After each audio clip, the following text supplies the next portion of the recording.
Where the love at, my nigga? Let's see. You know what? Never mind. Come on, Squid. What kind of lead you got? Man, I got some shit for y'all, man. Look like the whole hood is at war right now. But first, I'ma need something from y'all, man. Like, it's this one nigga over by my spot selling rocks right now. I can't have that kind of nonsense around my customers and clients. I sell bud, man.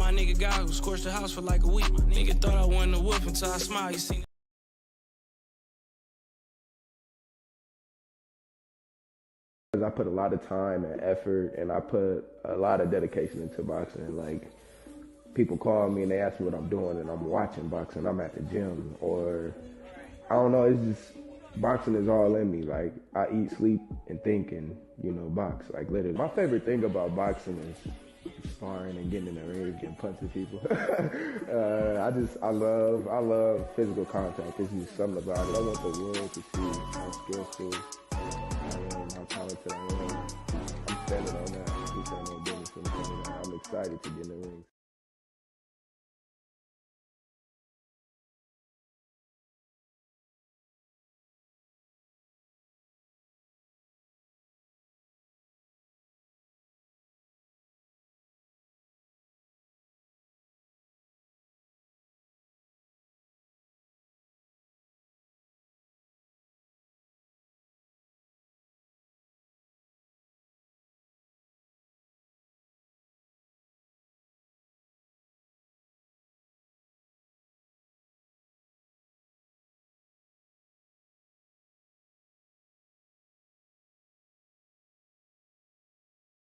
Never gonna get the fight, man. You are a horrible fighter. Horrible fighter. Horrible fighter. Quieres dinero, lo que quieres, dile, you want the money. Okay, next question. Just payday. You want payday. I know that. Watch him out, bro. Watch him out. Watch him out. See you was on. Yeah.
It's the Goose to you, Mr. Goose to you. And I'm with my guys, Sugar J the Wise One and Kim the Baptist. Yes, and we are the apostles of the youth boxing community. And we're bringing It's Boxing to You. It's the apostles and we come to lay of hands. Half step, weave the jab, uppercut, pick up your mans. It's Pastor Gucci Cam, Sugar J the Wise Man. We bring them to the light, make these haters understand. Northsiders why I stand, Nebraska, that's the land. We cancels out the jab from a southpaw stance. We beat the competition, knock it out with either hand. And we drop the link, so come and kick it with your fam. And we drop receipts, so keep your sources on hand. If you can't confirm that this facts, you spread propaganda. Make sure you hit the like when you subscribe to the channel. One love to the playback gang and the panel. It's boxing to you. It's boxing to you. It's boxing to you. It's boxing to you. It's boxing to you. Represent the 402. Being Team Crawford, that's what we do. It's boxing to you. It's boxing to you. It's boxing to you. It's boxing to you. What it do? Represent the 402. Team Crawford, BNB, yeah, that's what we do. What up? Y'all know who it is. It's the Goose to you, Mr. Goose to you. They said we weren't gonna do it, Cam. They said we weren't gonna last in this bitch, but we here. The apostles of the YouTube boxing community. We laying hands on their ass. Y'all see what it is. We got Young Sugar J, the switch hitter from B&B, coming out 2023. One love. Y'all know what it is, huh? But y'all gonna see what it is. Mr. Gucci, you, Kevin the Baptist, Sugar J the Wise One, we are the apostles of the YouTube boxing community.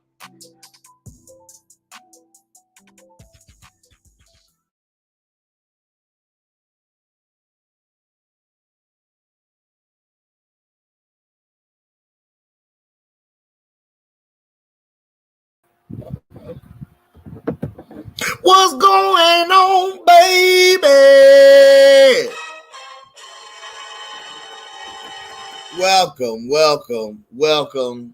Welcome again to another episode and edition of It's Boxing to You. It's your main man, the co-host that be doing the most, Cam the Baptist in the building, and I am joined by the man, the myth, the legend himself. You're muted. Damn, it's the Goose to you, Mr. Goose to you. You know, man, I'm coming in with my shit today, and damn, I was muted. Ain't that a bitch? Damn. What's up, man? What's the deal? Man, what's the dilly, yo? What's the dilly, man? I had to let it be known that we out here, we doing it big out here on this shit, you know, just talking our shit, so I had to, advertise it real quick. But man, y'all see what it is, man. What y'all think, man? What y'all think is about to happen, man? What's the big announcement? I see just a guy back on his conspiracy shit. He talking about, man, he gonna retire until the checkers get cleared. What you talking? What you think, Kim? Is PBC broke? I think PBC broke. I want to say they broke. They broken and broke. I ain't gonna say they broke, but they got 150 fighters. They got a $13.5 billion contract with Amazon Prime for 11 years. So you break that shit all the way down. That's like what they gotta come up with 1.25 billion a year.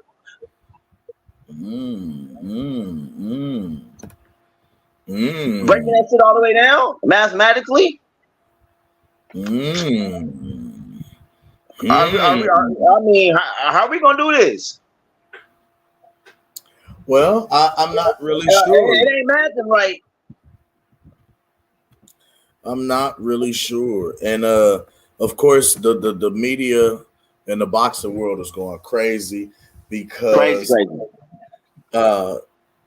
there has been no announcement for any fight from PBC, and we are already midway through the first quarter.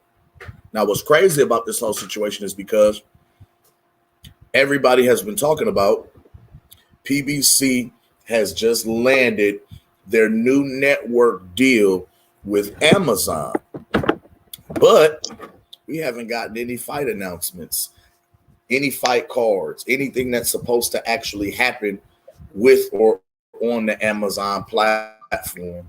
We got Zoo versus Thurman. We got Zoo versus Thurman. Who else is fighting on that card? Yeah, we got Zoo versus Thurman. But then man, they ain't even for a belt either. They ain't even for a belt. About it is, we got Tim Tszyu versus Keith Thurman. Nobody wants to see that fight. I don't expect for that fight to do a whole lot of numbers on a crazy sales tip. It's not. Rolly's on that fight.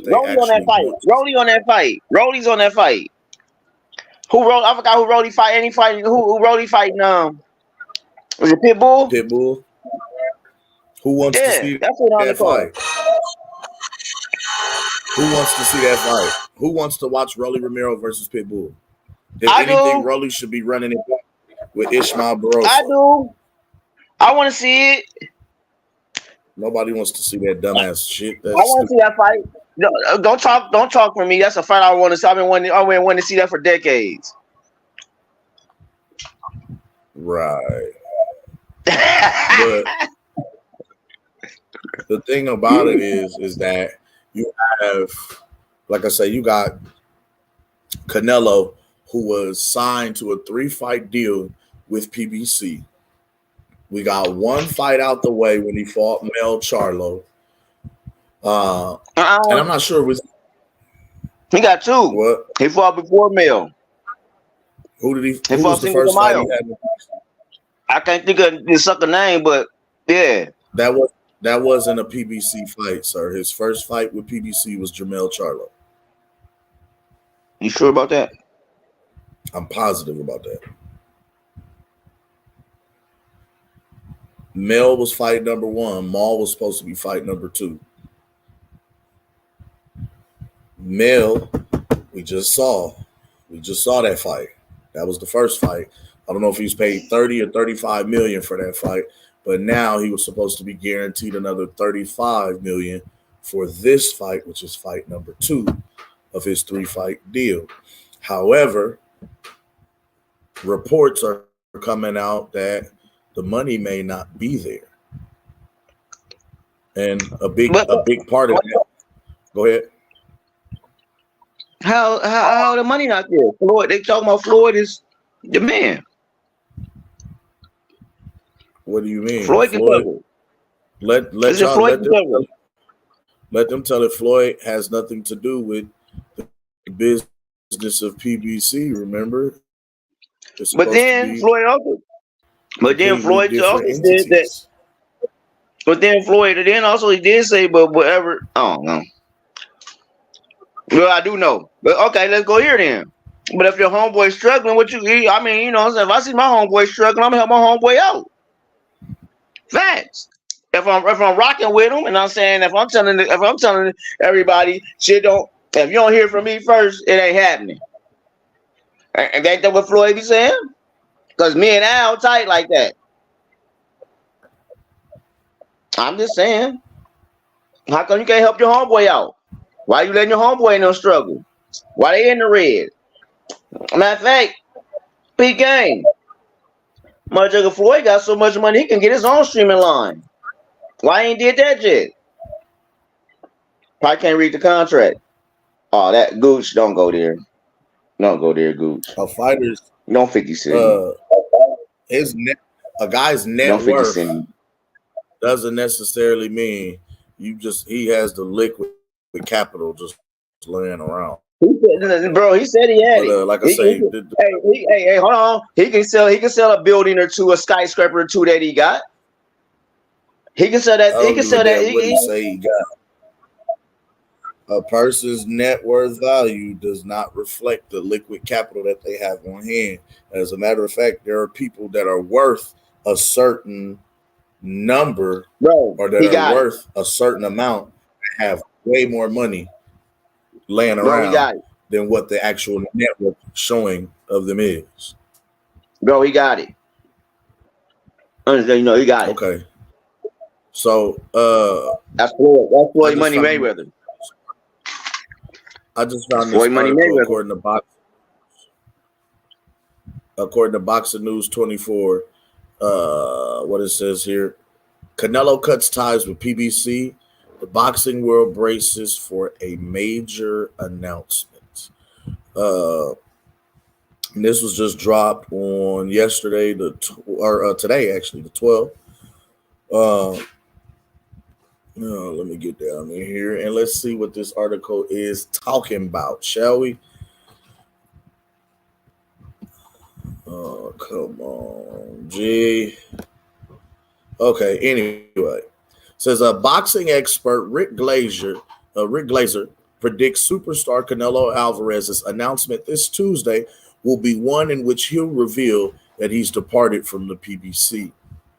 Glazer states that the undisputed super middleweight champion Canelo Alvarez is leaving PBC for financial reasons. Rick says, and this was actually in a tweet that he put out, PBC can't come up with the money for Canelo's next fight. If this turns out to be accurate, it will be a major loss for Premier Boxing Champions, as Canelo is their biggest name with their network broadcaster, Amazon Prime. Canelo, who's 33, is looking to make a big announcement tomorrow, and Glazer says, I'm looking forward to Tuesday's big Canelo announcement. If Canelo leaves PBC, it could lead to his return to DAZN. It'll be interesting to see if the Saudis, who have actually been floating around, step in and begin staging Canelo's fights in their country. Having Canelo fight on His Excellency's cards would be more interesting for U.S. fans than the older faded heavyweights that he's currently focusing on for his events in Saudi Arabia. Wowzers. Without Canelo, fighters like super middleweight David Benavidez are pretty much all that's left. David Benavidez, who else? David Morrell, Caleb Plant, Caleb Smith, yeah. But anyway, he has primarily faced older, smaller, faded fighters in uncompetitive mismatches in recent bouts. This is talking about Canelo. They're stating that Canelo has primarily been facing older, smaller, and faded past their prime fighters in what looked like uncompetitive mismatches in his most recent fights. Rick Glazer says the money issues are the reason for the 33-year-old Mexican star departing from PBC. He states that PBC lacked the money to put in an escrow account for Canelo's next bout on May 4th. Now this is the tweet that Rick Glazer put out on Twitter, aka X. Canelo's big announcement Tuesday will be in part that he has left PBC, as I said he would in a previous post here, that PBC did not have the money to establish a guarantee of Canelo's purse to be put in escrow for a proposed fight on May 4th. Nor could PBC find a guarantor, meaning PBC wasn't going to put up the money. They didn't necessarily have the money to put up, nor could they actually find an investor who was willing to foot the bill for that entire matchup as well. Now, a lot of people are saying that Canelo potentially will come out tomorrow and announce that he will be fighting Jaime Munguia as opposed to Jamal Charlo, because many rumors were stating that after Canelo faced Jamel, he was going to face older brother Jamal in a bout. But now with this, the funds and finances looking shaky, not necessarily being there, it's not a guarantee that this fight is actually going to take place and happen. So the potential of Charlo being out and Munguia being in, if Jaime Munguia, who's 43-0 with 34 KOs, is Canelo's next opponent on May 4th, as Rick Glazer has actually suggested, there won't be too many fans who will actually complain or grumble about the fight. However, few people wanted to see Canelo defend against Jamal Charlo, considering he's only fought once in the last 3 years, like 2.5, 3 years, and that was against a former welterweight and Jose Benavidez Jr. just this past November. Casual boxing fans would likely confuse Jamal with his twin brother Jamel, who Canelo easily beat last September. Wowzers.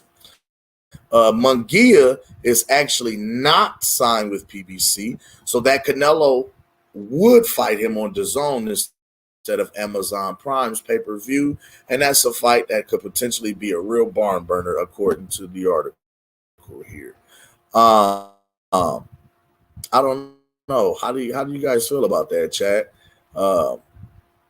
They're saying that Jaime, who's just a baby, so this is what it's looking like to me. Truthfully, it looks like it's all boiling down to the fact that PBC may not necessarily be being given an annual network budget from Amazon.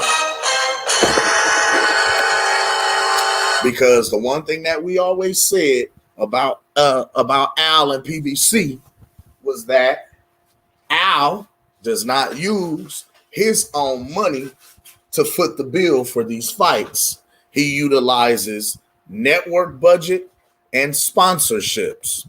So if you're unable to find a guarantor, that means you're unable to find an actual financier or someone to foot the bill.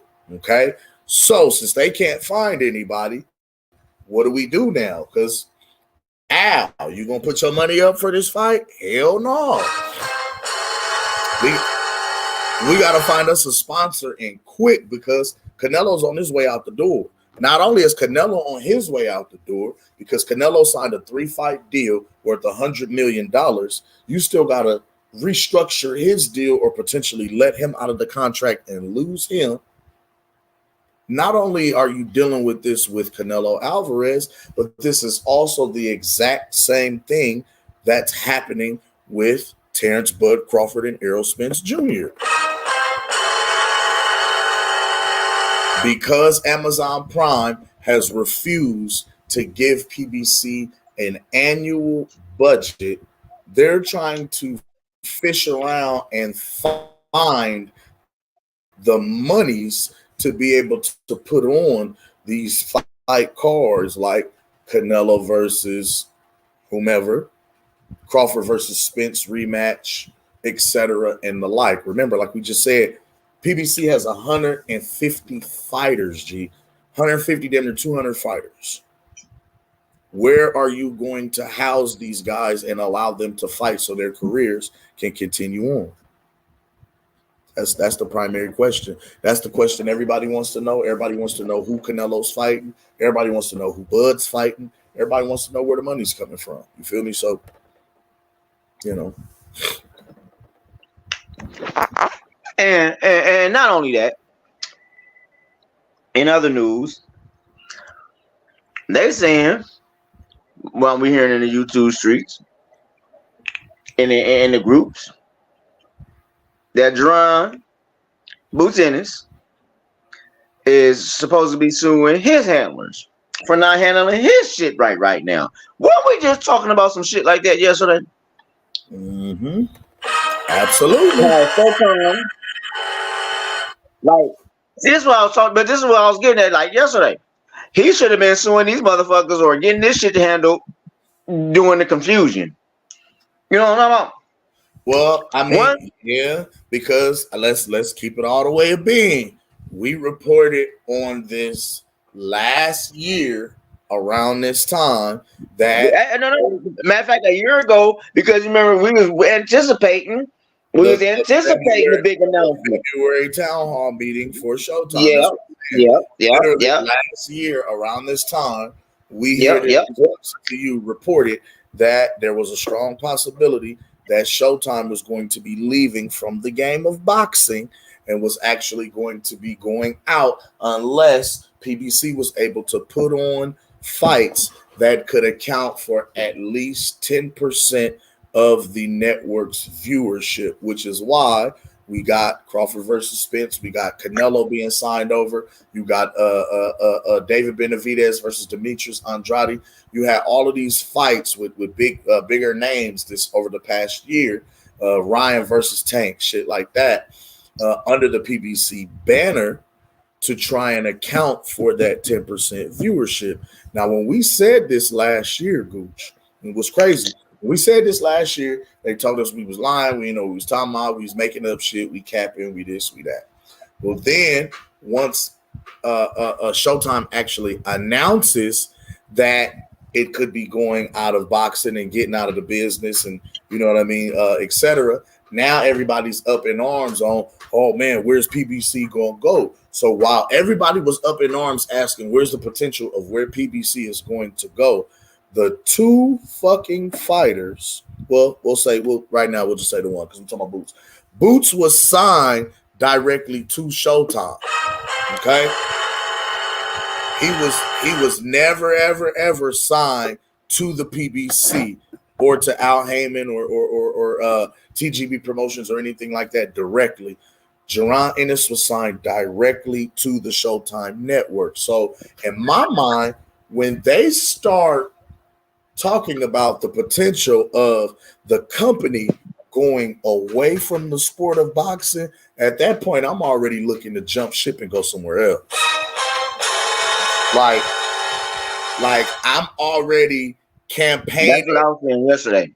Yeah, I'm already campaigning with other promotional companies. I'm already fielding offers, taking meetings and meeting with other promoters and agencies and organizations to potentially see where my new promotional home is going to be while I continue my career. The thing about it is, it was like Cuz just kind of sat on his hands. Like y'all did more petitioning to get the IBF fight, or y'all did more petitioning to get the IBF title fight with and against Arrow, or to potentially put y'all in position to get the belt stripped and have y'all upgraded to champion via email. Y'all did more of that than actually figuring out where the fuck your next fight is going to be and against who.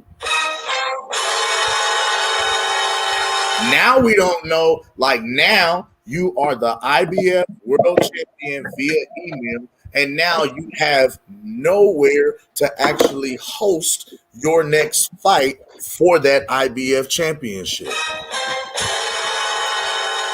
Like, we've been asking for a step-up fight for Boots. We've been asking Boots to take the training wheels off and get in there against another live dog. We've been wanting to see Boots in a 50-50 fight, at least on paper or in the ring against an opponent. And now, when you have the potential opportunity, because now you're a world champion, you have the opportunity to put on and show your championship pedigree and talent. You don't even have a fucking home or a fucking network to even demonstrate that. That part. But now you gotta wait. How long we gonna see him fight? You probably see him fight in the summer. Or shit. Do we see him fight in the summertime? I mean, I'll be honest with you. He'll probably be on the undercard. The Canelo fight. Right? Yeah. Yes, because and this is why they're scrambling to find opponents. This is why they're scrambling to try and get different things done. You are now, and I can't stress this enough, we have entered the attitude era of boxing. What you are about to now see, ladies and gentlemen, in order for the network to put on and keep these big fights and start to even try to pull in some type of a promotional budget, you're going to see some big names all on the same card from PBC. Watch what I tell you. Like if you get a Canelo Alvarez versus Jaime Munguia, or even if you did a Canelo, that's not on PBC though. No, that's what that's not gonna be on PBC. I misspoke. I said Jaime. If let's say on that card, let's say they announced and said we got Canelo Alvarez versus Terrence Crawford. This is just hypothetically speaking, okay? On that card, it's going to be huge, but you got to pay Canelo his bread, his guarantee. You got to pay Bud what he's worth. So that's already a good amount of bread that's out the door just for this fight.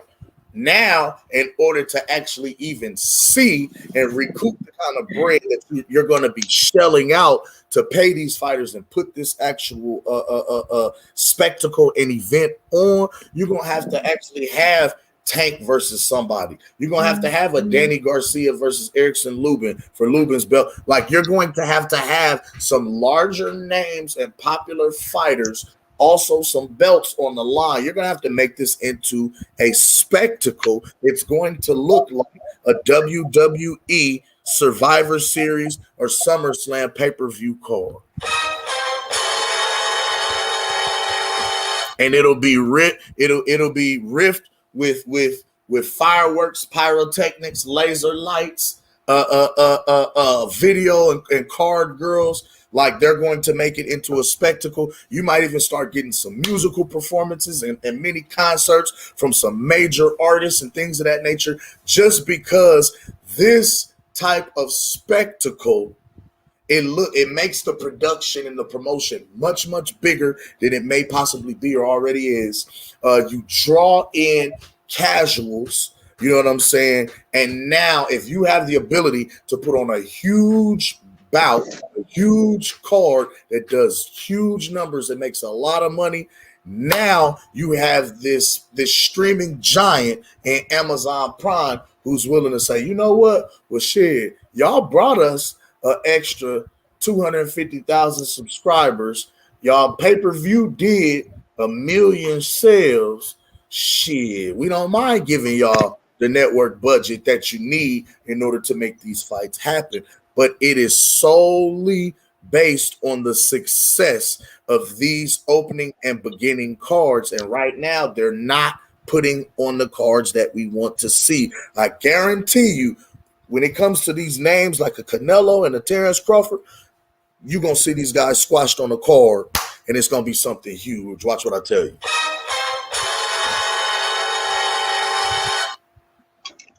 Now, you ready for my goose shit? Oh, hell. You ready for my goose shit? You ready for my goose shit? Here we go. All right, what's up? With all the Earl Spence shit that's going on, and this is just my look. When I say I'm on my goose shit, this is some just conspiracy theory shit that I be just putting out here sometimes. But it sounds so right in my head. So, what happened if this was PBC way of getting back at Earl? What you mean? Because, you know, Earl ain't got no Earl got to bow down now. He needs PBC to push on his other fights, even if it was a rematch. I mean, you know, they did that deal without PBC with Showtime.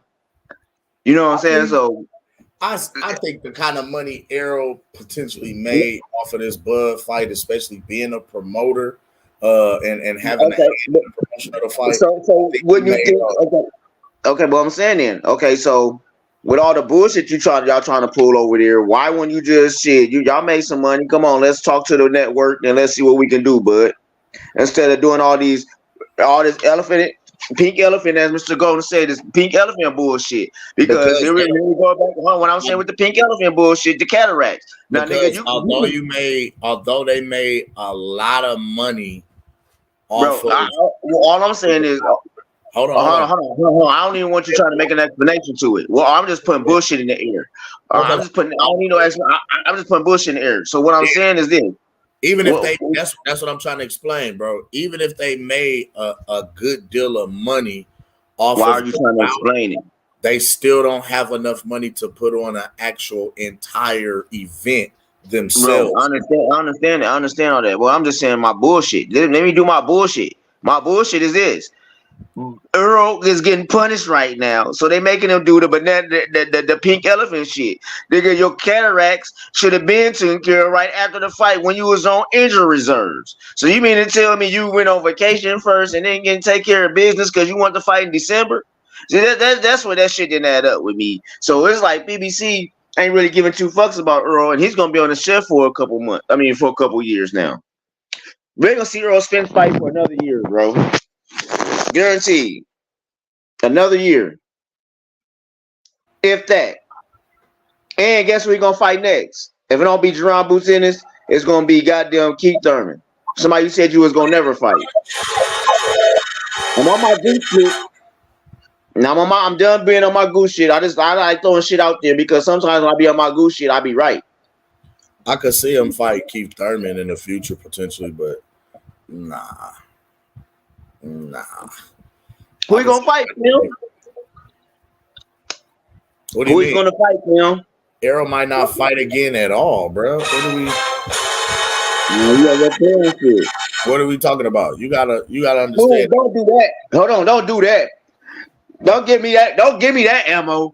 Do not put the. Don't put that silver bullet in my clip. That nigga is. Are you saying Bud retired Earl?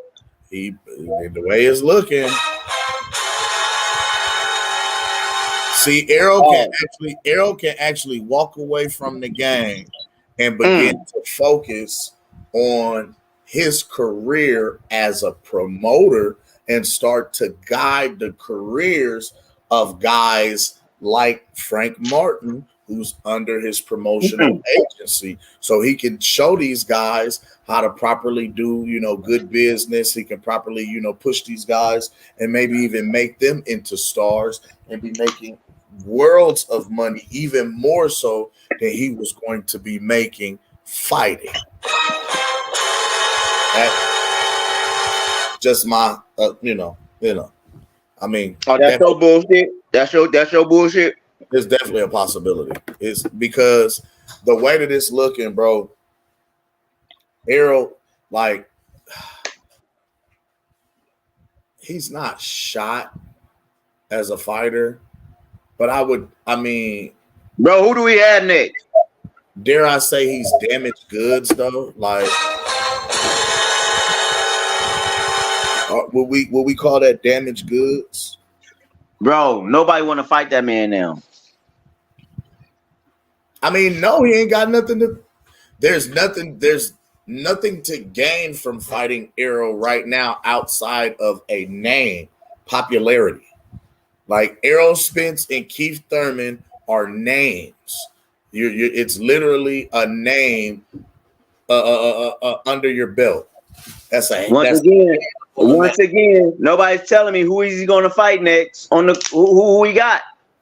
He can fight I'm not talking to the chat. I'm talking to the chat. I just seen just a guy talking about he ain't gonna never fight Keith. Well, if he ain't gonna never fight Keith, who we got? Who he gonna fight? He can go to 154 and fight any of the fighters up there. You got to so he got to fight Charlo? He's not going back to 47. No. What I'm saying is who he gonna fight to make some money? Let's talk. That's what he said. I'm in to make money, ain't he? So you got to be a broke retired fighter? What we doing here? All of this is contingent on PBC having a network, Gooch. Bro, okay. I said this, and I'm saying this again. I'm on my Gooch shit, Cam. And when I'm on my Gooch shit, some of this shit sounds right to me. Okay, so he go up to 154. Who's the money fight up there? Huh? You just made, who you gonna pay to fight you for as much as you just got paid for Terrence Crawford? He's not gonna make any money that he made. No, so he's done making money then. He's not. So you saying you really not he's done making money then, right? He's just gonna be making clones again. He can still make money. It's just not a career high payday. Okay, so who can he make $10 million with?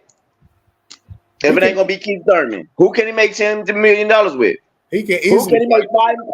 Who can he make 5 figures with? Because you can't go down. Now you gotta keep him at 5 figures. He can easily fight Jamel. He can easily fight Danny, and still see that kind of money, bro. Bro, he can fight Jose Benavidez and still see that kind of money, bro. Bro, he's going up in weight from 47 to 50. Okay, he's going up in weight. He can go fight. He can go fight Fundora at 54 and make $5 million, at least. Who? Fundora. He can go fight Fundora at 54. He could go fight Tim Tszyu at 54. He could fight Keith Thurman at 54. There's still money for him to make. There's still potential paydays. They just won't be as high as it would be against a Terrence Crawford or a Canelo Alvarez. Those fights, those paydays, in my opinion, went out the door when you lost. When you lost those belts, the manner that you lost them in, I just feel like my guy's best days might potentially be behind him. But I mean, he can fight Erislandy Lara and 50. He's still making okay. So he gonna. So we back down to making. So we back down. Erickson Lubin at 60 for Lubin's belt. Like hold on. So we went. So we back down to making about $5 million a year then. Potentially. If that. Potentially. Potentially. But the way that. But hold on. The whole situation. I understand what happened, but. Let it be told, he was the money man this time last year. He's the A side. Everything is this, and that. We understood what happened after the massacre, but damn, should you have a little bit of juice left? Did you get beat that bad to where you got no juice? To where you got to go back down to $5 million? You can't even put $10 million up, huh? Like $5 million. $5 million though. Like $5 million ain't nothing to sneeze at. No, it ain't. I'm just saying, but this nigga just made $20 million, bro. Let the fans tell it. He just made a nice. He made a nice lump sum, fam. What other name in the game is gonna net him that amount of money? That part. I mean, contractually, he still has to fight Bud. He's done. But he ain't anything. Why we drop the link? So Boom Boom can get on. Oh. What the hell just happened? Oh, somebody trying to call me.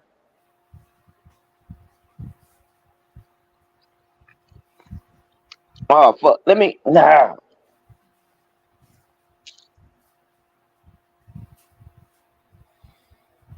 Well, yeah, so like I was saying, with the whole thing is Errol has options.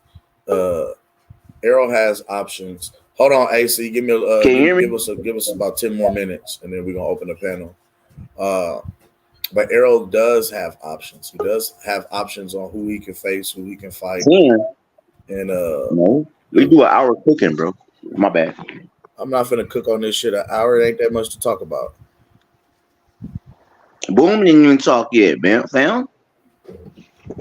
You don't know what Boom Boom said? He had a lot to get off his chest today. Yeah, you niggas better get here on time. What's up, bro? Hold on. We got this. So you bro, we good. But what up? What up? What up? I heard you had a lot to get off your chest. Y'all see where I'm at? Get that. Y'all see what I'm doing? But you ain't running, nigga. You said what? You ain't running, nigga. Man, we about to start here in a second. We waiting real quick on a couple more guys, and then we getting out of here. Who are with y'all? It's gonna be me, Kobe, and two more. I wanted Jair to come, but I don't think Jair coming. I wanted Jason to come too, but he ain't gonna come. I'm hoping Centurion. You said what? Y'all down at the gym? Y'all leaving the gym? Oh no, we in front of my crib. We finna do a real city run. Oh, okay. Yeah, about to knock out 6 miles. Go get that money. Yeah, man. That's what's up. Yeah, man. Hey, so look, I'm about to knock these miles out quick. As soon as I get done, I'm hopping right back on, and I'm coming to say what I gotta say. You might as well say what you gotta say while you waiting. Hey, look, this run, look, my 6 mile, I'm gonna get my run done. Don't worry. Don't worry. Just let me get it done, because we about to take off here in a second. So I ain't gonna be able to, or I would. All right. But yeah. So that's why I'm saying I'm gonna get this out the way quick so we could so I can get on here and chat with y'all. But it's crazy how Canelo ain't take that Bud offer. We gonna talk. It's crazy. Well, the only thing I want to say real quick, he want to get a tune-up in.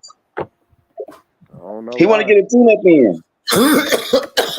He gonna fight Jaime the baby. Yeah, Lil Charlo was your tune-up. Damn. Lil Charlo was your tune-up. The way you did that, nigga, yeah, that was your tune-up. You good. Yeah, it's time to pass the torch. You know who it is. I don't know why they keep playing with Bud. I don't know why they keep acting like Bud not next. I don't get it. I don't get it, man. Bud been on top of this shit for so long. Canelo know what he doing though. He know what he doing though. Okay. I'm just like, if they really talking this September shit, if this September shit, right? They really talking September. Yeah, am I? It's and February, bro. Said he gonna see us in June. Shakur gonna see us in June. He talking about. You can't give. He talking about coming out in June. Listen, you can't give Bomac, Red, and Esau 7 months to prepare for you, sir. You don't want to do that's dangerous, sir. But even on top of that 7 months, they don't need 7 months. They done already broke him down. You know they done broke him down already. Yeah, I know, but I'm just saying, Bud, stay ready. He ain't got to get ready. Props to the chat, man, for sure. But all right, y'all, we can get up out of here. 7 months, bro. Yeah, for real. Yeah. But go on, do your run. We here. All right, bet. I'm gonna be quick. Love y'all. Yes, sir. Y'all be safe, man. Y'all keep your head on the swivel. Y'all stay smooth. Oh yeah, we will for sure, man. No doubt. But yeah, so Oh shit! Oh, good. Look who done graced the. Oh shit! Oh my God! Look who done graced the Gooch panel. Who in the congregation? I ain't seen this ninja in about. I seen him on everybody. Look who's in this boxing to you. Young Afrizi. Young Afrizi. What's good, baby? My dog, Young Africa in the chat, man. Young Afrizi's here. What's up with the homie? Mr. Gold, fuck you. Fuck you. I see you say fuck me, so fuck you. Tony Reviews, what's love? I'm going through the chat real quick since I started. I see Young Gaffer. I've got to go through the chats. AC, I see you. Just a guy, you start the show off with us. So, who else? Did I see? I said Mexican number one, Mexican box number one, One Love. Let me see who else did I see? Who else? Okay. Okay, who was that? JBG2, One Love. Okay, I'm just going through Toby Bartlett. Yes, sir. We broke right. Hey, we global. Toby Bartlett in the building. We got Popolata Smokey here. Okay, yeah. You telling me the Apostles is global tonight? Oh, we global. We on 2 different continents, bro. We on 3 different continents right now, man. Right now, yeah, we global, gang. Yeah, Africa and we in Africa and the UK, fam. That's crazy. Funny reviews, okay, yeah, y'all. So, Big J, I'm still gonna do 10. I'm still gonna do 10. Hold on, I'm still gonna do 10 because I just say, Big J, I'm still gonna do my 10. What's good? Hey, man. He's feeling good right now. We getting ready. B&B's doing something special right now. We cooking up something special. It's gonna be a surprise. Just know this. B&B, we doing something devious. We about to put the whole world on notice. I'm just saying like that. We doing something devious. All right, we look, like I said, we sweat that shit out so we ain't gotta bleed in that motherfucking ring, bro. And that's what we doing, boy. We putting in work. Woo! Hey, talk about it. Hey, talk about it, nephew. I'm tired. Hey. But,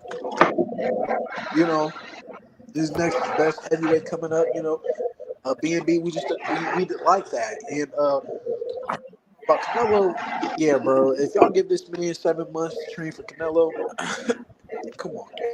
And I think this whole announcement shit is a bunch of bullshit. I don't think it's going to be a big shocker. I think it's going to be Homie McGee. Well, this big announcement shit is gonna be Homie McGee. Like, I don't think it's gonna be Bud, right? Don't think it's gonna be against Bud. I know they try to, I don't know if y'all seen the videos, but they showed him sparring Lester Martinez. Yep. Lester Martinez is also a part of B&B, if y'all didn't know. And Lester's a 68-pounder. Bro, look, check this out. Bud just likes to fucking work, bro. He be sparring everybody. You know, we gotta like, you know, niggas just like to all right, sparring me. Is he moving up to goddamn like heavyweight? No. No.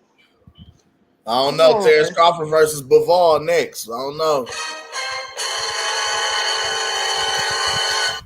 All right, fellas, we're gonna let y'all know. Y'all chill out. We coming. We're gonna let y'all in a hot second. Let's cook though. Because what's the devious move, man? I'm ready to hear some what's going on with PBC, I'm gonna have man? to tell y'all.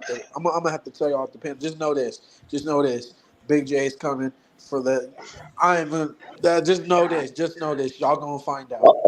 Y'all gonna find out. I really can't even tell Gucci Cam. I just want to tell y'all. You know, your boy in the lab. He a fucking monster. Okay, we get it right. Just know that much. Just know that much. I'm anxious to see you. Let's work. We ain't go through all this pain for no reason. Come on, bro. You know I'm there March. You know I gotta be there March. For real. Hey. Damn, Do y'all know what exact date March?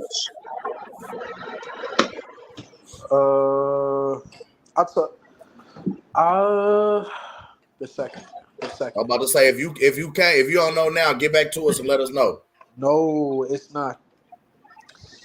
There's something also on March. I could be competing in another event in March as well. Okay. You got some heavyweight shit about to happen. No. I'm gonna tell y'all and Kim. I'm gonna tell you and Kim after we go on live because the other event is big. Like, you know, I got you. All right, we gonna talk. Hey, okay. Back to the Canelo thing. I'm coming home. We're looking at March 7th, March 8th. Y'all see I'm eating healthy today. I'm eating strawberries and blueberries. Gummy boy. Hey, nigga, you eating strawberry, blueberry gummies, nigga. Stop playing. Nah, hell no. You eating gummy worms. Real organic fruit, dog. Hey, that nigga Ken going. Hey, Ken, when we going to run up the Nathan Hale stairs, bro? Let's go this weekend. We can, bro. For real. Let's do it. Want to? Let's do it. Yep, let's do it. Let's do it. All right, bet. I'm with it. All right, we can. I gotta lose this weight, man. It's time to. Hey, bro. Hey, we big niggas, bro. We gotta work together, bro. Hey, we big niggas. We gotta work together, bro. I got you, dude. Let's work. Hey, drink that water, bro. Hey, but for real. We gonna get right 2024, but let's go. I'm gonna say it like this. All right, Canelo. It's like he's like one of those athletes where he's just so big, the world is just gonna want to listen to, but they ain't gonna really mean shit.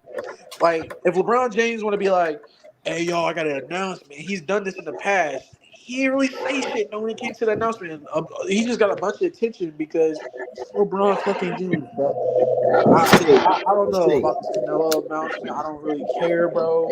Now, it might shock me, but if ain't fighting Bud or Steve Nelson, I don't really care, bro. Or David Benavidez. I don't really care, bro. Like, well, Jay, let me ask you real quick before we get ready to. Whose mic is that? I don't know what that is. Gooch, mute your mic, fool.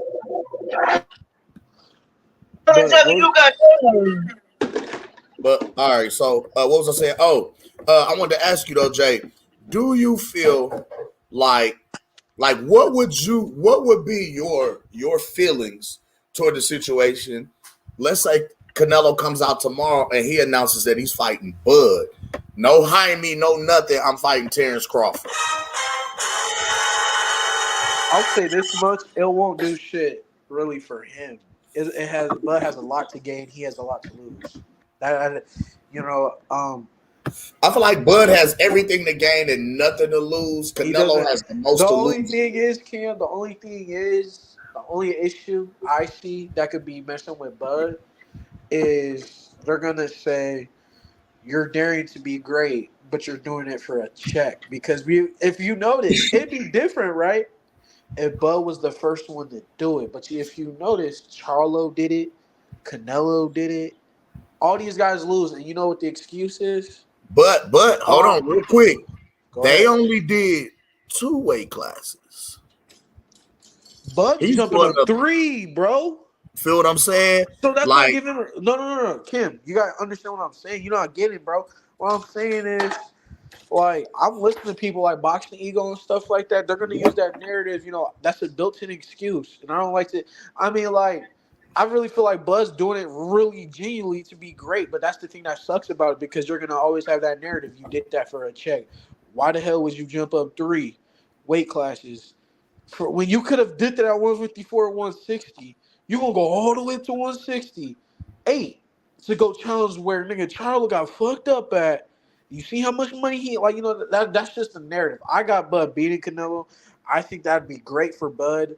While yes, he does have everything to gain. If Bud's winning. But I'm saying though, if they just forbid, if Bud loses or something like that, they're gonna say, oh, they're gonna do what Charlo did. Because to me, Charlo did try, bro. And what are everybody saying? What is everybody saying? Oh, he was just in there. So, nigga, you don't survive 12 rounds with the 168-pound Canelo, bro. Who the fuck survives that, bro?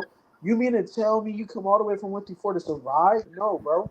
I genuinely think Charlo really thought he was going to beat Canelo, bro. But what happened was he got his ass for it, bro. There was nothing he could do. There's nothing. There's literally nothing. Like, that's like Cam. That's like me and you, right? You're playing at the basketball court. Nigga, you're going to think you're going to beat me, right? But then I'll win. Like, but you tried though, right? You getting fucked up by a younger, stronger, You went out and actually tried. You tried to play. I think. I mean, like, yeah, it's easy to say he didn't try, but it's like, bro, man, put up 14 pounds, and it's like, for us to say it was just a money grab is crazy. He only made, I don't want to say only, but $6 million. That's not even his biggest payday. So why would it just be that? That don't even make no sense because he walked away with only $6 million with that Canelo fight. So it's not like, you know what I'm saying, he did it just for the money. Yeah. And so like I said, man, that's just the thing that sucks because I feel like they're gonna do the same thing to if Bud was to lose, they're gonna do the same thing to Bud, and that's fucked up. I don't like that. I got Bud winning though. I'm just saying that's what these heterosexual. It sounded. I don't know. That sounded like. What? That sounds like what? It sounded a little doubtful. I'm just Who? saying. Who? The owl. What'd you say? The owl. That just said who? Oh no, yeah, man. Like I said, bro. Like like everybody on earth thinks Charlo just tried to go fight and survive Canelo. It's like I really don't agree with Stephen A. Smith a lot. But Stephen A. Smith made the most sense out of everybody. Everybody, oh yeah, you was calling up Canelo. You was doing this. Now you had your opportunity. Nigga, you acting like they fought in the same weight class. Right. He went up to him, bro. Let's not be funny talking about, oh yeah, you got your chin. Nigga, that was like the only opportunity he would have gotten at Canelo. Let's be real, bro. Same shit, like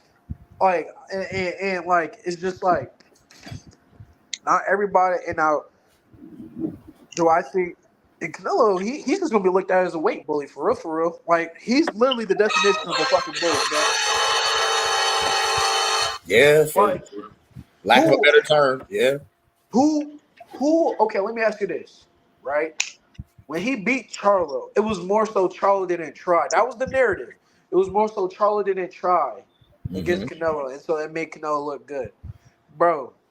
Canelo, I'm thinking I don't want to say he's declining, but I'm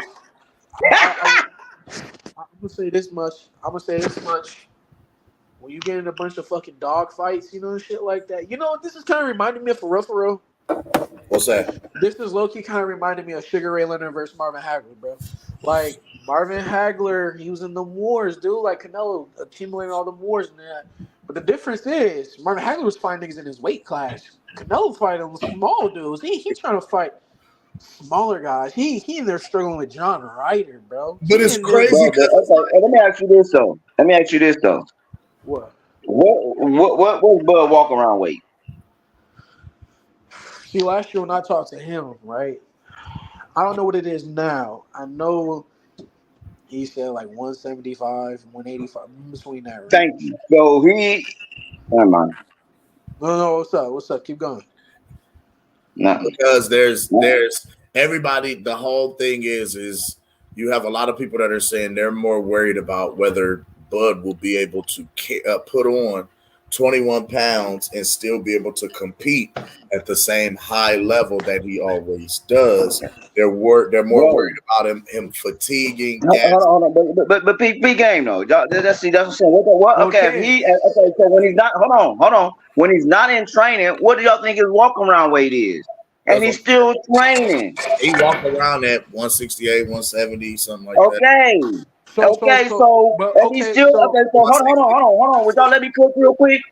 So if he's walking, why would you be worried? You're more worried about him being weight drained. He's fighting, he's sparring people like So Cold. He's sparring people like Big J. He's sparring big dudes down there too. Y'all gotta understand he has no problem. He works. So why? I mean, I'm saying, why are we repeating us? We know what the deal is. We know that man ain't got no problem with fighting somebody at 168. Let's get that shit 1,000. Bro, he's smart. Hey, they said next to Bud. Hold on, and y'all know this. Next to Bud is So Cold in that ring, right or wrong. He just ain't been tested yet. Am I right or wrong? No. You're right. Okay, so with Bud boxing So Cold, John 9 real shit. Let's keep this 1,000. So Cold will fucking give Canelo a run for his fucking money. But they won't. Okay, so let me ask you this then, Goop.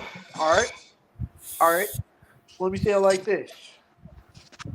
Bud's walk around weight is 175, 185. Yeah, he like what? What do you think Canelo's is? What do you think the natural middleweight? Because that's when people say, that's my thing, right? Like when people want, because like they said Devin Haney, he's really a super middleweight because he walks around 165. What do you think the actual super middleweight walker? What was that it? nigga Canelo walked around. Okay. Now can I say something? Now y'all ready for what I gotta say to that? Y'all ready for what I gotta say to that? What? He got to lose weight. Hey, can we play? He has to drop weight. Hey, only thing Bud has to do is just stay and drop a couple of pounds. How many pounds do you think he got to drop? Wait, let me say this. Hey, y'all remember when Roy Jones? Y'all remember when Roy, right? When he was moving up in weight classes, like moved all the way up to heavyweight. Mm-hmm. Roy was talking his shit. He was like, "It don't matter, super cruiser, heavy, super heavy. Nah, I'm gonna kick your ass." And look. That's how I feel about Bud, bro. It don't matter, bro. There's only once in a lifetime opportunity fighters like that, and that's Bud, bro. It don't really matter.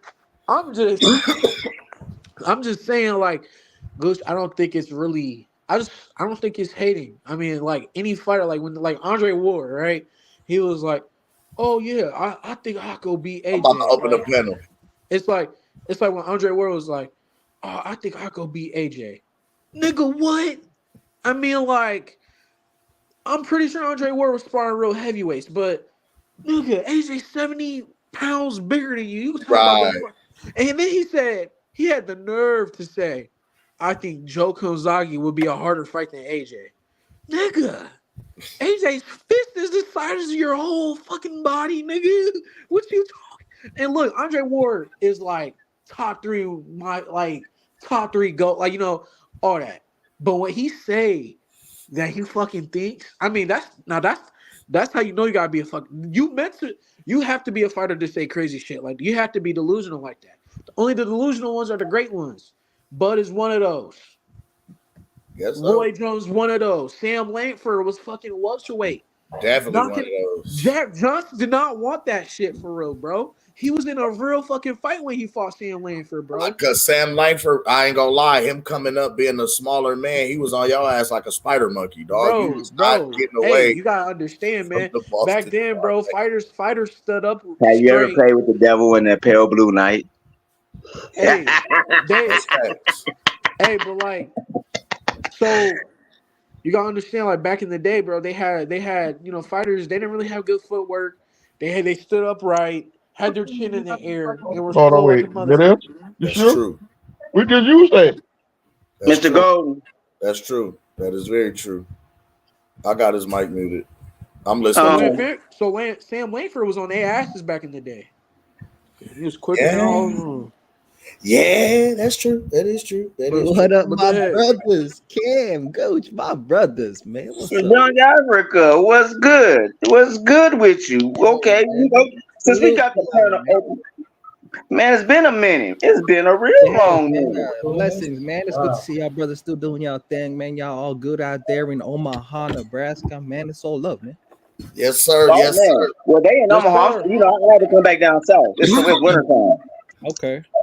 I'm Bro, me down and south. Kim still out here though. All right, so I'm gonna open the panel up. AC was the first in the building. I'm gonna let AC cook, and then I'm gonna go ahead to you, Young Africa. Then we going out to Mr. Golden, and then my guy Tony's reviews is in the back. Tony just slid in. Gentlemen, I'm gonna give y'all 3 minutes to get y'all shit off.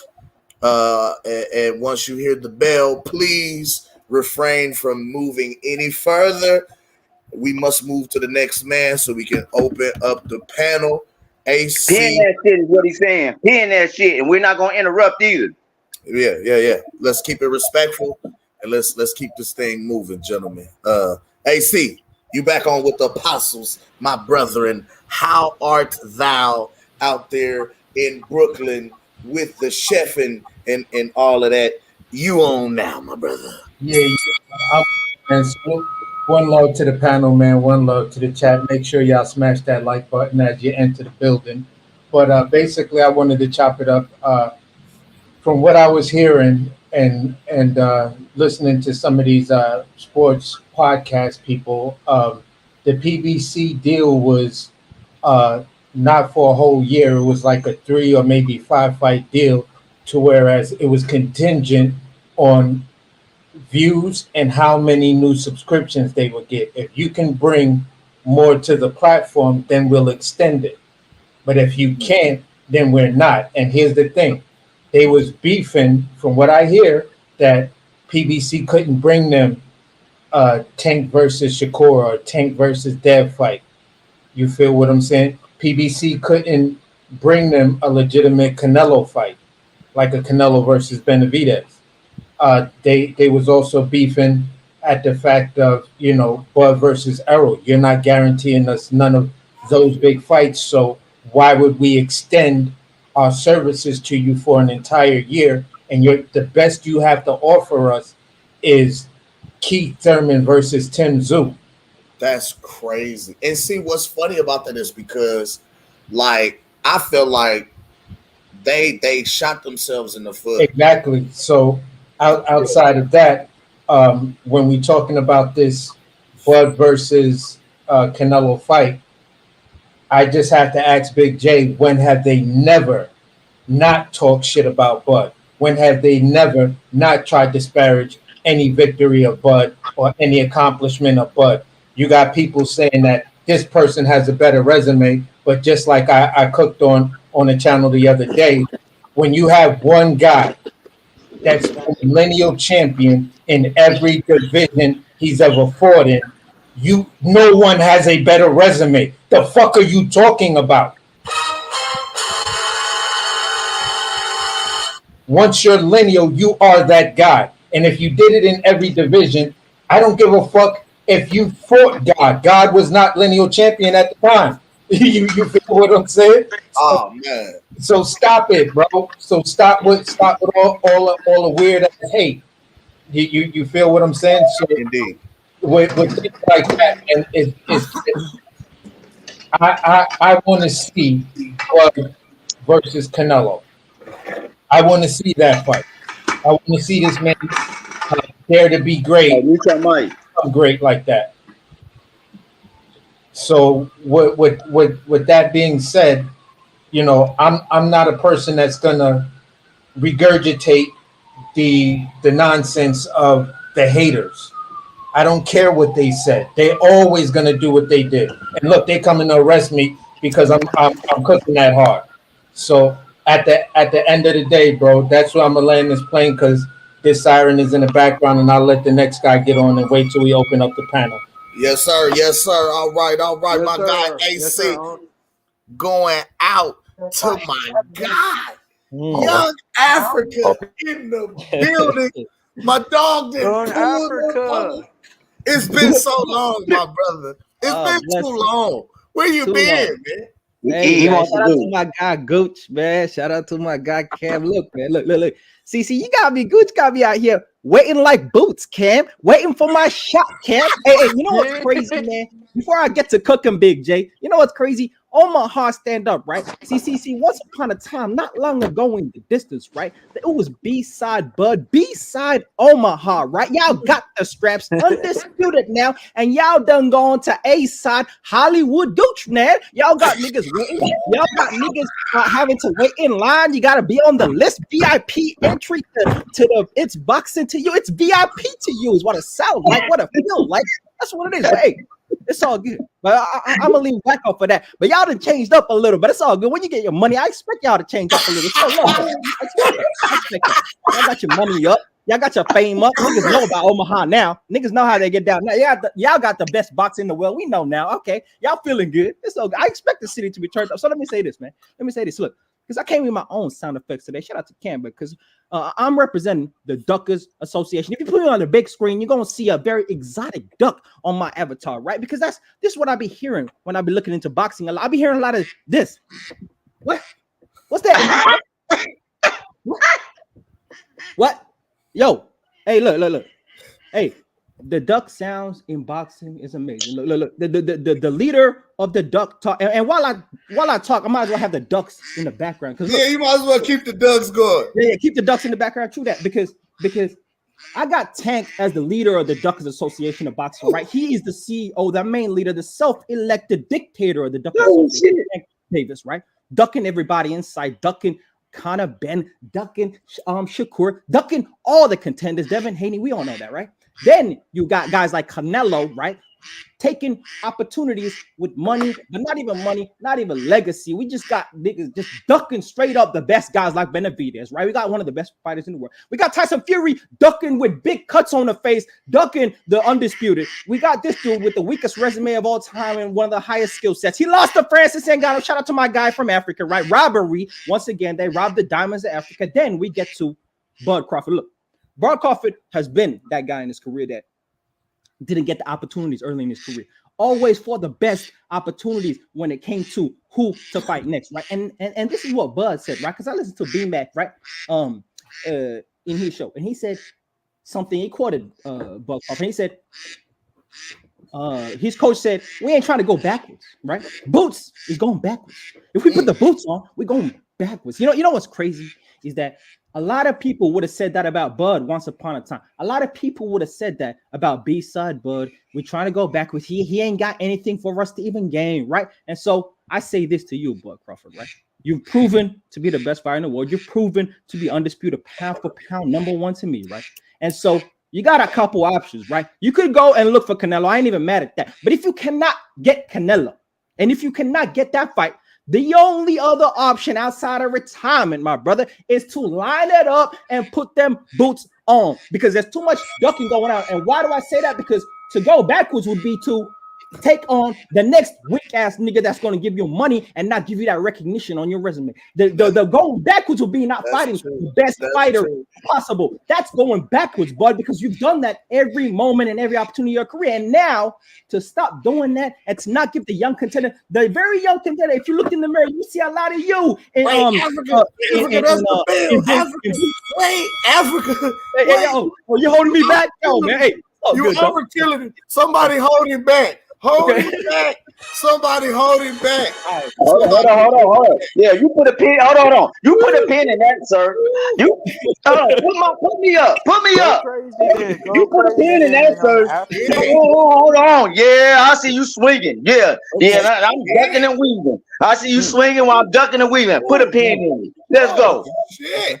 Whoa, we got us a barn burner tonight, ladies and gentlemen. That nigga went to the body and the head. God damn. Oh shit. It was body shots, head shots. He threw it. He threw a couple low blows in there too. Hold on. Man, you know how we get there. Shit. And he threw punches in bunches. This is crazy. Young Africa out there, man. Young Africa been in the gym training. I see you, baby. Hey, man. Hey, y'all took that shit out. Y'all took that sauce shit up. He What coming final? for me and What y'all final? cheerleading that shit. Y'all see he was coming for me and y'all cheerleading that shit. Y'all shut that soft shit up. Put my next man. No, we're going next. We're going One next. final point before I let it go. Gooch is this. Just think of this. Boots is at the same age right now as when we saw Ricky Burns go up against Bud Crawford to win his first time. Just for the context. I'm gonna let that go though. Hey, pin that. Let's go to the next man. Pin that. I want him. The evangelist is preaching right now. Y'all can, let me keep it moving. He's still throwing blows after the round ended. Shit, going out to Savannah, GA, where he stay, don't prelay or delay because the back end king is in the building. Ladies and gentlemen, y'all give it up for the man, the myth, the legend himself. Mr. Golden is here. Mr. Golden, main man Maceo. Good evening, gentlemen. How y'all doing? How you feeling, baby? What's the deal? I'm blessed. You know, First it's always a treat. First thing first. Fuck all that shit young African been talking. Come on, Mr. Golden. He chose violence. Go ahead, you got the flow. Nah. I'm sick of everybody with this boot shit. Boots don't even have a motherfucking leg to stand on. He trying to follow Boy's footsteps and try to sue motherfucker and get some money. Talk about it. Go. He should have took that motherfucker fight. Then he ain't had to worry about that shit. But see, when you're trying to be sneaky and dirty and do underhanded shit, it come back and bite you in your ass. Now he's stuck in a contract where he fucked up at. You feel me? Because I was listening to WC yesterday. We were talking about this shit on a damn day. Now, because he got a title now, he got 2 more years in with them people. So he trying to get. Yes, that's because he got a major title. So you know he trying to sue somebody because Cameron Duncan dead, and they trying, man, nigga, your ass stuck. You ain't going nowhere. You can't sue that lady for no money, no nothing. Then you want to sue him for $1 million because you say you're supposed to get 4 fights a year. So that means they owe you for 8 fights. That means you ain't getting up $100,000 per fight. You feel what I'm saying? Yeah, because wasn't it something like 125 we saw? Yeah, that's all he did. He on his last. That's just the last fight. He made $125,000 his last fight. So who in the fuck he want to fight Bud? Get the fuck out of here about that bullshit. You feel what I'm saying? That's not even waste. That's not even waste my motherfucking time. I'll fight Bud and make more money than that. That is true. You are the back end king. That is true. Goddamn right, because I ain't do not bring some of them girls with to let them shake that ass in the ring. Bud, lay down. Wait a minute, Mr. Golden. This is crazy. Goddamn. Because you know when I walk to the ring, I'm going to have some motherfucking bad baddies with me. God daggone. We can come down and turn that motherfucker out. I'm going to take some baddies from you because your ass been ducking this smoke for him, Mr. Golden. Man, fuck you, G. Hey, you ain't even no real right now. Mr.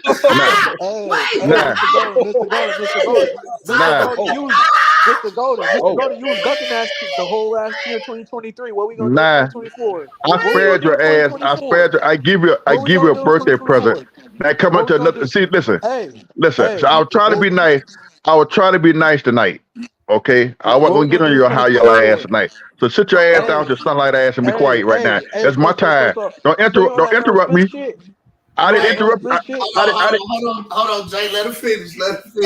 I didn't interrupt you how your ass now. Leave me alone. On that arrow spin shit, boy. You running. Leave me alone. Leave me alone. Hold on, let him finish. Let me finish.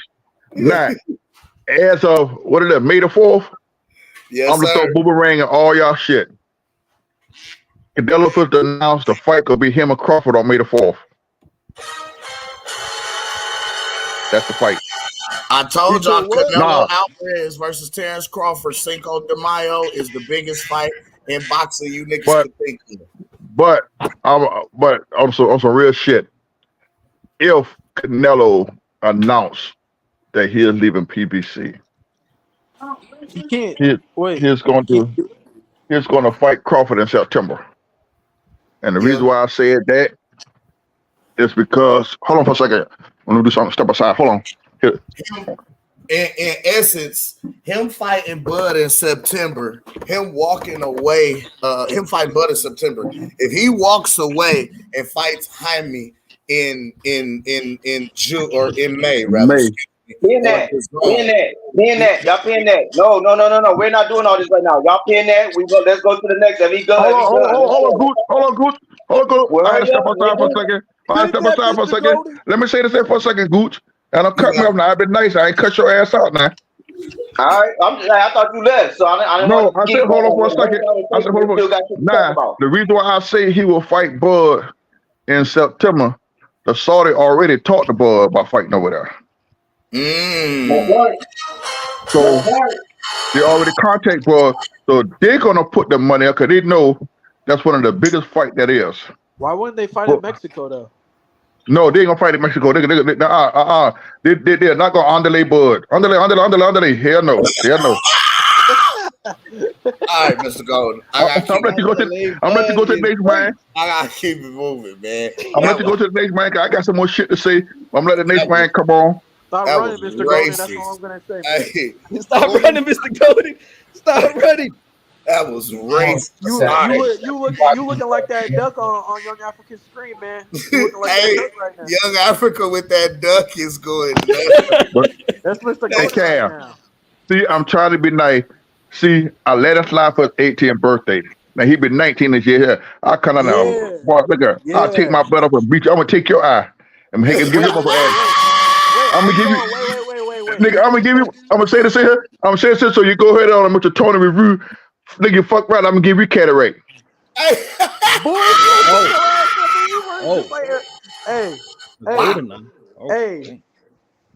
I'm young. Hey, relax, big fella. I'm gonna get you, Mr. Golden. I'm gonna have your ass looking like Wilder when Joseph Parker whooped his ass for 12 rounds. Don't know. I ain't gonna knock you out, Mr. Golden. But listen. Hold on, y'all. We got let's go. Hold on, Count. Let me get a last word on me. I'm gonna punish you. I'm gonna punish you. I'd rather look like Wilder than look like Earl with cataract. I'm gonna punish you. That's all you need to know. That's good. All right, fellas. All right. Sugar J, let the next man come on now. Sit the little young ass out in the corner. Man. Let me go out here to my dog. Man, take your ass back to that retirement home. Because I feel as though I need to speak to my guy. Tony's Reviews is in the building. Y'all make sure y'all go like and subscribe to Tony's Reviews, man. This is my guy, man. In here talking good boxing, man. Tony! Yo! Look, I only got about 3 minutes left, maybe 4 minutes, maybe 5, but that's about it. So I'm going to say my piece and I'm going to get off, and then y'all can disagree with it because I know y'all are. But here we go. All I hear is Bud full of dog. He's a dog. But here's the thing. A Chihuahua's a dog, too. The baddest Chihuahua loses to the weakest pit bull. A pit bull's a dog, too. But, however, the baddest pit bull loses to a cane corso, the weakest one.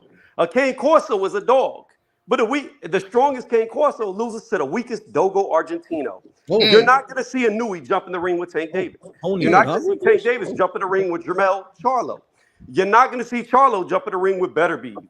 Let's fall back a weight class. You're not going to see Canelo, who we're discussing, jump in the ring with Usyk or Tyson Fury because he would get destroyed. Look, I love Bud. He's a great fighter. By all means, get your money, but he is selling his own. And I'm not saying he's going in there to lose, but he will lose. He's too small. He's not going to go up 3 weight classes. We have to be real about this. What he's trying to do is great. He's daring to be great, but it's unheard of, and there's a reason why it's unheard of. He's not going to beat Canelo. He's going to be too small. Canelo's going to walk through him. He's not a 147-pound fighter anymore. The dude walks around at least 190 pounds. He's damn near a cruiserweight in the ring. And he's used to being hit by guys much, much bigger who hit much, much harder than Bud. Could Bud technically be better? Yes, I believe he's a better boxer all around. Bud's been my number 1 pound for pound for years. But again, at the end of the day, there are weight classes for a reason. And I cannot see Bud beating Canelo. As much as I hate the cherry pick that's about to be, and I'm not saying Bud's a cherry, but when you're a 168-pound champion fighting a guy at 147 who's never fought above 147, it's a cherry pick.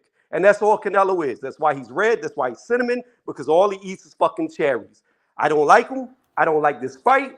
But hey, get your money and lose your role. That's how I look at it. On that note, I'm out. Y'all have a good night. I'll listen from the sideline. One love to my guy Tony's reviews, man. But here's the thing. Here's the thing, bro. There's weight class for a reason, but size don't matter when it comes down to skill level. True. Because at the end of the day, I've seen a Chihuahua chump a pit bull. There's videos you can look at on YouTube where pit bull and back down. It all depends on how that pit bull was raised and what's in its blood. Whoa. So at the end of the day, I don't give a fuck what the haters say when it comes down to skill level, and that's what I'm basing the fight on, not size. Size is irrelevant because I done beat a lot of niggas ass that are 3 times my size in the streets and when I'm on balls. Facts. So at the end of the day, Brody, and for anybody who got anything to say about it, let my turn. I've been waiting. I'm sorry, cut you off, AC. My turn. For one, let me get this one out. For one, the man spars so cold. I don't give a fuck. He been sparring big guys damn near his whole career. So that's nothing. And I'm guaranteed so cold hits just as hard as goddamn Canelo. Facts. Oh, big claim. Facts. Now, let's go here with this ducking shit because I've been hearing a lot of bullshit about the ducking shit. Okay, let's go here with the ducking shit. So let me go here. Just like I just said about goddamn. Hold on. Y'all know what I'm on. Like I just said about Earl Spence. How you going? What Boots bringing to the table, Young Africa? Undefeated record. Okay, let me go here. Why the fuck did Boots when he had the opportunity with the David Avanesian shit? Why did y'all just step up there and try and start talking to sending Steven Espinoza?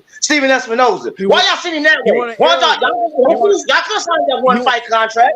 Y'all could have got that 10 mil. Y'all could have negotiated real well. He said they didn't contact me, Gooch. He said, man, come on, bro. But Gordon said they did contact me, and he told them to go talk to Steve. Y'all, you forget about that though. That was on the Gilly show.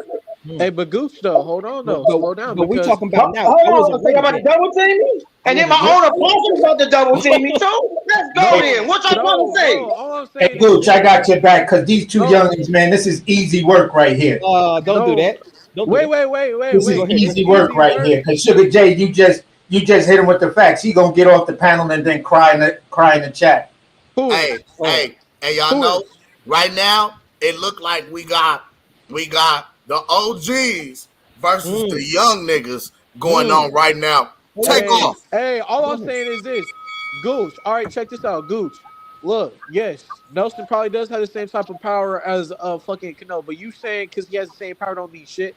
The delivery of the power could be a lot different from every fucking fighter, bro.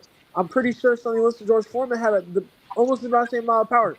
Nigga, you do know Red be watching. All I'm gonna say, you do know Red be watching. You know Red is watching. I mean, you know Red is watching.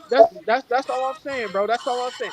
Then when it comes to the Boots Ennis shit, I broke this shit down yesterday, bro. He didn't want to fight Bud. Why? Because Bud was more of a risk. He had one title. Nigga, Errol Spence had a lot more to offer at that time, bro.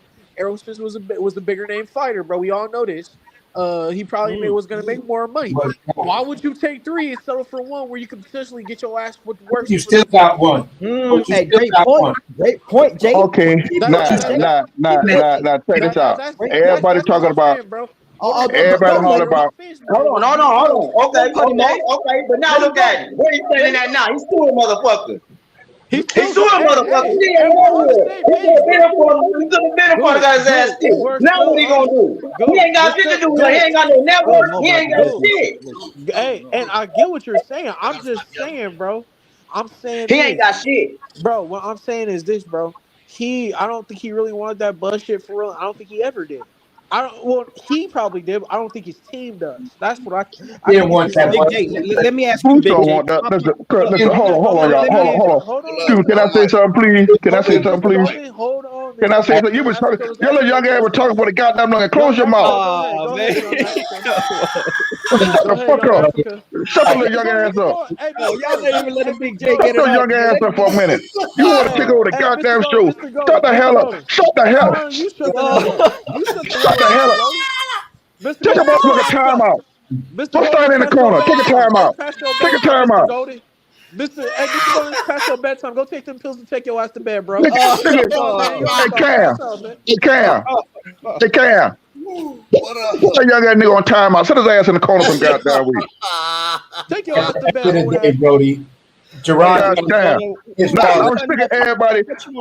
I'm sick of all these motherfuckers coming here and talking about Bud too small. Canelo don't fought bigger niggas with this and here, that. At the end of the day, everybody Canelo fought and had the hand speed that boy got. And had the footwork that boy got.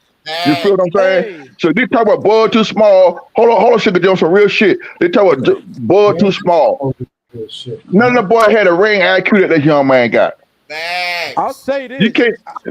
Sugar Joe, can I finish? You been talking the whole goddamn show. Shut the fuck up.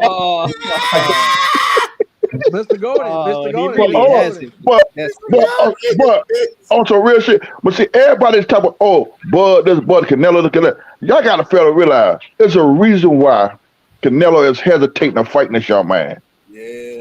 You have to look at you have to look at Crawford, his whole career, what this young man had accomplished. Every fighter, every division he went on, he dominated. The last two times he moved up, both champions, he beat. His first fight at 140, but for the WBO, he knocked his ass out. When he went to 147, he knocked Jeff Horn's ass out for his title. You feel what I'm saying? Yep. This man had never had a close fight his whole fucking career. Facts. Y'all talk about his resume. There's a reason why the top level fighters have avoided him. And the ones who were brave enough, who was a top level in their division, he whitewashed their ass. Okay? That's the reason why you don't hear Charlo talking shit about fighting Bud no more. Nope. Hell no. You feel what I'm saying? Yeah. You don't hear nobody at 154 calling Bud out. Only person that called Bud out is Tim Zeus, he was fighter. But they snatched that fight and put. But listen, they snatched that fight from Bud to give it for Tim Zeus and Bud to give it to Keith Thurman because they didn't want Tim Zeus to get his ass whooped right now. Nobody calling Bud out at 147. Nobody calling Bud out at 140. He's just not the fighter people calling out. Let me tell you something. All that Jaron Boots Ennis shit, everybody hyped up on Boots' ass. Boots don't want that fucking smoke. Boots, I give it to him. But if you look at when he fought Karen gave him hell with the foot movement. He was lost. He was tripping up all over himself. Just imagine fighting somebody skilled like Bud, anybody else with the foot movement. And plus they got power.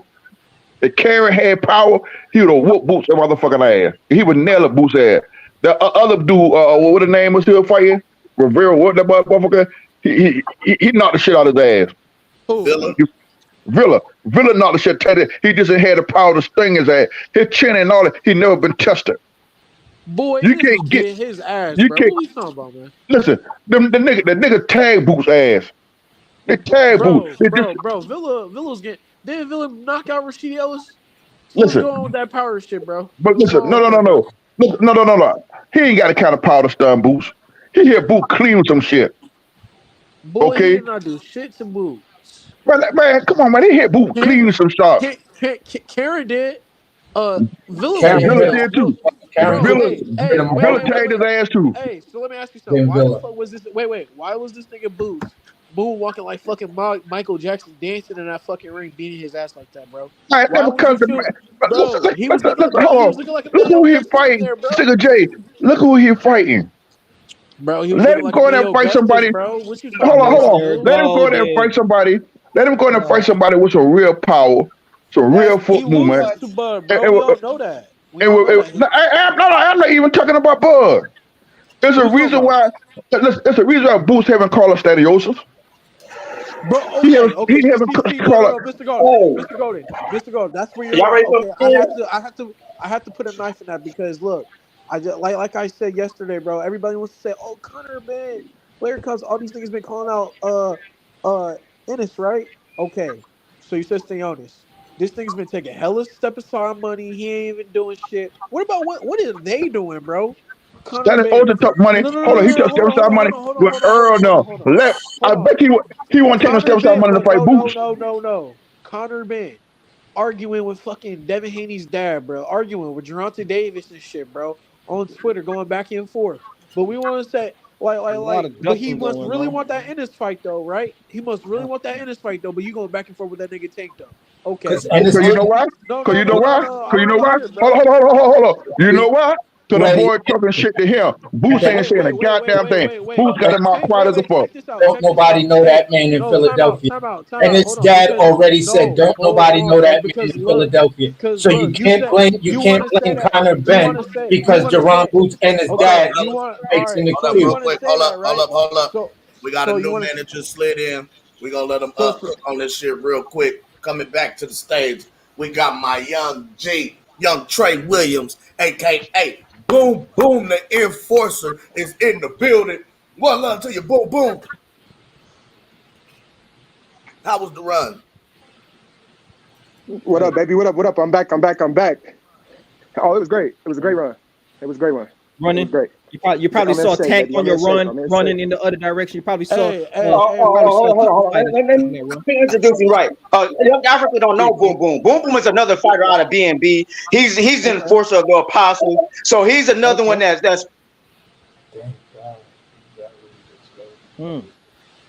Gucci froze. Let me say this.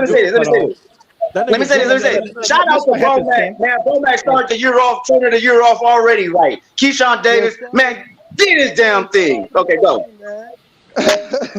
Shout out to my team, man. What up, Big J? What up, Big J? What up, Cam? What up, Gooch? What up, everybody? How y'all night going?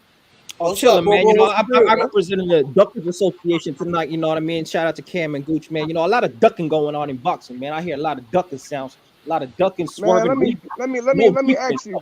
hands down, running. But go ahead. Let me ask you, what's up with this Boots talk? I'm hearing Boots Boots is in the ring. This is why I gotta say, hey, boom, real quick, because Gooch, brothers, Cam was holding me back, Golden was holding me back. I was about to get to Gooch, but brothers be holding me back today. I don't know why, but let me say this: Boots, right? When you look at the resume, a lot of questions, right? Hasn't done a lot, hasn't got tested. The competition questionable, but at the same point in time that Boots is in right now in his career is the same age that Bud was when he first Ricky Burns for his first title, right? So this is my point, right? But if you really was that guy, right? And you remember how it was on the come up, and Ricky Burns was the guy that gave you the shot. Ricky Burns was the one that gave you the shot. How about you be that guy? If you can't get the big fish like Canelo, if you can't get the rematch, if you can't get Charlo, then give the young brother a shot and let him come for the crown, bro. That's all I'm saying. All right, listen. That is a bullshit argument. Exactly. Well, what kind of bullshit? No, how? Wait. Biden the best is bullshit. Now that's what we do. It's a bullshit argument based on the fact you started with age. Hold on, let me cook this. No. Let Hold on, let me cook. It's Hold on, Boom Boom's turn. Hold on. Okay, so first and foremost, your argument, you can argue what you want with Boots, but first and foremost, there's only one Terrence Crawford. What I want to say is we're not looking back. What do we need to go back for? We already conquered the division. You get what I'm saying? We on to bigger and better things, bro. You got to realize Boots does not bring what Canelo or Charlo or you know what I see. He doesn't. I agree, but what if you can't get those guys? Boom, boom. That's my question to you. What if you can't get those guys? He's in a position that if he can't get him, he can retire. You know, Bud gonna go get Tim Zoo. What are we going? Tim to Zoo. See this one. How Tim Zoo bigger fish than Boots Ennis, bro? Like that's what I'm asking. You fucking kidding me, Tim Zoo? Yo, listen, bro. Man, Tim Zoo ain't done shit in boxing, bro. What? Tim Zoo beat better names, my guy. Better names, but he ain't a better boxer than Boots, bro. Let's keep it 100, bro. Hold Go ahead. on, time out. Before you continue, I'm not trying to be rude, but that's a fan of man, is what you're sounding like. Like you're a fan of Boots, I get it, but what you gotta understand is when the young No, man he's a Bud fan, hasn't really boo. brought. He's a Bud fan. I like Bud, man. Bud, pan for pan number one, bro. I ain't trying to. I'm just saying, fight the best. Hey, Bud's career, bro, has been all about fighting the best. Don't change it up now. That's all I'm saying. But this is what I'm saying, though. But this is what I'm saying. Well, Boots does not bring the caliber that. No. So boom, boom.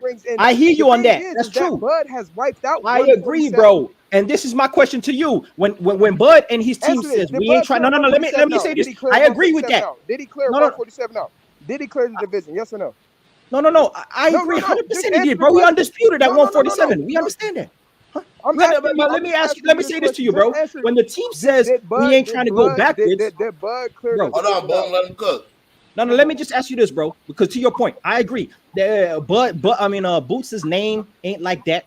Bud did all he needed to do at 147. Undisputed, ain't really much to do, right? But when your whole career has been based on, it ain't about the money, it's about fighting the best, and I'm trying to prove legacy, Cam. That's what he was saying before he fought Spence. Legacy, my nigga. I'm doing this for some. Hey, this is Bud's words. Don't get mad at me, bro. This is what Bud been doing.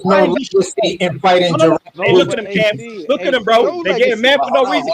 What's up? To your point, young African. Bud's career has been about that legacy and defining that and fighting the best. And so, then Canelo is the legacy fight. The legacy fight. HT, wait, hold on, though. I'm not talking. Here's why I agree. No. No, what he's saying is, you can't get them young niggas. African is saying is if Bud cannot get the Canelo fight, yes, right. This is why I agree with Young Africa, bro, because it's like I get what y'all saying. He don't need to fight in this, exactly. But like, I would not be mad at watching Bud versus Ennis fight. I would not be mad. I mean, watching that. And hold on. Because you gotta think of it like this, and this is where Young Africa. This is what I'm saying, because you gotta remember, this is the same narrative was with Bud just 2 years ago. My nigga. How we missing this, Omaha? Stand the fuck up, Omaha, saying, bro. And look, you cannot like. It's not. No. Hold on, bro. How? Y'all not looking at it how I'm looking at it, though. Y'all looking at it like I'm taking it away. Bud Crawford was already established. He was already Time out. Listen. Y'all be coming up with some ridiculous shit sometimes, bro. No. Side to the fence. Let me say this real quick. Then we can get it going. We gotta make sure one mic so the listeners can hear what we're saying. Go ahead, Jay. And I'm saying it like this, like for real, like it seemed like the whole fucking room is against me and Young Africa. All we saying is because you. Hold on, bro. All I'm saying is this, dude. You trying to tell me you will be mad at a Bud in this fight, bro? No. Wait. And hold on. I would not. Hold on. Wait. Because we want to compare Bud to these fighters, right? Let's be real. Let's be real, bro. Hold on, bro. How you gonna get mad when we talk about him and Sugar Ray Leonard? All these niggas defended their titles against the Dandy Lawn days. All these other niggas, number one contenders, bro. Hold on, gentlemen. Now. Right now. That's a great point. Can I say my argument? Hold on. Right. Now, hold on. Let me say this right now. He's asking me a question. Hold on. Let me say this real quick. Y'all giving brother standing 8 counts now, Cam. Come on, man. Like, let him knock the nigga out. Let him knock the nigga out. Like, this is what I want to say. Okay. Because you guys you guys have great points on both sides. Number one, let's keep it 1,000.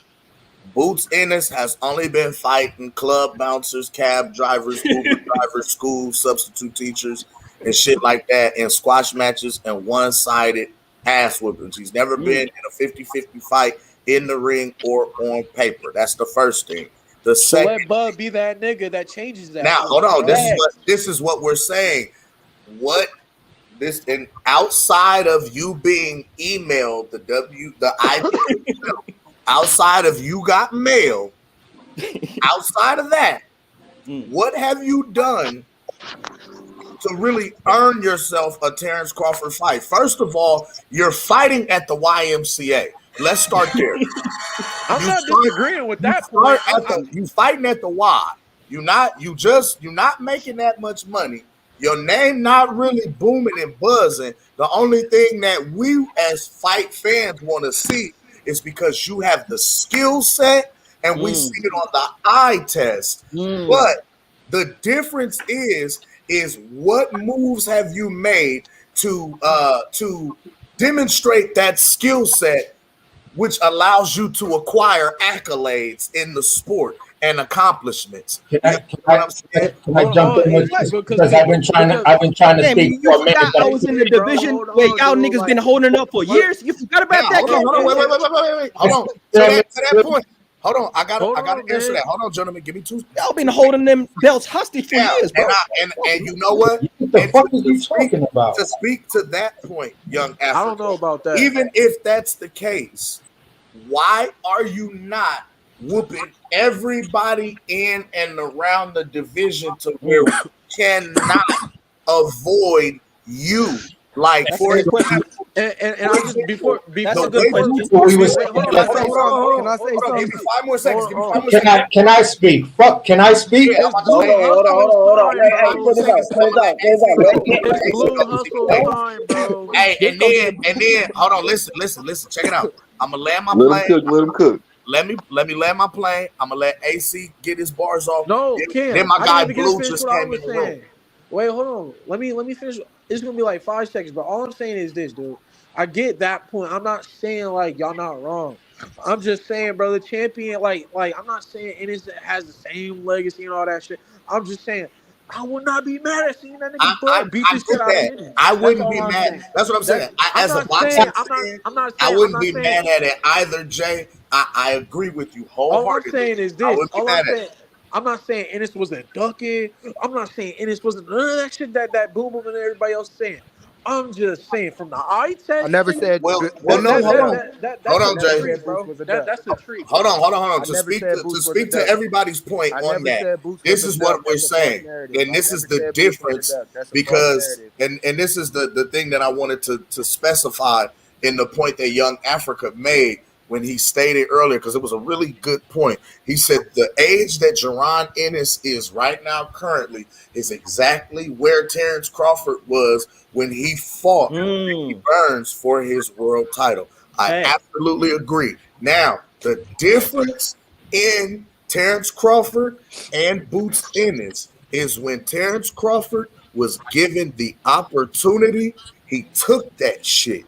When Boots was granted and given the opportunity not once, but twice, in a different way. Because first of all, the first time that you were actually in position, Boots was ranked in the top 3 of the WBO, and everybody on this panel knows the 1, 2, and the 3 challenged to C in the WBO for that belt. So when he was in position to do that, he jumped out of line to fight, become an interim champion to get the Errol Spence fight and position himself there.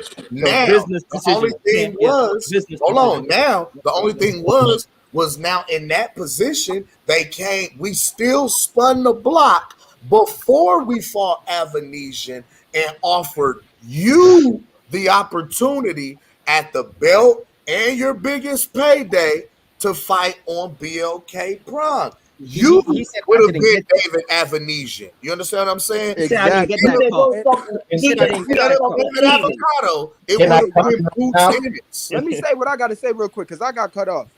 Hey, Wow. all I'm saying is, and this is another point to prove too. If Boots was never given that belt, if he was still interim champion right now, IBF would have mandated that fight for Bud and him. But for some odd reason, Bud was snatched of the belt because Errol Spence never fought Boots for that belt. So to be truthful, if we were never in this situation right now, I still don't think if Bud had all 4 of those belts, Jaron Boots Ennis would be able to get a shot. Regardless if he was the champion at the division or not. If he was interim champion right now, he would probably be a mandatory for that belt. But he still would be, because as the interim champion, Bud being undisputed, he's the interim champion for the IBF. He gets a shot at the IBF crown. Exactly. Go ahead, AC. I'm about to say we're gonna let AC cook, Then we gotta let my guy Blue Finish your point. Finish your point, Boom Boom. So I could. Oh no, I mean, oh boy, kind of landed my plane for me. But all I'm saying is, what I'm trying to say is if we weren't in this situation, I still don't think that if Bud was undisputed, I still don't think that Boots would be like, you know what I'm saying, next in line or whatever. He would be because Spence never gave him his shot, which I don't see why he did. I don't get why Spence. But you still feel like he wouldn't have pulled the trigger for the fight anyway, even being in position. So now let me clear it up, because people keep saying these things and trying to make these points about age. Okay, age, we'll give them that. We'll give you that. But since Bud got that first belt, right? If they're the same age, when you look at the total of fights that they had after that age thing that you want to bring up, you look at Boots has a total of 32 professional fights. Bud at 32 professional fights was a 2-division lineal champion and undisputed champion. So what that mean though? Let me finish. Let me finish. That's a great point. Okay, go ahead. So let me finish. So at the end of the day, when you talk about age versus age and opportunity versus opportunity, Bud never stopped taking advantage of opportunities to prove himself to be great and to prove himself to be that guy. Boots has not done that. He has not had a fight since he was gifted that belt. Every fight that keeps coming his way, his dad makes an excuse. Makes an excuse of why they can't take the fight. But Young Africa, now, if we just real quick, because Blue gotta go.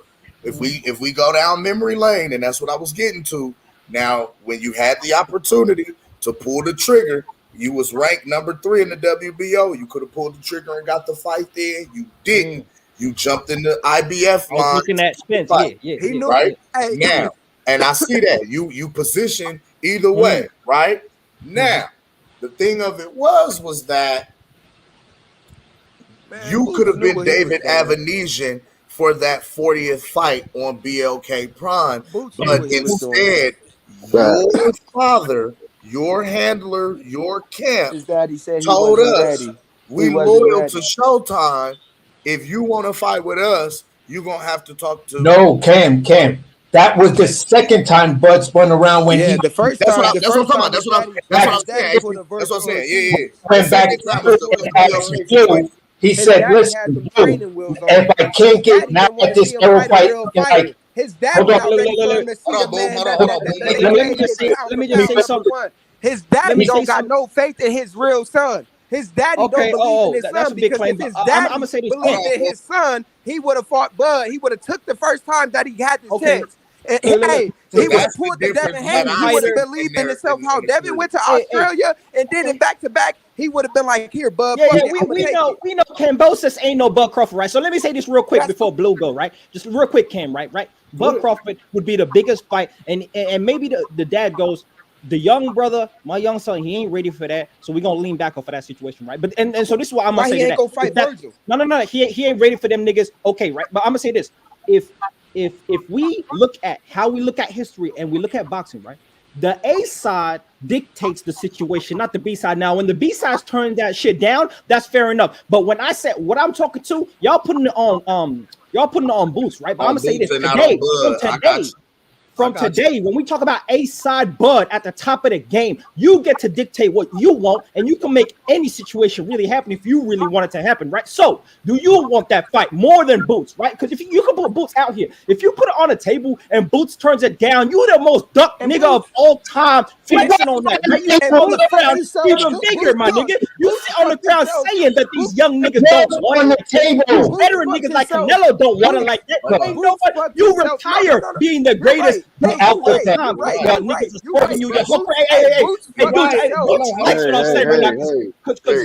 Boots, I mean, Boots retired as the most duck fighter of all time and say that ain't nobody at the top of the game want to see me. One at a time, y'all. One at a time. Fuck this shit, man. Okay, so listen. Oh, y'all said, go ahead. Young Africa, here's the fact. Right, went back to Blue Blood Sport. I went back to Blue Blood Sports and said, "Blue, now that that Avanesian joint is over, Errol is claiming this injury. what fight can you get me? Blue told him, he said, listen, we can get you the Jaron Boots Ennis fight. That's the second time BLK Prime tried to make a fight with that man. They sent him an offer. It was Blue, it was Espinoza, it was Cameron Duncan on the phone for an hour talking to Jaron Ennis's dad. Jaron Ennis' dad said, listen, we're not trying to leave Showtime. They said, we don't want you to leave Showtime. We just want you to fight this man, collect the bag, and you got a shot at the belt, and to be at least be the pound for pound fighter. You know what his dad said? You know what his dad said? His dad said at that time, it's the most quoted thing. It's the most quoted thing. We loyal to Showtime. I was just gonna say that's what they told him. We loyal to Showtime. But the cold part about it is he's loyal to Showtime. Can I say what I was gonna say? Just one. Hold on, man. We gotta let Blue cook. We gotta let Blue cook. Blue ain't cooked yet, man. And I was just gonna say he was loyal to Showtime, but Showtime was not loyal to him because they left boxing. Correct. My guy Blue Hustle, man. What up, everybody? What up, panel? What up, everybody? What up, everybody on the chat? What up with you? Shit, just moving and grooving, man. One day at a time, one step at a time, you dig? But still, man, like I said before, and I'm always gonna say, you know, his name ain't Boots, it's Uggs, because the way that man move is real feminine. You know, and I don't like how he moves sometimes. You know what I'm saying? I think he is a phenomenal fighter. I will give him his respect and his props. But just like I keep saying all the time, that man has 30-something fights, and he is nowhere near has collected the accolades that have Terrence Bud Crawford. Can I just ask you one question, bro? Who did Bud Crawford fight before he fought Ricky Burns? Bradis Prescott. No. Oh, see. Why are you helping him, bro? I was asking my guy Blue. Oh, I'm sorry. But see, even if you ask me that, we all understand. We answering the question is collective. You see what I'm saying? Because we Terrence Bud Crawford fans. Oh my heart. Okay. My bad, young Africa. You right. You got it. But y'all know I fade from the side. Man, you must be a Boots. You must be a Boots fan. Hey, young Africa better not ask me, Nathaniels on God. Honestly, hey, listen, real quick. Hold on. Young Africa. Niggas looking up box rec right now. I know what time it is. It's all good. Go ahead. Yeah, young Africa is a Terrence Crawford fan. But he is okay. That's Blue Cook, y'all. I thought Blue Cook. I was just gonna say, young Africa is a blood still fan. Errol Spence fan, young Africa? Yes, he started off an Errol Spence fan. Yeah, I know he did. I I switched up on Spence though when all that. Listen, young Africa. I'm hold on, let me have the floor real quick, y'all. Let me have the floor real quick. Let me do a little history. Go ahead, Blue. Go ahead. You know what I'm saying? I remember when you was pressed on E3's channel, and you switched it up to be a Terrence Crawford fan. You did? I remember that. Oh, because of the bullshit, right? Because of the out of the ring situation. Dick Rider. No. I switched up because of the bullshit out of the ring negotiations. Keep it real though, but go ahead. Nah, I fuck with Young Africa the long way because I do. I'm gonna say like this, bro. Young Africa is one of my. I'm with the side of truth. If you can't notice, I'm with the side of truth. No matter what, I switch up on anybody. He holds niggas accountable. And he's a knowledgeable young man, and I respect Young Africa. So keep doing the thing. Man. You have a right to make a decision and choose who you want to fuck with or don't want to fuck with. You know what I mean? So it is. We all got our own opinions. So Blue, let me ask you, Blue. If he can't get Canelo, can't get Charlo, can't get these big names. Hold on, who can? If Bud can't get these fights in a short term in the next 6 months, who would you like to see him fight? Yeah, he can't get Canelo, can't get Charlo, can't get Team Zoo. What you looking at? Well, goddamn, nigga, why you trying to take away all the opportunities for Man, you didn't say Tim Zoo the first time you asked me. Okay, so let me answer the question. Hold on.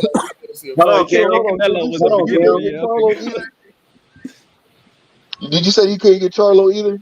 Yeah, no, can't get Charlo. If he can't get Canelo, who you want to see him fight? We know Charlo a duck. He ain't trying to look up for that. He ducking. Okay, well, I mean, to be honest with you, damn, that's. I mean, really, if you want me to be honest with you, there's really nobody else to really fight. I mean, I can understand that you're trying to push for Boots, but at the same token, Boots don't deserve it. Don't deserve it. See, I don't. This is why I don't get. The only reason why I'm saying he don't deserve it is because he has not tried to apply himself, Smokey. You know what I'm saying? The proper way.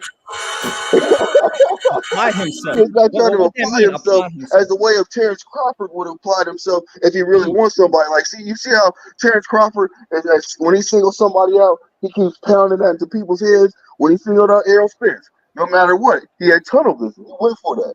You know what I'm saying? Even if he diverted, he still came right back to what his main. He still came right back to the main role.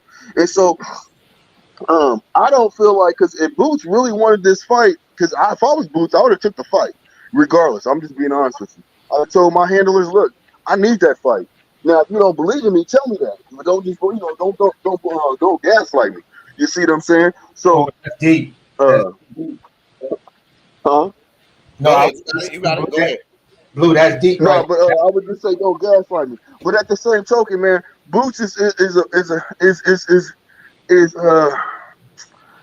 I don't know, man. I would say, I mean, you could. It's like I know you want me to say Boots, but I just don't think he deserves it, man. I'm just being honest. I think that it would be hard because I would want to see Terrence Crawford fight somebody that's worth it. And if you take it away everybody, I mean, he could go up there and fight on. Hey, brother's proving my point, Gooch. Omaha became Hollywood. Oh, A-side Omaha talking now, man. We talking business now, man. Easy work. What's the resume look like? And does he bring in the numbers? Hey, Gooch, man, what happened, man? What happened to Omaha, man? What happened, bro? We lost our roots, bro. I forgot where we came from, bro.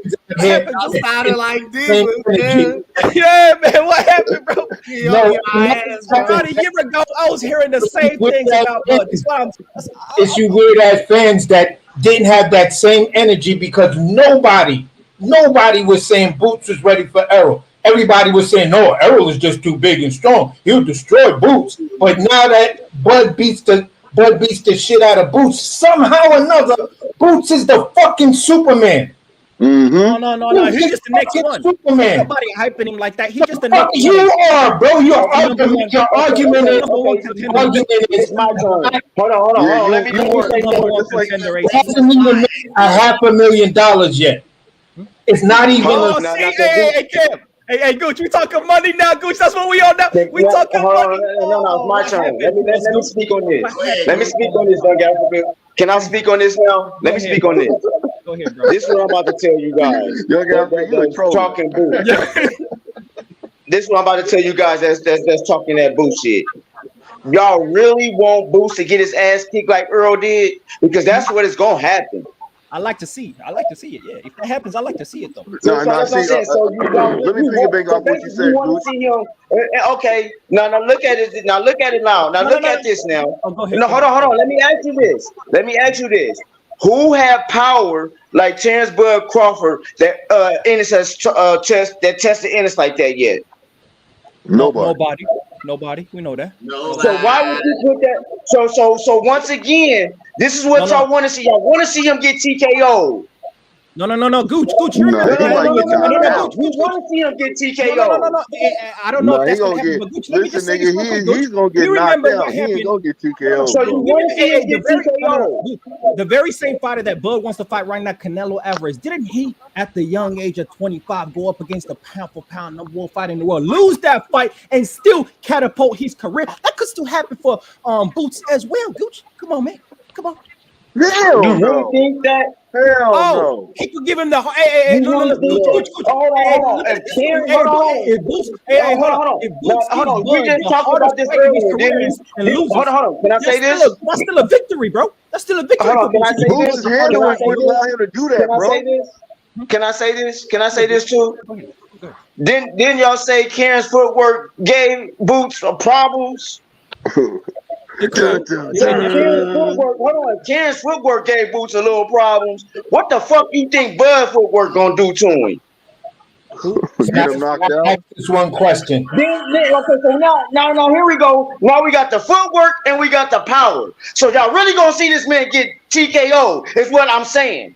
Another Bud. Nah, nigga, I keep telling you, he's gonna get knocked out because the way he Can I ask this question? No, Gooch. What do you talking to all the people that are hyping Boots? What about to all the people that are talking this money talking this A-side talk, forgetting the roots of Omaha was love. We come from the mud, and we get out the mud, and we always fight the best, and we about legacy. What are these niggas are now talking about? 500,000 niggas ain't check this out. That's what A-side do now. Hey, No, hold on. Let me answer that question. You want to know something? A-side goes. Oh, Cam, that's what happened. You A-side Baptist now. Hey, what happened, Cam? We done left the church. We done left the church and gone to the bank. We go, hey, Cam the Banker. Cam the Banker. That's what it is now, Cam the Banker. Oh, no, man. Cam the Banker. Like Hulk Hogan, I'm Hollywood Goose. Hollywood Goose. You done left the church, man. Oh, no. Hollywood Goose. Niggas catch me from state to state now. I'm Hollywood Goose. Yeah, he's talking numbers now. That's what I'm Hollywood Gooch and Cam the Banker, man. How the life changed in a year, man. This is wild. Man, what a difference a year makes, baby. Yeah, man. At the end of the day, it goes like this. Hey, young Africa, when we tell the world, hey, young Africa, it's like this. When we tell the world what the fuck is going to happen, and half the world was against us, and then when they seen it happen, you even heard me for a whole year. I told y'all what was going to happen to Earl Spence. Y'all kept telling me no, right or wrong, young Africa. You was right. You was 100%. You was even more than right. Yeah. Matter of fact, I just want to ask one quick question, young Africa. Who was the first? I froze up. Who was the first to tell him Crawford and on? Cam you was the Baptist, formerly known as the Baptist. Yeah. Cam the Baptist. Not formerly known. That's okay. Hey, young Africa, on E-Thriller, when you first heard me on E-Thriller, didn't I tell y'all he was gonna beat him with the jab from the left side? Facts, 100%, Gooch. You said so that. Can I? So I'm telling you something. I need you to start believing in me. That's what's about to happen to Boots. No. I'm not even arguing that he gonna beat Boots, man. I would predict Bud beats Boots, right? But I'm just saying this: when you was just about a year ago talking about how legacy and talent and skills and best fighting the best before matters, how does that change up in a year? The young brother, we still trying to fight the best, baby. We trying to fight the best. We trying to check this out. You know what we trying to do right now? We trying to answer our name in the goddamn books. If we beat Canelo, not the history books, not the history books. Again. The checkbooks, Cam, not the history books. The checkbooks. We already answered our name in the history. That doesn't matter. That's irrelevant. You're trolling now. What I want to ask you is simply in a year, young Africa, in a year. We were trying to etch our name in the checkbook. Want to ignore me? We done left them history books alone, man. We don't put them down. Hey, we done put up the checkbook, man. It's time to open the checkbook. You motherfuckers right. Hey, close your history books and your social study books. It's time for economics, ladies and gentlemen. Boys and girls, put on your thinking caps, put on your listening ears. It's time. No, what I want to know is in that same year, what fight has Boots had that says I can competently compete with the Terrence Boyd Crawford 3-division lineal champion? Didn't you see AC? Didn't you see that viral clip of when Boots was going slow motion on a nigga and just playing with niggas in the That's not somebody that wasn't a 50-50 fight. That wasn't a fight that he making him doing what he's supposed to do. He making him look bad, AC. That's another showcase fight. That wasn't a 50-50 fight. I'm asking you, what fight that he had against a super credible opponent that said, yes, this man is now on that level. Where is his resume builder? They all ducking, man. They all ducking, AC. They all ducking, man. They all ducking, but yet Cobb called him out in front of his daddy. They made excuses. Hey, Hobbs, Ben, he ain't the name. Connor Ben called him out. Connor Ben called him out. He made excuses. Eating too many eggs, bro. He been out. He been out. Not a valid guy. He been out. He speaks. Stop trying to filibuster. Stanionis said, basically, since the division is not moving, I don't mind fighting the Jaron Boots Ennis. Shout out to Stanionis, the very man taking that sideways money to keep the division moving. Shout out to you. Keep going, AC. All these niggas got records on them, bro. All these niggas got crimes on them, man. It's ridiculous, bro. All these niggas are the very reason why the division hasn't been moving. The reason why Boots hasn't got the names on his record, bro. Come on, Stanionis has a better resume than Boots Ennis. Association has done their research, bro. Stanionis has a better resume than Boots Ennis. Virgil Ortiz has a better resume than Boots Ennis. Okay, they've been around longer than Boots, man. Okay. Okay, so there's a lot of fighters that been around that been around longer than Boots. What that they did, have a better name. AC, has Virgil Ortiz showed you anything to claim that he's a fighter that will give you the name and recognition? What has he done? Virgil Ortiz kept it 100 when he. Virgil Ortiz is one of those duckers that you talking about, bro. He been ducking the top. And Golden Boy kept it a buck. You think? Hey, hold on. Virgil Ortiz don't even want to take a shot at Spence, but he gonna take a shot at an up and coming. It's they're not ready. I can't make my point if you're talking over me and you can't understand what I'm saying. I'm just countering you like Bud would. That's all. No, you're not countering me. You're trolling. I'm throwing them shots in between your shots, bro. That's all I'm doing. That's what he did to Spence, right, Gooch? In between the shots, Gooch. You throw, I throw, Gooch. You're not smart enough to do that. You're not smart enough to do that. So pump your brakes a little bit.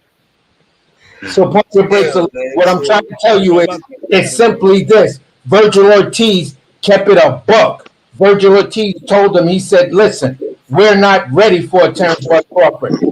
Real as shit. That's why I give Virgil Ortiz much more respect than I'll give a Boots Ennis, because all Boots Ennis had to do was say, nah, we're not ready. But you know what that fucking idiot said? I've been trying to call you out since 2018 at the fight community center.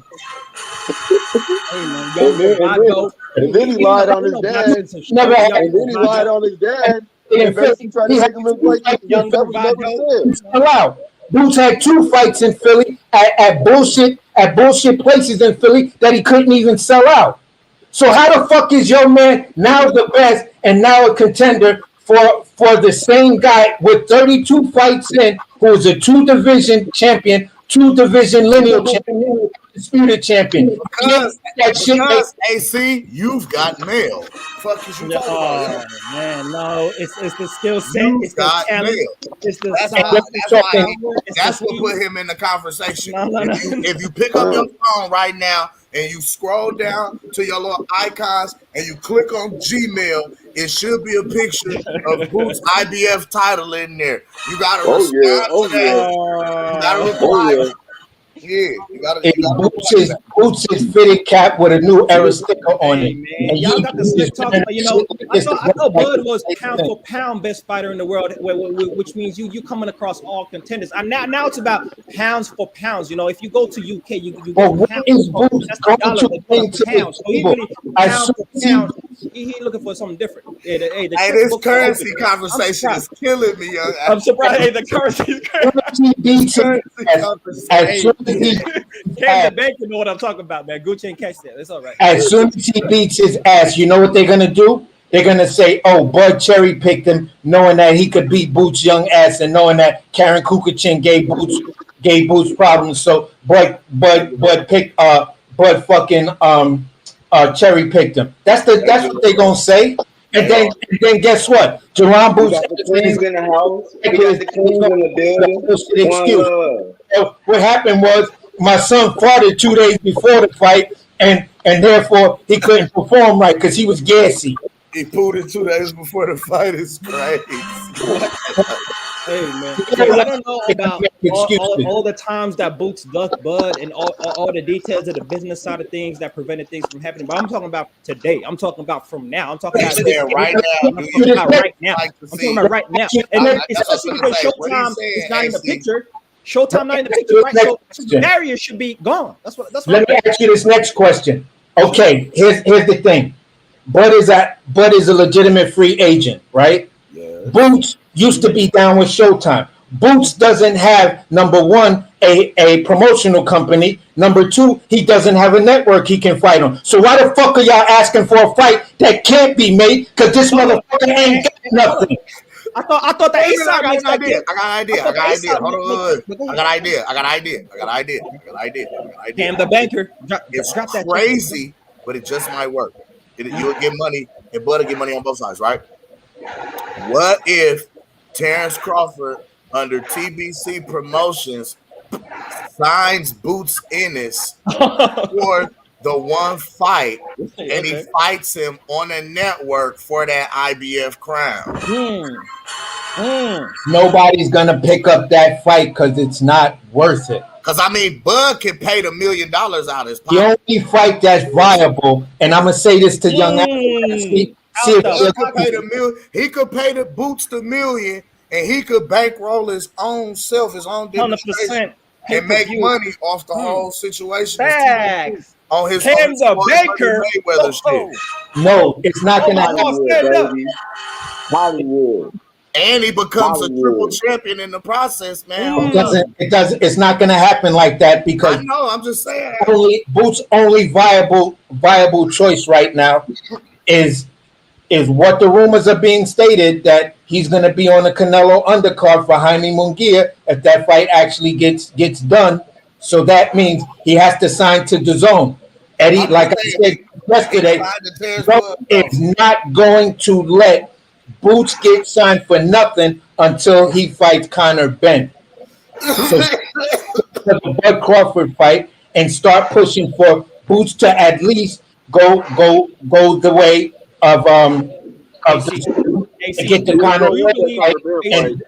So you don't believe that Boots deserves as the number one contender, interim champion to fight, but he don't even deserve it. He's not his number one contender. Boots is a champion, right? He's the interim champion. How is he not the number one? He's not the interim champion. He has the fucking belt. Whatever. I still call that the interim Reggie. Whatever. Yeah. No, he has the legitimate belt. He's not a full-fledged IBF champion. Yeah. I don't consider him that but either. He hasn't fought anybody. Exactly. But I get what he hasn't even defended it. You got to at least fight it on the vacant. Exactly. So at the end of the day, so he's the IBF belt holder currently. He's the current IBF belt holder. I don't think he deserves the chance at Bud though. He don't deserve. I do not believe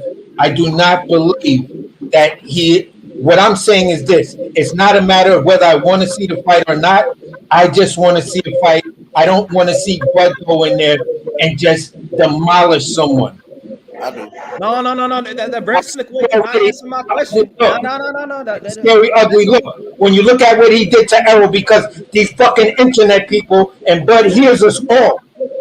When you hear these internet people talk, and then he said, right, when he was asked about the hype at his the only fighter who is actually a current Hall of Famer, a Hall of Famer, when he was asked in the lobby, said, "What are you gonna do with Errol if y'all get in a fight?" He said, "I'm gonna fuck him up." That's the same words he said about Boots. We know. Okay, Ken, let me ask you, Ken, real quick. Ken, if we know how the people would react to Bud. Well, hold on, let me ask you a question. Let me ask you, Ken. No, as a boxing fan, real quick, let me just ask Cam, and then you got Cam. How would you rate and evaluate the victory of Bud versus the up and coming Boots Ennis? Nothing. It's nothing. Okay, it's more than nothing. I like that. Okay, in my honest opinion, right? I look at Bud beating Boots the same way that I would look at Floyd beating Canelo. You understand what I'm saying? So, and I say that because they're basically at the same points in their career, right? When I look at the scenarios and the situations. So the higher up Boots goes in his career, the better his career does, and the better he looks, the more accolades he obtains, the better off that Terrence Crawford victory looks on his mantle with that name on this dresser. Because with what Canelo is doing now under his body of work, that Floyd loss has aged very, very, very well under Floyd Mayweather's resume. And Cam, just to what AC said, right? Cam, like when we say, do you just want to see Bud go beat up Boots, right? If you understand what that did for Canelo early in his career, it made him a way better fighter. Canelo himself says that I left that fight being a way better fighter after the fact. And so Bud could give Boots that chance and opportunity, get his ass beat and make him greater for that as well. That's something that when you talk about legacy and passing on to the next nigga on the come up, it's a part of your duty as the greats and the veterans of the game at 36, 37 to pass that knowledge down to the young brother. Say, you ain't ready, but you will be soon. And here's some lessons. Here's some lessons. I agree. Oh, you missed the Miyagi shit. What's up? I agree with Try that. to clear this up for Young Africa. Let me clear this up for Young Africa because he hold on, y'all. Time out, y'all. Hold on. Blue tried to say something. We gotta let him cook too, y'all. Go ahead, Blue. I want to ask you a question, brother, and I want to ask you a question. Who are the two people? Forget fighting Terrence Crawford right now. Who are the two people that you feel like should fight to make him prove himself? I want to know two boxers that you feel like. I want to know two boxers that you feel that can make him prove himself if he fought right now. That's a good I question. can give you two. I know it's a good question because y'all. What you've been doing is you've been deflecting a lot and trolling. So I want you to use your big your brain. He's not trolling. He ain't trolling, Blue Hustle. No trolling. No, you're not trolling. This real. There's a difference. He ain't just Can straight trolling. I ask my question since he's stuck on that? Let me answer his question though. That's a good Go question. ahead. Yeah, because I want to know who you think. I just want to know. If it ain't him, obviously I would like Errol Spence, right? But let's say that's not even on the table, right? I would like that ain't a good fight. Young brother on the come up that I would like to see him fight is one would be Conor Ben, right? Conor Ben would be nice, Okay, and then that's a good one. two would be a champion that's been proven at multiple divisions. That's his Barrios. I'd like to see him go against Conor Ben or Barrios. What? Hey, why are we making racist Barrios now? Africa. Wait, time out. Barrios is a baller, 140 pounder. Time out. Young Africa, bro. I was with you till you said my nigga Mario Bart. You love him. I was Mario Barrios. Come on, man. No to Barrios only because he's been a champion, man. Like, go against a champion. Let him fight somebody that is a contender for real that's undefeated, man. So hold on. Can I let me try to educate him on this. Let me try to educate Young Africa on this because he keeps bringing up Canelo Alvarez comparison. Now, before he fought Floyd Mayweather, he fought Austin Trout, 26-0. He fought a Josito Lopez, who was 30 with 4 losses. He also had a victory over Shane fucking Mosley. So he had an Austin Trout level fighter and he had a Shane Mosley on his resume. Jaron Boots Ennis does not have none of that. None of it. So when you try to compare the two, it's a big difference because at the end of the day, he fought legendary fighter Shane Mosley when Shane Mosley was still a great fighter, and he beat him. That's the thing that got me watching. That's the fight that got me watching Canelo early on. Like, yo, this dude is something. This nigga just beat Shane Mosley, bro. So at the end of the day, Jaron Boots Ennis does not have none of that. No. I understand that, and this is what I'm saying. You got a slight feedback in the background, gang. Okay, I'm in the vehicle right now. That's why. Okay. Let me go ahead and mute myself now. Before we saw Bud Crawford fight Ricky Burns, who did he fight, bro? He fought some Russian dude. He fought Bradis. Okay, so now you're moving the goalpost. Like this. My point is that So now when you're you moving the always goalpost. come up, and then who does he fight after he fights Ricky Burns? He fights Delorme, he fights Beltran, he fights Gamboa. Then he gets to Henry Lundy. He gets to these guys, right? But you need that stepping. I used an example that you said. Well, time out. Wait. Africa, I used an example you said because you brought up Canelo Alvarez as a comparison to what's the name?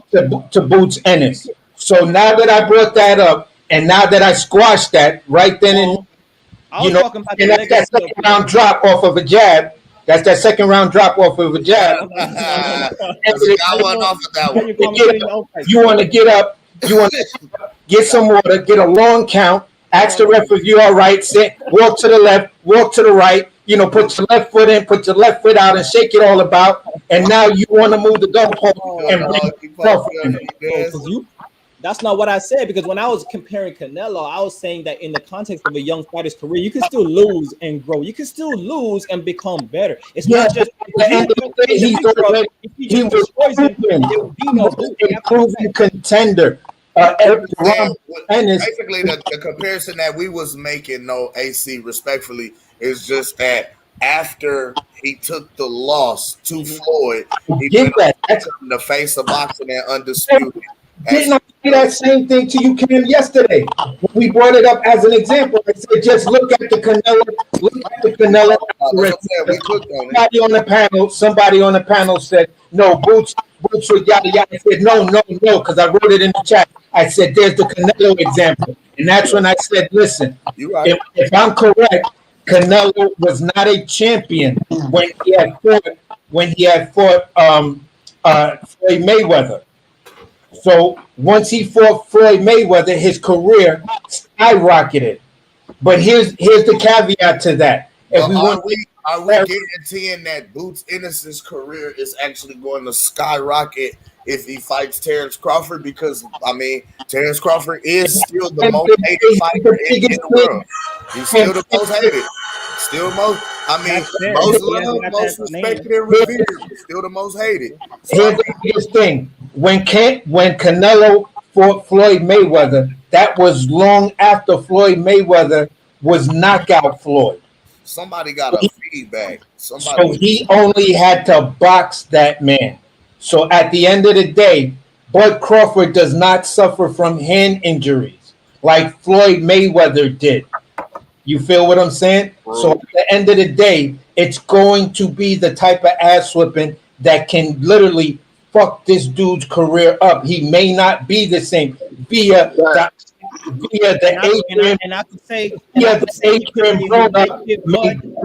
hardest fight of his career too. Like, let's not act like it's Young Africa, and then Sugar.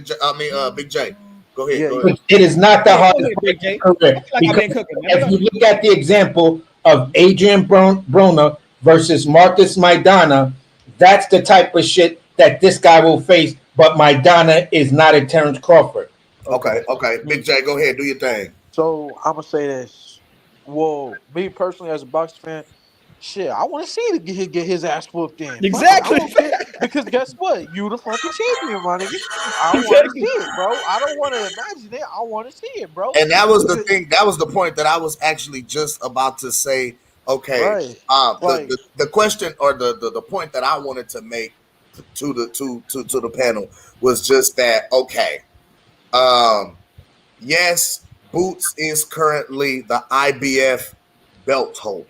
Right, we're not gonna say champion because he hasn't fought a body, beat anybody for the belt, defended the belt, what have you. Right. So since you are now the IBF belt holder, that alone is what actually granted you the opportunity to be able to contend and now compete and face Terrence Bud Crawford. That is pretty much the premise that you're using to land this fight. Not saying you're still worthy because of your body of work previously and what you've done, but that's what it is. You understand what I'm saying? And Cam, the banker. Add for along. one fight, we put away the checkbook, right? We close the checkbook up and we reopen the history books, right? And we say, are you going to become two-time undisputed at 147 and defend your other 3 belts that you still currently hold? You still have the opportunity of greatness at your disposal. And becoming a triple champion by beating Boots. I get it. I get it. Hey, hold on real quick, gentlemen.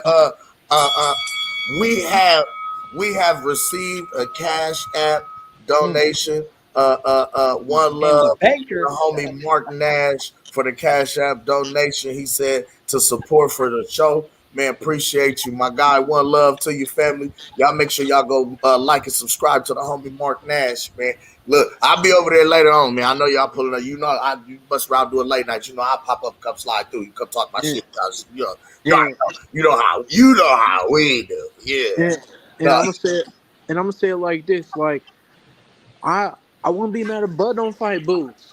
Right? I'm not saying he has to. I don't think Bud is obligated to do anything he don't want to do. He don't. No, his legacy solidified. Go ahead. I'm just saying, right? Like, if you're asking me personally, if I want to see Bud, right? I would not mind seeing a Bud versus Ennis fight. I get it. AC said he gonna get his ass whooped. This, that. Cool. And I get all that. Shit, I don't want to have to imagine it though. And at the end of the day, we say he cleared out 147. Why not get this bum ass nigga out there too? And become a triple champion. I respect it. That's facts. Check this out. So not only right. So okay. It only so people want to say it don't do this for Buzz. It really does because he literally comes out the whole division. With the mic. Hold on, Jay. You messing up your audio fading in and out on me. I can't. You going in and out on. Yep, there you go. Yep, there you go. I'm saying. There ain't nobody like. I know we said that with Arrow, but I'm saying like Ennis was always number 3.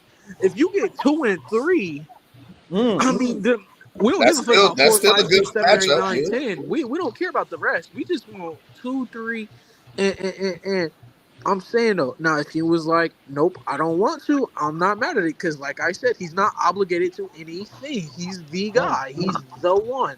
Understood. And that's where Understood. with that. He's obligated to what? Hold on. Obligated to what? Hold the phone. Hold the motherfucking phone. I know good and well that is no Don that just. Hey, we got a reunion. We got a reunion going on. Hold on. One love. The apostles in the building. What's good with you, baby? The apostles in the building, man. Shout out to the apostles, man. One love to y'all, man. I told you I'll be listening to y'all, man. Cook, man. You know what I'm saying? Y'all think I creep up on you, but AC, my man, Young Africa, Blue Hustle Man in there. You know, Tony Reviews. One love to everybody, the panel, man, the chat. Hit the like button, man. Y'all be listening to Hollywood Gooch. You be listening to Cam the Banker and A-Side Omaha. He called it. Young Africa has now dubbed us A-Side Omaha. A-Side Omaha, yeah. They done closed the history books. They done opened the checkbooks, man. It's amazing, man. And I've been listening to Young Crafia all day too. You've been crying like a motherfucker about Bud. You've been crying about Bud like a motherfucker, fighting Boots and all this. And look, as a fan, let me chime in. Look, as a fan, I would love to see Bud and Boots fight. Let it happen. I'm good with that. Let it happen. That's cool.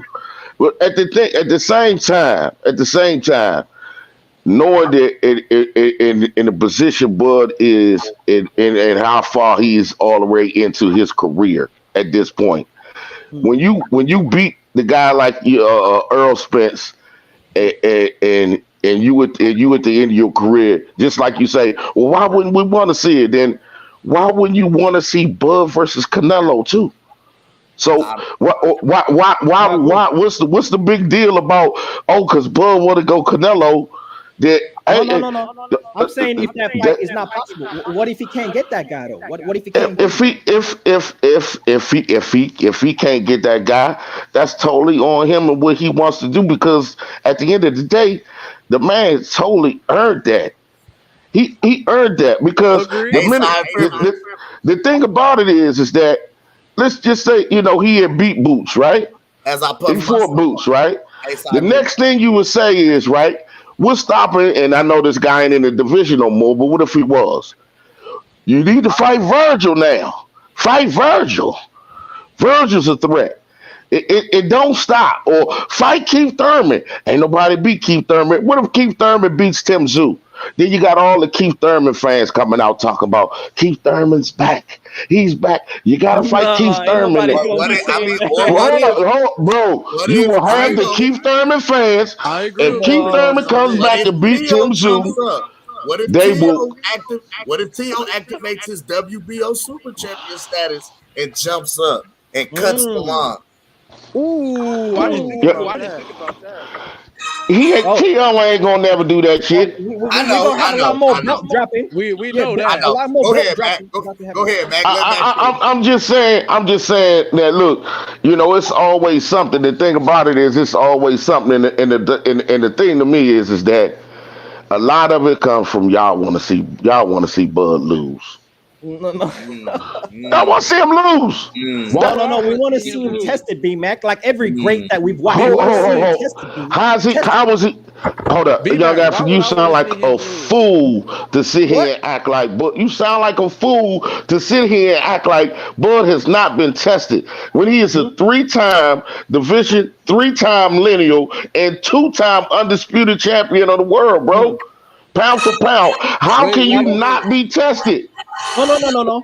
Get fighter of the year. When you say tested, we're talking about somebody that has the skill, the power, the size to affect you, right? And to go toe to toe. And when it's all said and done, still throw it back right at you. There have not been fighters outside of the Green Machine that had him rocky for a minute. I ain't really seen him get pushed to the limit. And what do we measure greatness on? Is the great fighters versus another great fighter and getting pushed to the limit. And we haven't seen that. We've seen Canelo get pushed to the limit, lose against Bivol, lose against Floyd, and we understand the ceiling of his greatness. We want to see this from Bud in his career, and we haven't seen that yet. And that ain't Bud's fault. That ain't Bud's fault. I'm not saying that's Bud's fault. It ain't my fault that the nigga that's supposed that ain't Bud's fault. But when there's another young brother on the come up that has a skill set to give you problems, potentially, let's see that. I'm curious. And let me ask you this, young Africa. Africa, let me ask you this one question. Who you got between Tim Tszyu and Boots Ennis if they fought? Who you got? Oh, I got Boots. You got Boots easy? Not easy, but I got Boots.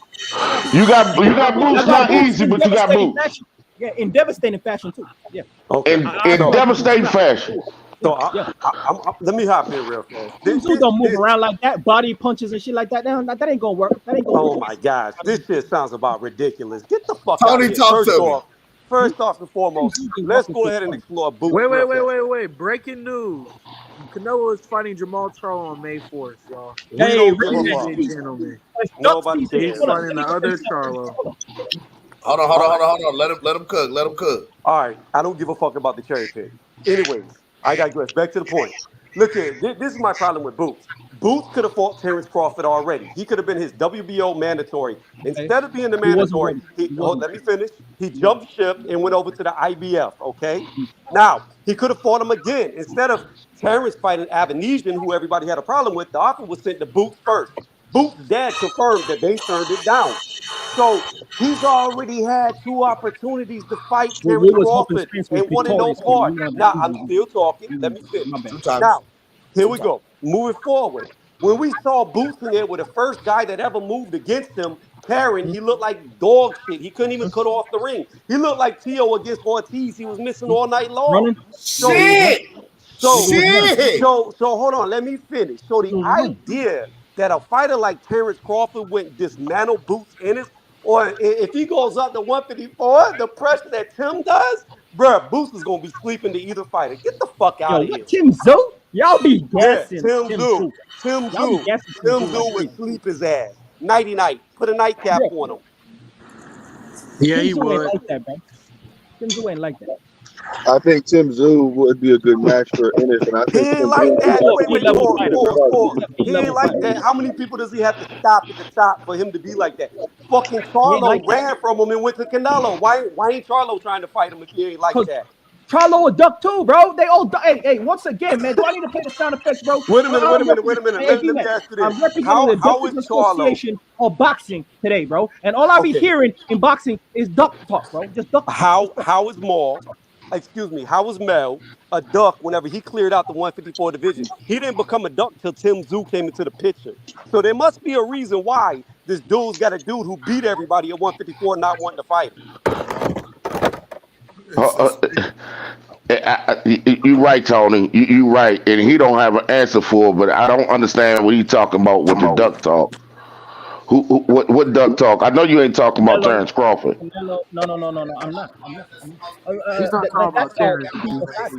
not yet. He ain't a duck yet. Oh, look, Canelo ducking Bud, Canelo ducking Benavidez. We got Tank ducking everybody in sight. We got Charlo ducking Zoo. We got a lot of ducks, man. So at the end of the day, all I see is duck talk in the divisions of boxing. And so when I say that these fighters need to fight the best, see, this is what I don't get right, B-Mac, right? Just about a year ago, we had all these Bud fans talking about how the skill set, the talent, the legacy, and the best fighting the best is what matters, right? And so if Bud cannot get Canelo, he cannot get a big fight with Charlo or even Tim Tszyu, and he has to go to the next resort if he doesn't retire, that would be Boots Ennis. And if that's not Boots Ennis, then I'm disappointed in the definition of what the legacy of Bud Crawford is, which has been always I fight the best and I fight them at any time, any place. And so why are we switching up? And now what I hear on the panel is how much money has Boots made? What's on his resume? The very same questions that people had for Bud. I find that amazing, man. How much? No, hold up. It's a difference when you talk about Bud and Boots. Let's be honest. When we talk, come on, man. When we was talking about Bud's resume, when people started talking about that, he was already a 3-division champion at that time. That's when we started talking about, when people started talking about, because he started challenging Earl Spence. That Boots has not. What is his best win? Tell me his best win. Versus that the guy he fought before the last one. See, the guy he fought. You don't even. What's his best win? Name the name. Name the names. Look, man. Look. No. See, this what I'm talking about. Name the name. Africa, don't get quiet now, bro. What's the name? Name the name. Who was his last fight before his last one? Roman Villa. Hold up. Before the last time. Before See, you talking about Sergey Lipinets? You talking about Villa? Delorme. Yeah, hold on. So Delorme is his best win. That's tell me. Name? That's a name? Thomas Delorme. He was a blown up 140 pounder. Wait. Damn, Bud whooped him already? Yeah, he was a blown up 140 pounder. Bud did beat him. He did beat him already. Okay. Let's be honest, man. Boots' resume is no better than Conor Ben's. Boots need to. Hey, and you want to disrespect? I'm done with Conor Ben, bro. Let's not even talk about Conor Ben. Bro, but I'm just saying, you could be done with Conor Ben. That's cool, Sugar J, and I get it. But my point is that when you talking about he's the best of the best, no, on paper, as far as the eye test, yes, Boots looked like he got the goods. That's all well and fine. He looked like he got the goods, but you can't sit here and say that he gonna dominate Tim Tszyu, and Tim Tszyu is beating the motherfucking champions and actually beat motherfucking and actually is a champion and won the fucking belt. Hey, and here's the thing though. No. He won the vacant title, but he beat Tony Harrison. No. B-Mac. Okay. He did. He won the fight. Time out. B-Mac. He beat old boy that beat Sebastian Fedora. He knocked old boy out when he went for the title. Who's the dude that knocked out Sebastian Fedora? Brian Mendoza. He beat him. He beat him with the WBO vacant title. He beat him. And those were the two dudes that were fighting everybody. And Tim Tszyu, and look, Africa, I was listening to some points, but some of it to me is like, I'm not gonna sit here and act like Ennis would just whoop on Tim Zoo, bro. I got Ennis beating, but No, B-Mac. So what do you think about that? Boots Ennis is at the same age that Terrence Crawford was when he fought Ricky Burns. What do you think about that?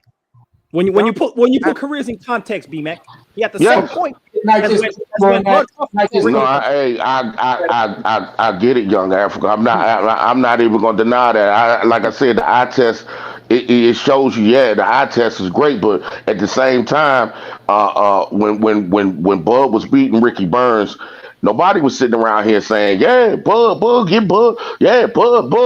Nobody was sitting over here screaming Bud name. Bud had to earn that shit straight out the dirt. True. But he had to earn that. I mean, again, who did he beat before Ricky Burns? If you got it at the top. Again, since he won the belt, since you want to bring that age thing up again, 32 fights in versus 32 fights in. No. I don't get why you think that's important. How is that important when you talk about the context? Because how is the age important? That's the shit that No, because the question is, what is Boots' resume? And I'm saying in the same context his resume looks like as well. Listen to me. 32 fights in versus 32 fights in. If they both had the same opportunity. No. How are you measuring it by fights? Different careers, bro. Hear me out. You gotta listen to the whole different careers, man. The 32 fights. You're talking about the same age who got the opportunity. All right. You got emailed the belt, right? Bud earned his belt. Who did Bud fight to earn his belt versus Ricky Burns, bro? You tell me. I got you. Didn't he? Hold up. Can I just name the 5 guys? I got you. And I'm gonna say this. I'm gonna let you go. Cook, Tony. Didn't he go up to 140 and fight British Prescott? British Prescott and went back down to get Ricky Burns. Breeders' Prescott on short notice.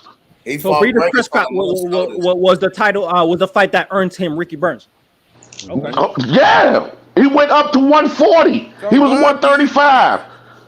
So Bud, he took that fight on what, 2 weeks' notice? At that point in time, bro. Latino champion, bro. Who was he? Hey, listen, hold on. Let me cook. In order, so for Bud to have fought Ricky Burns, he beat Andre Klimov, who was 16-0 at that time. Sanabria, who was 34-1. He beat Greatest Prescott, who was known as some tough 40-pounder who won all those belts. And then he also beat boy too. I just don't know how to say his last name, but it was like Sakura or something like that. Like Kiora or Sydney. He beats I don't know how to say that dude's name, but he beat him. Those are 5 good dudes right there that he beat to get in line to fight Ricky. He beat boy that was 34-1, and then Klimov, who was 16-0. And that was for that NABO belt. And he didn't take the step aside money. So do I need a gas like Castillo Clayton and how he was undefeated and only loss was against Boots Ennis? Like I gotta go through his record and do that. Like, Castillo Clayton is known by nobody. No, see, now it's about no name recognition. See, the goalposts be moving, man. But at that time, we knew Greatest Prescott. We knew Andre Klimov. Because we don't know no. I was about to say, greatest claim to fame was knocking out Amir Khan in the first round. Yeah, Brady. What are we talking about? This is not about having a name. Yeah, Young Africa. You're losing. You need to give it up. I'm just saying. You can. The roads can be compared. It looks comparable to me. The roads look comparable to me. Hold on, okay. The roads look comparable to me. Now, Bud Crawford is no Ricky Burns. No. So that's okay. What I'm going to tell you right now. You understand that? I'm going to make this statement right now. And then I want you to understand what I'm saying. And then to keep it all the way P, it's not like. I want you to understand what I'm saying, okay? Boots Ennis stands less of a chance beating Terrence Crawford than Crawford does beating Canelo. Like, he is done on sight. Like, I will be surprised if he makes it 5 rounds. I would be highly surprised if Boots can make it 5 rounds with Terrence. Like, it's not even competitive. It's not. Like, I even understand what I don't That's see what you amazing. see. Like I'm telling you, like it's a non-competitive fight. Like it is legit a non-competitive fight. Non-competitive fight. A non-competitive fight. It will not be competitive. He will get blown out the water like a fucking pirate ship. Like it is not competitive. What fight? My bad. At My phone. all. I had. Well, a lot of people were saying that when Bud was trying to get that fight with Spence, like that's the weird part, right? It's like public perception can be one. That makes no sense. What you're saying though, what you're saying makes no sense. Terrence Crawford, when he came up to fucking 147, he was already an undisputed champion, 2-time lineal champion, 2-division champion. Boots has never beat anybody to earn a belt. How can you even compare them? He's a belt holder. Boots has like Cam the banker said, he currently is a tattoo holder. He has a belt in his crib, bro, with his name on. Stop, Africa. Stop, Africa. Let me ask you something. Man, that man got the same email champion belt that Devin Haney got. Right now, Boots is the email don't champion. put Devin Haney. No. It's worse than Devin Haney. It's worse. It's not even the same. Devin Haney actually beat somebody. Hey, all I'm gonna say is why get out of line? Why go to the IBF? Why go to the IBF when you was already in the WBO? You wanted Buzz so bad at this time, this, that, and the third. That's what I'm saying. A lot of fighters. Oh no, we wanted that light work. We wanted that light work. Definitely, we wanted that. Young Africa. Yeah, we wanted that Young light Africa. work. We wanted to go to defense. Young Africa. That was the easier course. Young Africa. This is my point for why you should have just stayed on the other side with Spencer, man. We still would have rocked out because it already happened. The fight over, but Young Africa. Bud destroys Spence so bad, he kind of messes up that whole road. So really, the only road that Boots can go is through Bud, bro. There ain't really anywhere else he can go. Like it ain't worth that. Young Africa. You don't want to see Africa. Boots and Ben? You don't want to see Boots first, Ben? What up, B? You don't want to see Boots versus Conor Ben? You don't want to see Boots versus Conor Ben? Inconsequential fight, but yeah, we could see that, man. That's like an appetizer, man. But go ahead, man. The fuck? No. That would be the best win on his record. Right. I mean, I'm just saying. Okay. Why not Boots versus Spence now? Hold on. Why not? It would be, man. Now? Why not Boots versus Spence No now? doubt, man. All I'm saying is, imagine if Bud doesn't get that shot against Ricky Burns, right? Like what happens in that career, right? He has to go searching and looking in different directions. The road only becomes longer. So we could just fast track this and see what it is. And at the end of the day, even if Boots loses, he could come out better, just like a Canelo did against Floyd, Mac. It ain't all just bad news, bad scenarios, and crossroads of your career type things. No. Listen, it's not going to be that. Take a loss. It's not going to. You're confusing the fact of Canelo already having 54 fights against, he had a lot of those fights in Mexico and shit like that. But at the end of the day, you're conflating the fact that Canelo is a dog. He was a young dog when he was out there. He just lacked certain things in his skill level. Jaron Boots Ennis is a pampered kid. If he gets in there with a real live killer like Bud Crawford, it's going to affect him. I see the same scenario. I see the same scenario. It's in his blood. Look at his dad. Look at his brothers. None of them were never that guy. None of them. 31 fights, 28 KOs. Man, we talking about dogs. Do y'all notice the pattern too? Wait, time out. Do y'all notice the pattern? Do y'all notice the pattern? Do y'all notice the pattern of when Bud fights somebody? 31 victories, 28 KOs. AC talking about dogs, bro. He got Timberlands on stomping everybody out, bro. That's what he's doing. AC, bro. That whole little shit that you just said about his dad, bro. That don't mean nothing, bro. You know how many fighters? You know what I'm saying? That had weak ass, family members that boxed, but then they were good. Like that don't mean shit. Like I don't know. Yes, it does. It means something. It means it's in your genes. It's in your blood. Oh. Wait a minute. AC. Like that. Listen, if he was built like that, he would have fucked up. He would have fucked up. He would have fucked up Blair Cobb when Blair Cobb pressed him with it in front of his daddy. If he was built like that, they wouldn't have made it. That ain't a good point, bro. I rock with you, AC, but that's not a good point. My point is this.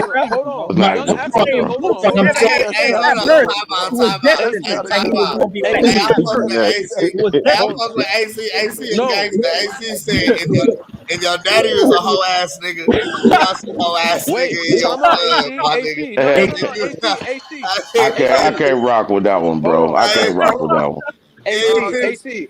I I can can't rock break with that down. one. Wait, It's a hold on, couple Mac, hold you on. niggas gotta whose get it daddy. out you. You gotta get it out God your damn, system. bro. But if Yeah, you got yeah. some whole ass in Hold your on. blood, Listen, It's AC. a couple That niggas don't out here who no daddies AC. is That hoes, don't. That but we don't. don't speak on That that. that wait AC. That You don't got mean them shit though knee-high because boots, bro. You got them red look soft boots, man. look. Bud wasn't Buzz Dad a boxer? I mean, he won. You know what I'm saying? That don't really even mean shit for real. And here's the thing: Floyd Mayweather What are you dad was a talking about, boxer, bro? and Floyd Mayweather didn't come off Actual of left that shit. hand by Sugar J, man. Hit it with Floyd that. That's all I'm Mayweather saying, bro. was a You talking boxer, about and Floyd family? Mayweather didn't pull no whole ass shit. So all I'm trying to say is, not every example fits every example. So stop Well, that. then don't Every categorize example. like that. that nigga said if your daddy was a whole ass nigga, you gonna be a whole ass nigga one day in your life. I can't roll with Get that it one, out AC. your I rock blood, with you, nigga. though. I I Get it can't out roll with your that one, though. I system, can't nigga. roll with that Get it out your system, nigga. You got one. whole I can't ass roll with niggas that Whole one. ass in niggas your out blood. here. Nah. You said not every example fits every. Hey, young Africa, I just want to say this though. You was talking about the ducking, right? And you tired of it, right? And so my thing is this: wasn't Boots offered that fight to fight Bud? Hey, like you, yes, he was. Man, it's a yes or is it a no, Hey, man. bro? Trust me, he said no, and he said Was he was he offered to fight against he Bud? said no, and his pop said yes. So what am I meant to do? Oh, hold up. But his pops sit there and said yes, and he said yes too. Okay, so He said, his no, pops sit over there, fact, I didn't get that call before the fight with Avanesian. I got that after the fight. bro. I don't care when you got it. You ain't never had a championship fight, period. Right? You're waiting for an opportunity. You say you've been sitting on the sidelines chopping at the bit. At the end of the day, he was offered to fight, right? He did. Okay. Okay. What did his daddy say? They were sitting and they watched what Bud did against Spence, and they probably sat back and said, "Hey, Bro. man, we loyal to Showtime, bro. We ain't Okay, all right. So isn't that ducking? that's a smart Young Hold up, Africa, hold young up. Africa. Yes, Young I'm not Africa. ready type of Young, though. young Hold Africa. up. Young Africa. Hey, Young yo, Africa.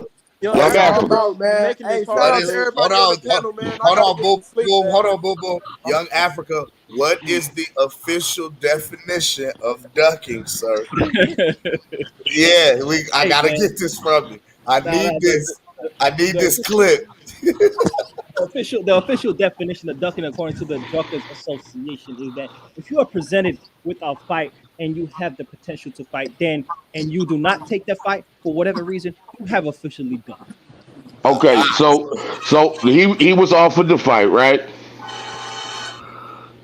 He Was he offered to fight? The timelines is what he's at question, but yeah, Bro, don't give me no timelines, bro. Bro, was you offered the fight? Was he offered to fight? Wow. He says no. His pop says yes. What I'm meant to do? No, hold on. What you mean? Bro, his pops is sitting over there. His pops is sitting over there for months. He sat there and he tried to explain himself. You know what I mean? He tried to explain himself. You know what I mean? We was on Showtime. You know what I mean? I ain't gonna sit around here and take no fight. You know what I mean? We don't do that. You know what I mean? You know what I mean? You know what I mean? So at the end of the day, the man was offered to fight. Okay, he said he wasn't going to do that and disrespect Showtime, quote unquote, and be loyal to them. So he dropped the ball for his son to get the fight. Yeah. So see, you're right, B Mac. And see, this is where we come back around, right? This is why I say there's a lot of reflection in Bud's career and Boots' career, right? Because just not long ago, right, when it came to the business side of the negotiations with Errol Spence. Everybody was calling Bud a duck when really he was just doing good business, right? And so maybe, possibly, there's a potential where Boots wants to fight, but everything behind him, representing him, the business side of things, say we can't do it like why that. not spin the block? So why not spin the block? And what do the advisors say? They say, hey man, good try. Why not spin the block? Good try. Good try. Good try. Good try, young Africa. You talking about a champion? You talk about a champion negotiating money against a contender who ain't never had a belt, who ain't never had a title shot, who ain't never had nothing. He fight at the but you was a prospect. Are you serious? You ain't never. You never been in a title fight in a day of his life on a professional level. We also believe, part of Boots camp, that we're sitting on the golden egg. We're sitting on a future great. So we looking at don't fuck it up by trying to get it's not a guy that's just making that little change at the community center, but we talking about a guy that's going to fill up stadiums in the future and is going to have a long. Bro, young Africa, what are you talking about? Hey, you ain't filled up the YMCA yet. No. We're talking about the potential. We're talking about what we see in the future projections. Y'all gonna get off of Young Africa's back, bro, before I run it off with all y'all niggas, because I've been wait a minute. Keep your ass quiet, man. Keep your ass quiet. You are your man's trying to do business. Y'all better get off of Young Africa, bro. Your man's is trying to do business with the number one fighter in the world. He can't fill up the YMCA, but you expected him to fill up arenas. In the future, not tomorrow. In the future. So you mean to tell me a guy who ain't never headlined a card gets a champion against fight against the pound for pound #1 fighter in the world, and he's trying to negotiate? Wait, how much further in the future, Young Africa? He's 32. Not too far. Not too far. We're one stepping stone away. We're one stepping stone away. And this is what I gotta say. Look, once again, I'm back around to Bud Crawford, right? Mirror reflection of their career. Tied close, man. At 26 years of age, Boots, if you told the world, right, at 26 years of age, before Bud comes up against Ricky Burns, that this is gonna be the pound for pound future champion, 3 division champion, and all that, undisputed in multiple weight classes, people would have laughed at you. People, I did. How many people laughed at you? How many people said you wasn't gonna do that? And that you're deflecting, bro. I told the world this. You understand what I'm saying? When he was at 135, I told niggas I don't see anybody from 160 down who can beat Bud. And they told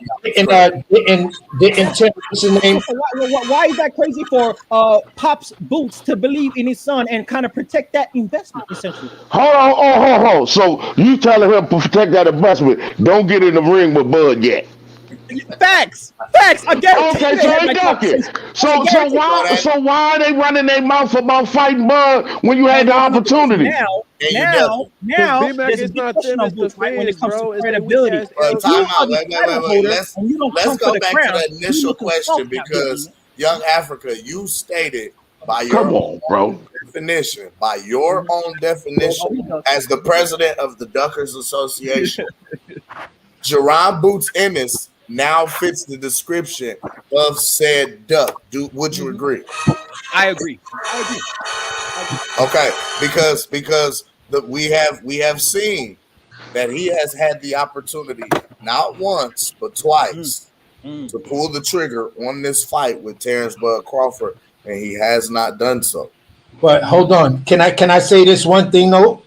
When a young Terrence Crawford got in the ring and sparred at Tim Bradley, didn't Tim Bradley say the same thing that Young Africa just said about this man? That he is going to be one of the greatest fighters? And that came from Tim Bradley, who was the current champion at that point. He did. So, Young Africa, I mean, bruh. He did. Man, this nigga might get stripped. How you get stripped of an email title? How you get stripped? Because you know how They gonna unsend you know why? Because They gonna delete the email. Oh shit! no, I'm serious. I know, because the motherfucker just, because remember I said this shit in my last show, and goddamn it, if that news didn't drop today, Lord have mercy, I said it myself. That motherfucker Boots suing his goddamn promotion company. Yeah, talk about it, back. Talk Breach about a motherfucking contract. I'm supposed to be in the ring. I don't have a fight date. Well, guess what? You gonna have to get in a fight date, because if you don't, your fucking ass be inactive. Your fuck around might get stripped. He got contract problems. I've been telling you, the business side that he been doing has been terrible by him and his fucking team. So now they suing because he ain't been in the fucking ring, because he ain't been getting no fights. He don't have a fight date. So he gonna fuck around and get stripped. B-Mac, here's the crazy shit. You've had fighters come directly and get at you to fight you. You've had offers presented to you. Your dad keeps making up excuses. So it's not like no one is willing to fight you. There's a line of motherfuckers to fight you, but you didn't fight them. Now you don't have, now you want to sue. Now you want to sue your promotional company, and you don't even have a network. You fucking idiot. Oh, but this the thing about it though, AC. This the thing about it though. The thing about it though is in his per contract, if he win a belt, they get to motherfucking renegotiate and extend his fucking contract. And they just gifted him the belt. So we don't even know if he can get out of the motherfucking deal.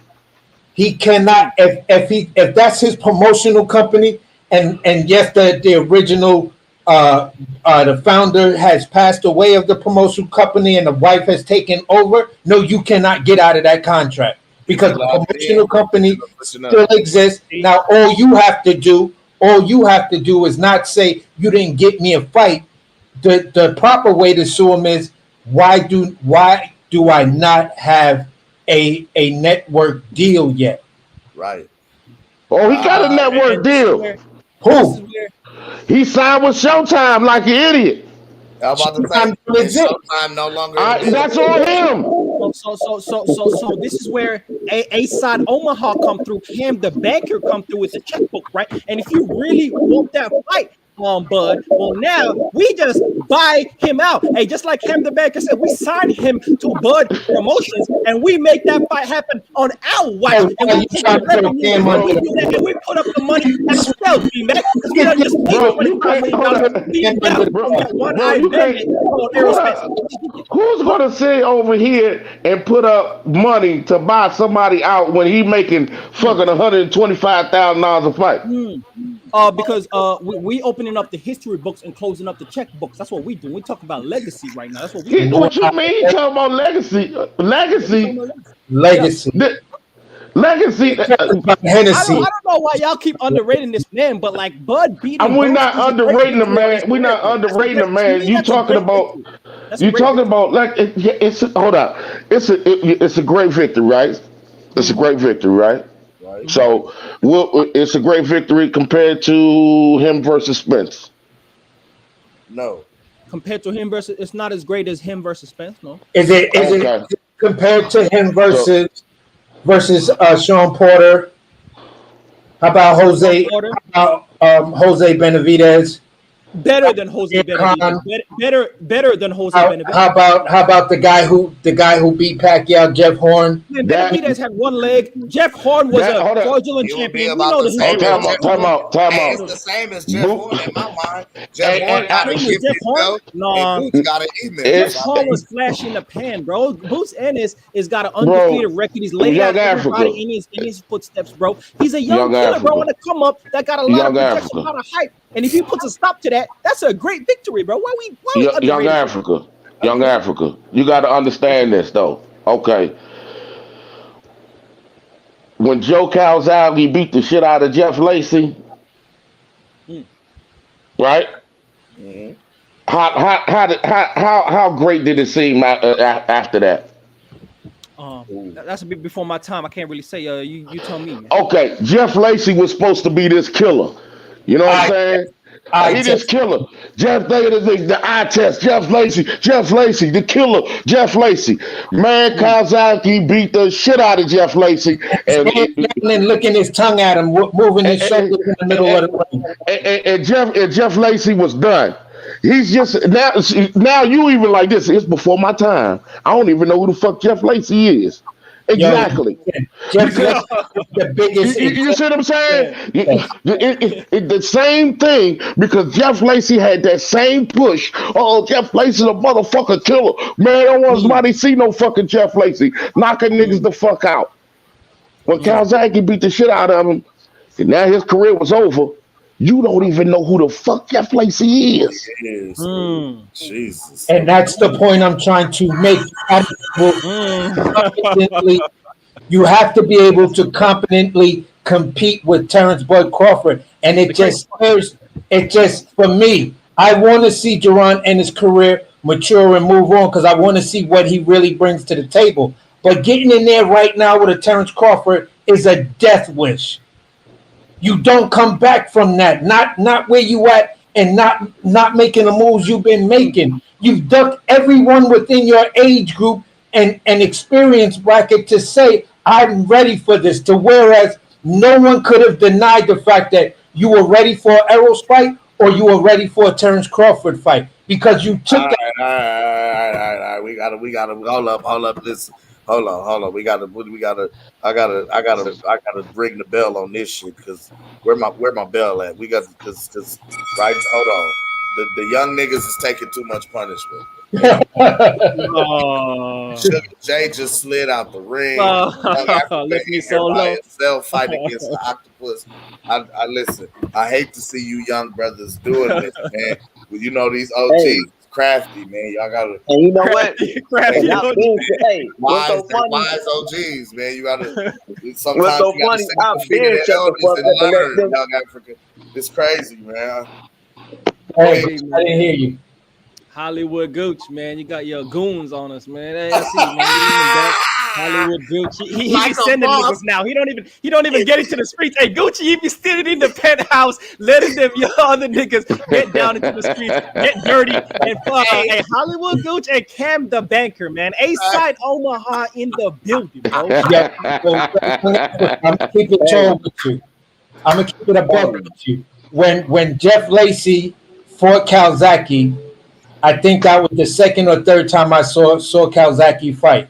And I was sitting there saying to myself, all right, Jeff Lacey's gonna murder this dude now. And then I started to think, I was like, wait a minute, if this is that same guy I saw before, something ain't right now. He done fucked around with the wrong one.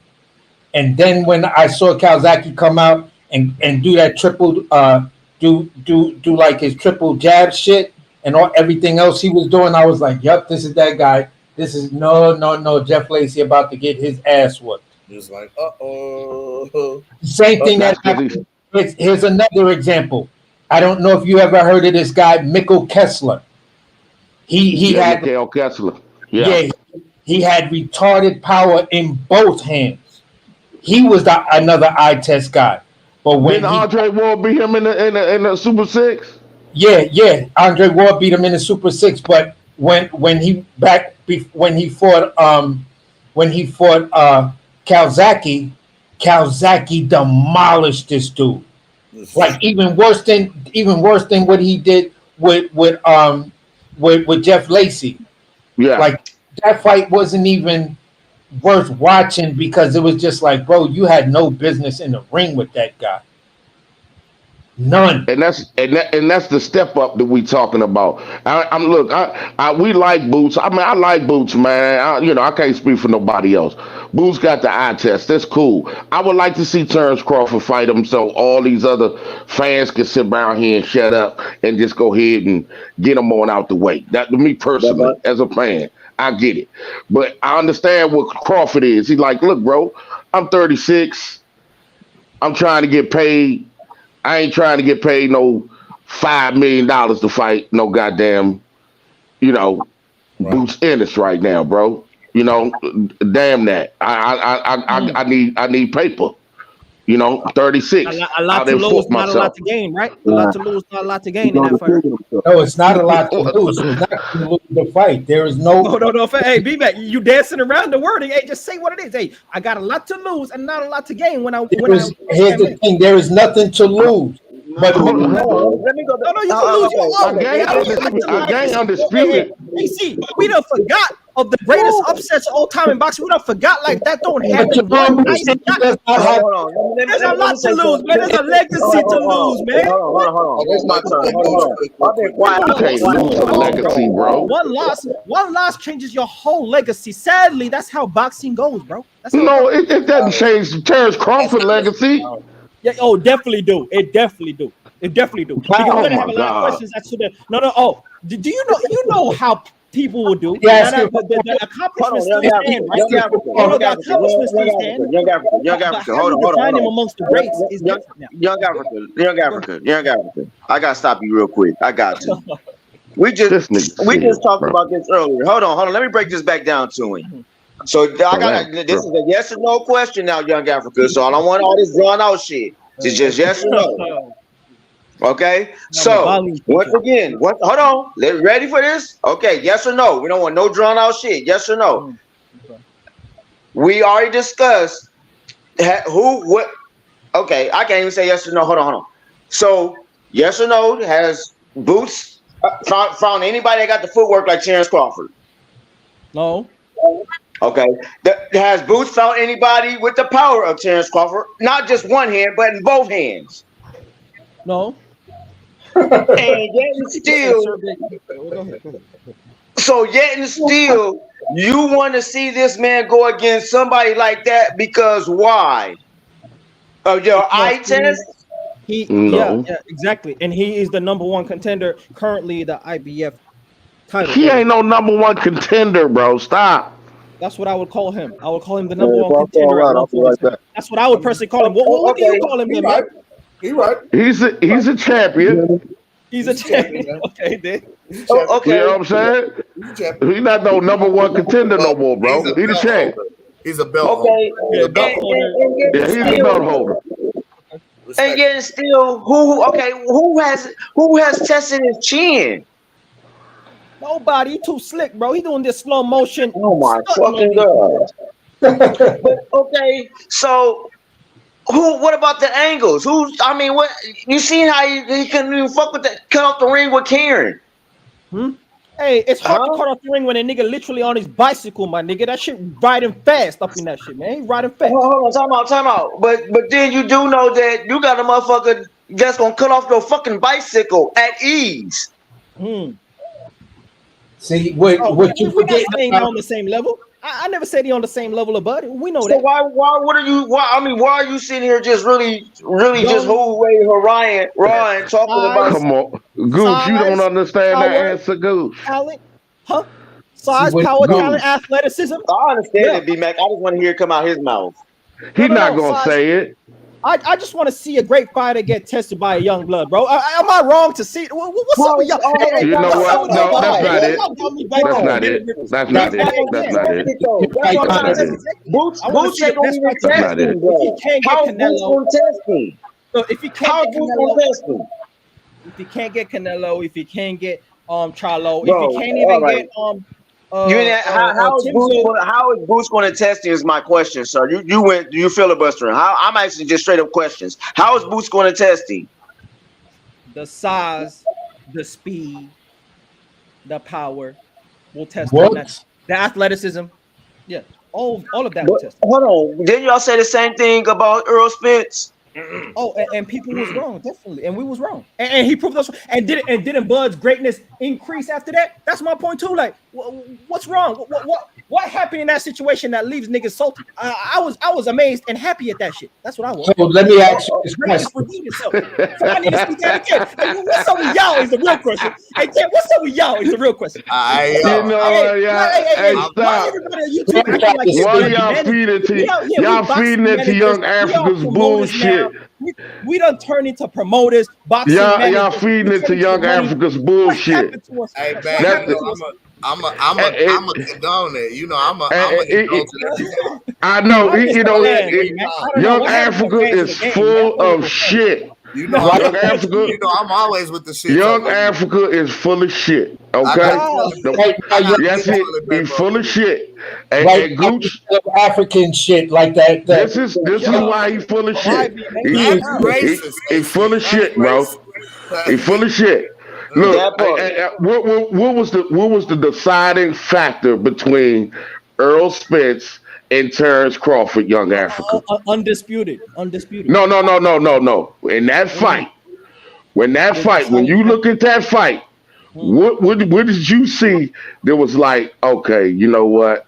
Earl Spence outmatched and why? What was the deciding factor in that? Oh, and Errol Spence says the cataracts was the deciding factor. No, I don't give a fuck what Earl Spence said. I'm talking about you. I'm talking about you. The greatness of Bud was the deciding factor. I don't know. And the greatness of Bud. And what was the greatness? Oh, the movement, the speed, the technical ability. Okay, right. So all that led to his boxing IQ. His boxing IQ was so far superior than Earl Spence, right? His jab was better than the best jabber in the division. His jab was better too. Hold up. His boxing IQ was so superior to Earl Spence. It's the unstoppable jab.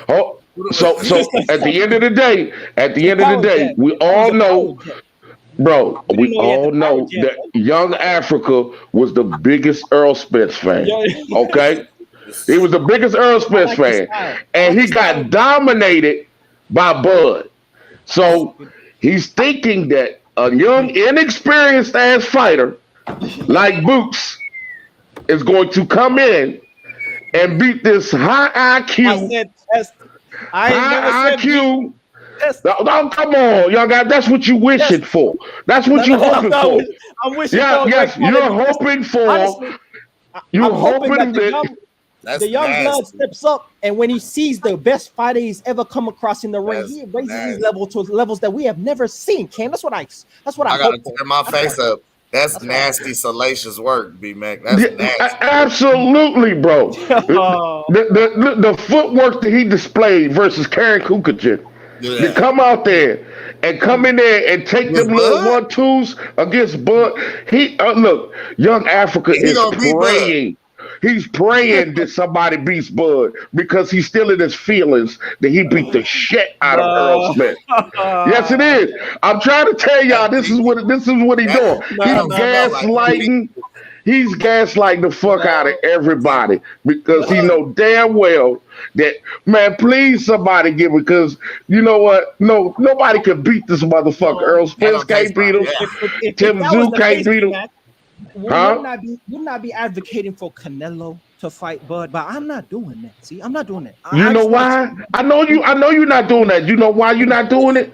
Because you know that, you know what, Bud got a chance to beat him and be 3-time undisputed and do something greater than I even thought he could be doing. It'd be greatness. It's greatness upon greatness upon greatness. And I don't want to give him to do that. Fight Boots and hopefully he'll lose. Hopefully he'll lose. If he fights Canelo, he becomes a third division lineal champion. Hear me out. If he fights Canelo and beats Canelo, he becomes a 4th division lineal champion. Oh yeah.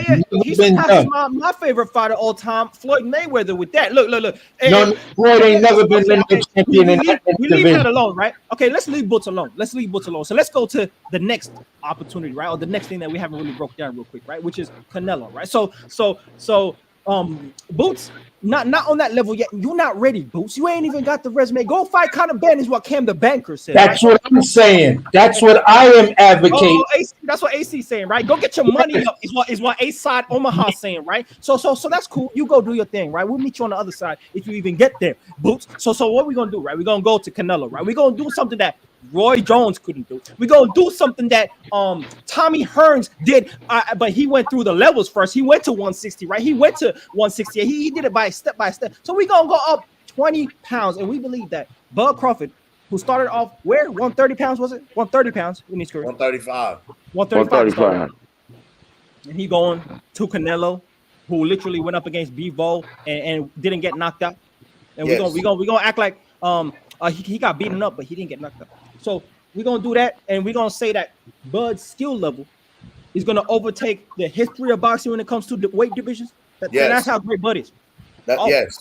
Hold on. For the fifth time, I keep Where telling did y'all, Canelo come when you from? look at Terrence Crawford, you are literally witnessing the reincarnation of Sam Langford.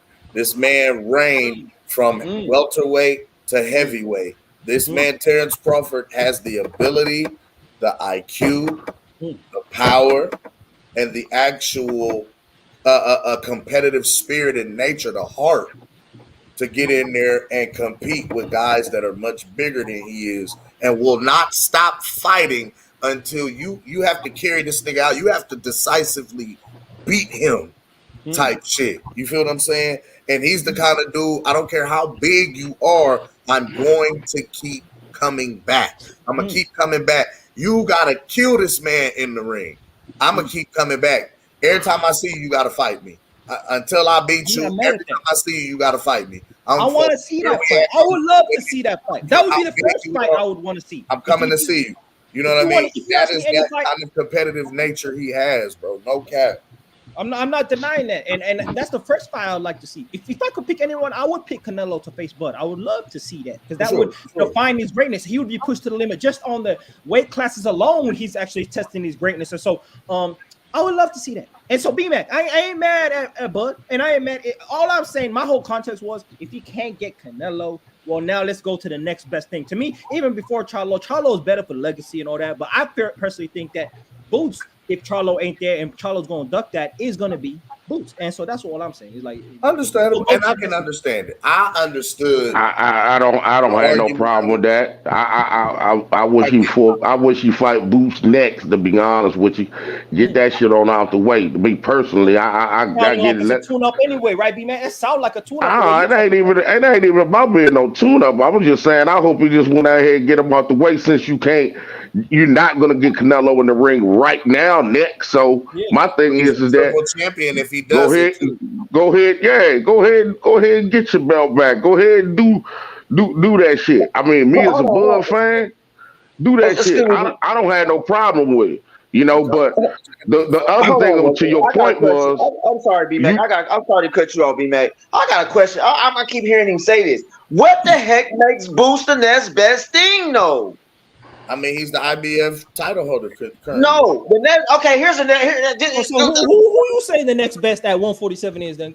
Who the next best? Who's the next best? Yeah. Hell, shit. Conor Ben, shit. Oh. Really, nigga? Really, nigga? Yeah, Jermaine Martin. Hold on. Jermaine Martin. I would have gave you Cody Crowley juiced up ass, but God, hey, Cody Crowley. That's what I meant to say. I couldn't think of a name. So I said Conor Ben. Cody Crowley. You know what I'm saying? Crowley. Conor Ben out this jam. Conor Ben, bro. That is damn good. Hey, y'all see how stuck I got on that too. Hey, God damn good. You couldn't think of shit. You said Conor Ben. Nah. What I missed, man. It's definitive and shit, man. Hey, yo, damn. Salute, man. What up, my guy Boots? What's up, Bills? What's up, Bills? Hey, Oh, man. man. Let him know about Boots, man. Let him know, man. Ain't nobody will hear about Boots. I seen Young Africa on here. I got there, ran out the house.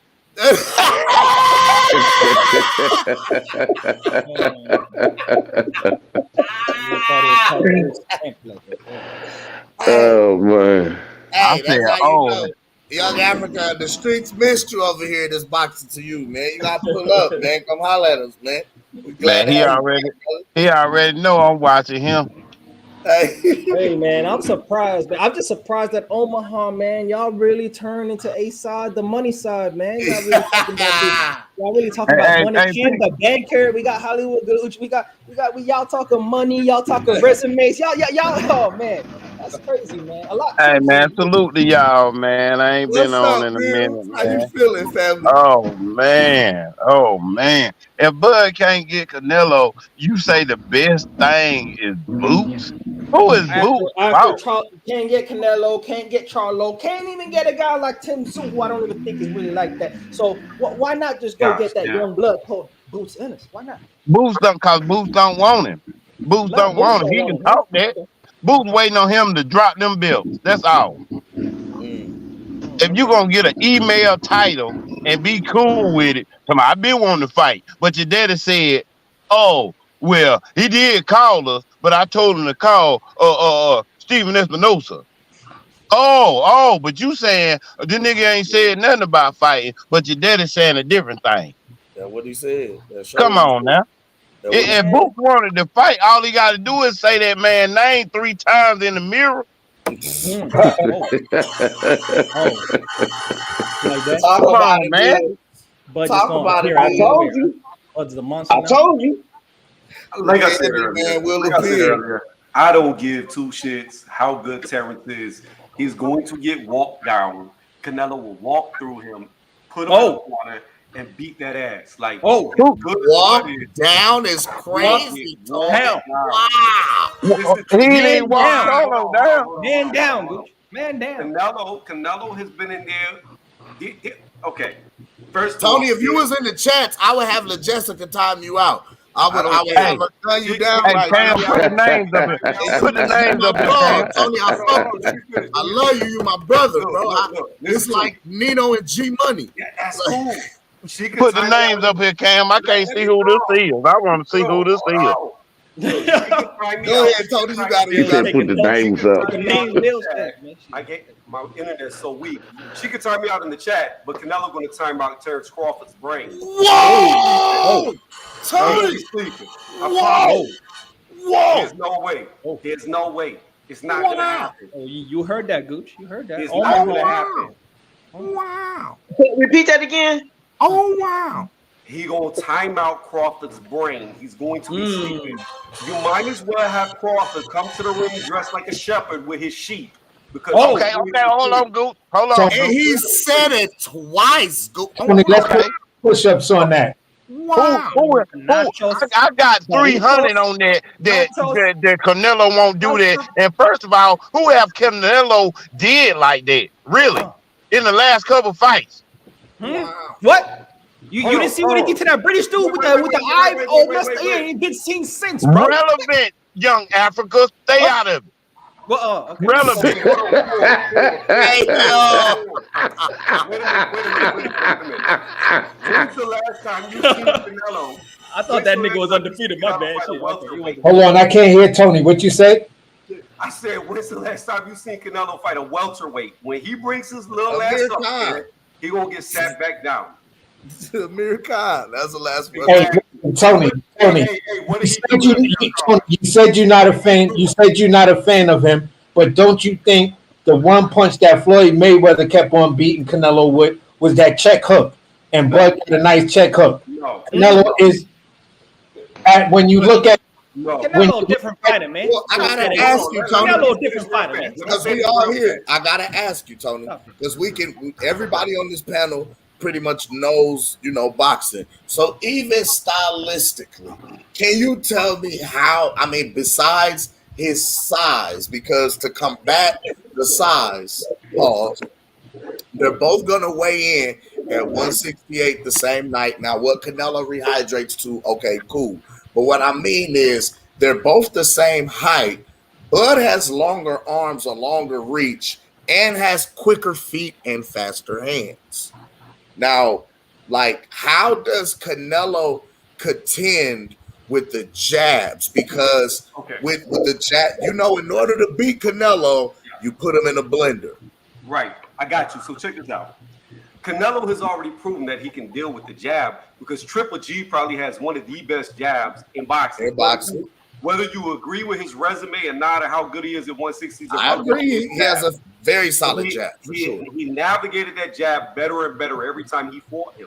The fact of the matter is this: yes, Harris has longer arms than Canelo, but every fighter Canelo has fought has longer arms than him, and they're not the same stature as him. They're not looking eye to eye. Canelo's looking up to all these dudes with longer arms and still fighting the target. The only type of fighter that causes Canelo's issues is Mayweather, Lara, Beeble.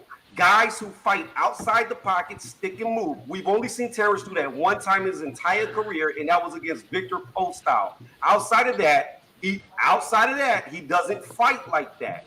Who this is, Cam? Tony who? Tony Reviews. Tony Review. Yeah.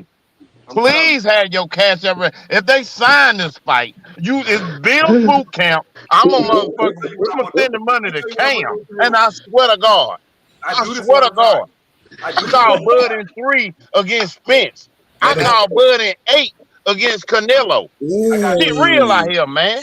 Now, I'm gonna tell you. While you looking for my bills, I'm gonna come around with my coffee cup and collect your tears because he gonna be sleeping. Hey, now. He didn't even make it. Hold on, Cam. I just gotta get some quick pushback. The chat is saying it too. Shout out to my dog Big Blunts. He said that Bud has a longer reach than Bivol. And here's the other thing. That sounds ridiculous. The other thing. Another jab you with either hand. He's a switch hitter, so he can come out southpaw or orthodox. Hey, and another point too. A lot of people were arguing. Tony, a lot of people were arguing that Terrence Crawford, this current version of Terrence Crawford, could in fact beat the Floyd Mayweather that beat that version of Canelo. Okay. So let me explain. Oh my God, man! Because my internet weak, so whenever other people talk, I'm gonna fall off on this. Got you. What say you to that? Go ahead. So here we go. First off and foremost, I have to say to the chat, whoever said Crawford has longer reach than Beeble obviously has never boxed before because there's something else that's involved too. It's called body lean. So when your torso is longer, I can lean my body to increase my reach. And when you come across me, I can lean backwards and pop you when you can't touch me in my face. With the wide stance of a b-ball. Facts, Tony. Hey, stay cooking, Tony. Calm down, young Africa. Calm down. Let me fit. Unlike the person I actually buy. I know what body lean is. Talk to me. So let's move past that. What was number 2 that you said? And he said that some people said Terrence Crawford is the Floyd Mayweather who beat Canelo. Okay, man. So let me say this. When Canelo fought Floyd Mayweather, hold on. And I'm not making any excuses because Floyd was better than him. Okay, he couldn't touch Floyd. But you have to put things in perspective. Canelo had a buff record like Zerto off a bunch of taxi cab drivers. He beat Ricky Hatton's brother. Are we serious? He barely beat Austin Trout, who's a bootleg version, a Dollar General of Floyd Mayweather, his style. So when Mayweather saw that, he knew. But he also beat Shane Mosley. I know, but Shane Mosley was like 93 years old. But come on, bro. Hey, yo, let me continue. Not only that, but you had a Canelo who had a rehydration clause put on him in a weight class he had never fought and sat down in size. So that right there will make you not fire at all cylinders when you've never done it before. So there's a lot of things that go with Canelo. Inexperience, rehydration clause, being forced down to a size that he wasn't ready for. So when you look at Canelo today, it's not even comparable because Canelo's not going to have a rehydration clause. Canelo's going to be the A side and control everything. He's going to control the side of the ring. He could put him in a little shoebox. Cam. Look, man, and I say this, y'all haven't said, man, look, speed kills. At the end of the day, will he be the same speed, B-Mac, at 160? Who would be the same speed, bro? What are you talking about? I ain't got to stand Look. When he keep getting past the one thing about Canelo, when he can't figure you out, the nigga gets frustrated. He gonna get frustrated. Even he keep getting hit by the motherfucking shots and jabs, and he can't get Crawford. When that frustration kick in, and you take his ass into the deep water, it's gonna be the same as when Floyd whooped his ass. And I'm trying to tell you that. Stress this enough. That speed kills, man. I have seen Terrence Crawford move at the same rate of speed at his walk-around weight that I have seen him in the ring in competition. He moves the same at 165 that he does at 147, bro. What about the That hand hand speed? speed out, man. 6 No rounds. cap. The hand speed, bro. The counter punch. Look, that speed's gonna kill, bro. That's why Canelo ain't gonna fought nobody. I can attest to this. Triple G Somebody might have a good jab, bro, but he ain't. His fast ain't as fast as no motherfucking Terrence Crawford, bro. And not just that, but hold on, let me talk real quick. Not just I that, want you to guys. understand something. It is all good, fine and dandy that he can move at the normal speed at 165, which I figured he was around because he's not that big. Period, as a dude, right? Nobody What fights you at have welter to around understand is this: two things. Yes, they do. One, timing beats speed every day of the week. Two, Canelo's not going to come in. Hold on, Canelo's not going to come in 168. He's going to come in 190. 190. Damn. Yeah. Damn. So Yeah. when you look at that, Can it's I only get my two plate? ways. Can I get my plate? Let me cook right quick, man. Go ahead, Bills. You got the floor. Hold on. What'd you say, Tony? Yeah. In Young Africa. Young Africa, you a Why cheerleader, you put me in man. that, man? I ain't even saying nothing. You a damn cheerleader, man. I'm gonna get on it. Let me tell Young you Africa, something, you know man. he gonna shoot you first. Even when he's shooting at Tony, but he gonna shoot what he shoot. Go What he ahead, good at. First of all, we ain't like Canelo this world beater. And like he ain't cherry picked several motherfuckers to make his resume look Thank you. like he doing something. Oh, B-Mac, When do was you the agree last with that, relevant B-Mac? fight? What, Triple G? And he had to fight the motherfucker 7 times to make everybody feel like he beat him? Come on, man. Nobody want to hear nothing about his head But hold movement. on, but hold on. Look. When was Hold that on. time in that when he fought You gonna let Bivol? all this Canelo slander go down, B-Mac? When was that Hold on. time in that when he fought Bivol? Hold on. Let me man. Let me scrape the Hey, plate. man, B-Mac. Hold on. When Let was me the scrape time the in plate. that? The same points. You gonna let this Let me slide say down, something real quick. Hold on. Let me scrape the plate. I'm still cook right quick. I'm about to put some shit. Let me boil this water right quick. We was Hold calling him on for a second. Tomato If Canelo, right? Tomato Canelo. Hold on, young Africa. anything, Young Africa, don't say nothing, please. Don't say nothing. I'm gonna mute my mic, man. Hey, at the end of the day, like B-Mac said, what was all this movement and timing and all this shit with B-Ball? Non-existent. When you got somebody that's relevant going against Canelo, he looked like an ordinary fighter. That's why he cherry picking, so he can be the mighty Canelo. And when he run up against Bud, he going out in 8. And I stand on that. Okay, so check this out. And at the end of the day, hold on. I'm still stirring it up. I got rice boiling right now. You know what I mean? African rice, if you want it. African rice? Oh, that shit's spicy. Yeah. That shit's spicy. But man. anyway, at the end of the day, at the end of the day, we talking like Bud is nothing. We talking like Bud ain't that dude. We talking like Bud ain't gonna come in that motherfucker ready to fight. Bud is not finna submit. Bud don't want to take a loss cause this motherfucking Canelo. Who the fuck is Canelo? Only the biggest fighter in the world. Only the way he can be the biggest motherfucker. Only the biggest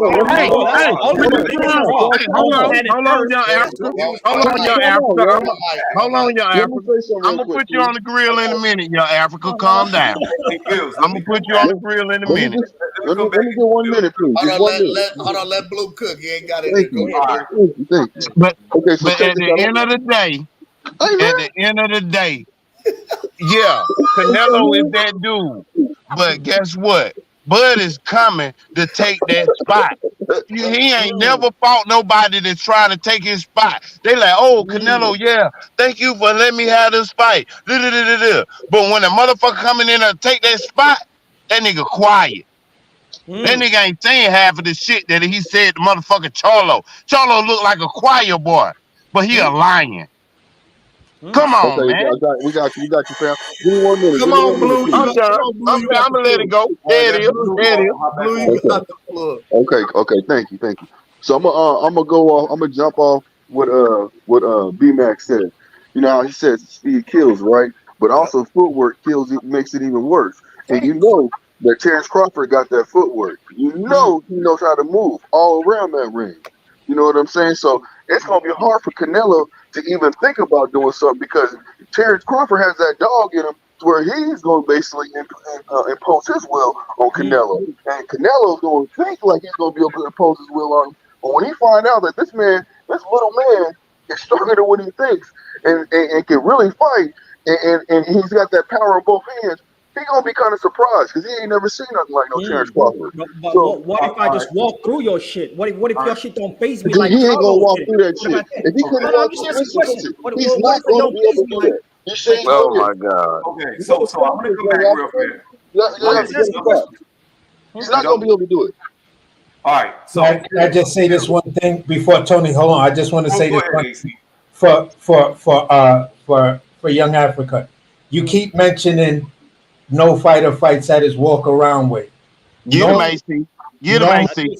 When a fighter rehydrates to those weights, that's pretty close. That's pretty goddamn close, or right on point of they walk around weight, because they'll rehydrate within 5 pounds of their weight. Now, back in the day, fighters used to just try to cut anywhere from 5 to 10 pounds and not wanna go any weight less than that. Nowadays, you got these fighters that are trying to take off 20 and 30 pounds. 30 pounds. Each fight. Yeah. So at the end of the day, these fighters are come fight night. By the time they get in the ring, more than likely they're right on their walk around weight or within 5 pounds of their walk around weight. Oh, the walk around weight different though. Your walk around weight is what I cut to. That's the difference in this fight, right? No, it's not gonna cut it out, man. It's not No, gonna. you understand what I'm saying? Yeah, y'all don't get mad at the facts though. Can't get mad at the facts. It's not going to be what I cut. It's not going to be what I cut to. He said, no. Get what he said, AC. What Bud walks around at, which is his rehydrated state, is what Canelo has to shrink down to and cut to. So once he rehydrates, that nigga coming back in there looking like goddamn Zerto. Like 180. Yep. And he's gonna go to sleep. He's going to be like 180. I'll let Tony rock. They are. The harder they fall. Okay, so I want to back in here real fast. I interjected for when Go Tony. ahead, Tony. Yeah, Tony. Let Tony get back in there. Go ahead, Tony. So I smell you over there, Bills. You doing a little bit of cooking in the pot. You got an African rice, but here's the problem. Here's the problem. That bush meat got your mind delirious. You don't know This is crazy right now. Yo, the racism has to stop. Oh, Bills, you smoking that Reggie out there, bro? Oh, a lot of seeds in your shit, bro. Damn, man, that shit crackling and popping like that. Funny thing is, I don't even smoke. I'm drinking beer. That shit crackling and popping. But go ahead, Tony. Go ahead, Tony, so I can put both of y'all on the grill. Go ahead, Tony. Take the seeds out. Your mind not right, but let me tell you this. Look, yes, Canelo fell short to Mayweather, but the number one guy at 154 was Lauren. He beat him. Number one guy at Triple G. At 160 was Triple G. He beat him. Number one guy at 175. Hold on, let me finish. Number one guy at 175 was Kovalev. He beat him. Number one guy at 168 was Callum Smith. Not Benavidez, because Benavidez lost his titles twice. So Callum Smith was number one in the division. Guess what? He beat him too. Then and I'm mad because I don't even like Canelo, but here I fucking am having to come back to reality. Then he goes up to 175, and yes, he loses the people. But let me tell you this right now: there isn't a gosh damn person who crossed for 4 that could ever compete with Beetle. Not one of them could compete with Beetle. So again, when you look at that, dude, I'm telling you right now, it's good. And Crawford, let me say this: Crawford has always been my number one pound for pound. Way back when people were trying to say Lomachenko was better than him, I'm like, no, the fuck he's not. Crawford's number one. When they was trying to say Canelo was number one, I'm like, no, the fuck you up. He's not. Crawford's number one. But here's the thing: pound for pound is imaginary. You cannot make somebody the same size. Here's the fact of the reality: Crawford may be better pound for pound, but I'm sorry, 100 pounds of platinum is worth more than 100 pounds of gold. And Canelo's going to come in the weight of platinum. He's going to be too big. He's going to walk him down. He's going to eat his shots because Crawford is not going to hurt him. I'm telling you, he's not going to hurt him. You're on that What you're relying on is what Crawford's done at 147, where he stopped everybody. But every person that hits Canelo from 168 to 175 all hit harder than Bud. All of them. I'm sorry. I'm sorry. Taylor Plank got that fight. I promise you they do. I just want to cook on. Can y'all hear me? Yeah. Hello. Oh shit. Can y'all hear me? Yeah, you crispy, man. Go ahead. Go ahead. I'm Chris. Y'all can hear? Oh shit, man. Tony made me drop the goddamn phone. Tony made me drop the phone just now. I like Tony. Hey, I fuck with Tony, huh? Hey, Mac. No. He had some inconsistencies in there because. It's gonna be 2 seconds. No. Just let me say this. You got it all day. The reason why you dropped the phone is because Canelo's gonna drop Bud just like that. Go ahead, B Mac. Go ahead. I was just trying to say. He said Canelo had beat Laura. Laura was the best at 147, and Canelo beat him. I mean, actually, a lot of people, including myself, felt like Canelo lost that fight. He fought Triple G, which is the best at 160 at that time, I think, or 154. I can't remember which one they fought at. A lot of people, including myself, felt like Canelo lost that as well. And I'm a big, I really fight for Canelo because a lot of times people say he ducking this, that, and the other. But so you to be honest with you, he a cherry picker. You agree with the No, I don't agree with that. That's what I don't agree with. I don't agree with the cherry picking. I'm just saying when he fought those guys, I felt like he lost those fights. And when you say he went up to 175 and he fought the best of 175, which was Kovalev, no, that wasn't Kovalev. Kovalev wasn't the best of 175 because it was Bivol and Beterbiev. No, so they weren't champions. They were definitely Beterbiev. No. Beterbiev, no people had a belt whenever Kovalev did. Man, listen. Why didn't he? Hold on. Can I respond? I think Beterbiev did have. Can I respond? Beterbiev, yes, they did. But anyway, let's just say this. Did Kovalev come off a loss? Was it like a 2 weeks? Wasn't it like a 2 weeks notice? He didn't lose. He had stopped Yardy, but he took a lot of punishment to his body and asked the Canelo camp, listen, can you give me 90 days just to heal, just to let my body heal? Because and what they say, AC, and they told him, if you want this fight, you're gonna take it now, or we moving on. Right. So my thing is that I like Canelo, man. He's a great boxer. I don't take nothing away from him, man. Me personally, I honestly, I don't take nothing away from him. But it's not like he's unbeatable, indestructible. That man came from 147, just like Buzz coming from 135. So when you talking about this, not like a 175 pounder that's been a 175 pounder his whole career, or 168 pounder that's been a whole 168 his whole career. This is a short ass dude. And guess what? And you fight another seasoned guy. You know what I'm saying? Right. It's a seasoned guy fighting another seasoned guy. It's one champion versus another champion. And it's two things, like I said. Speed kills, okay, and skills pay the motherfucking bills. At the end of the day, when it come into there, Bud gonna have the speed and he gonna have the skill level to motherfucking beat Canelo. I'm not predicting no knockout because Canelo got a fucking hell of a chin. That motherfucker might have the best chin in boxing. Like, bottom line, he may have the best chin in boxing, but it don't matter whether you knock him out. It's whether I beat your motherfucking ass.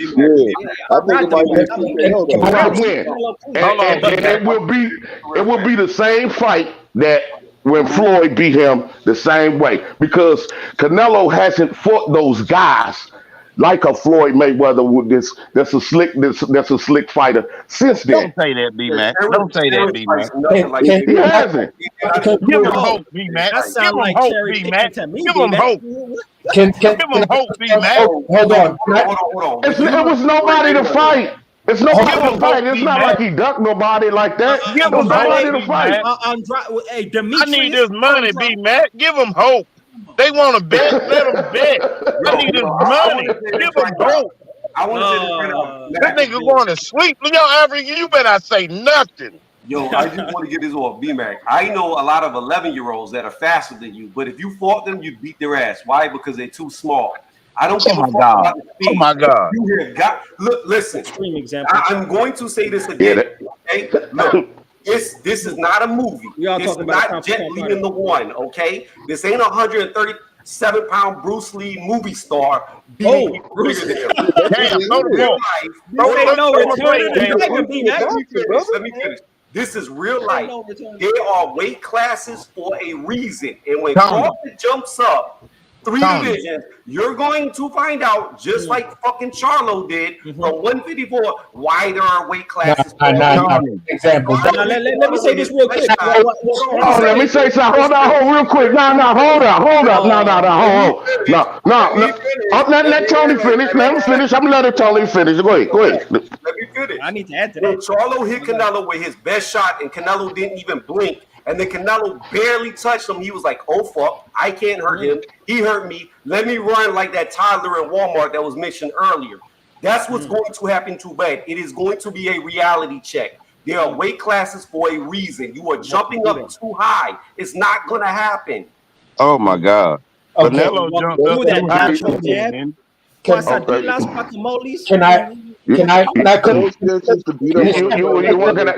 I say this? I'm gonna say this, right? Let me load these bullets up, B-Mac. When Roy Jones was what? Middleweight? He was something like that, wasn't he? 154. Yeah, let's talk about the history. Yeah. Historically, like 154. When he went all the way up, and fought a slow ass motherfucking Ruiz. What happened? What happened? When he moved to heavyweight.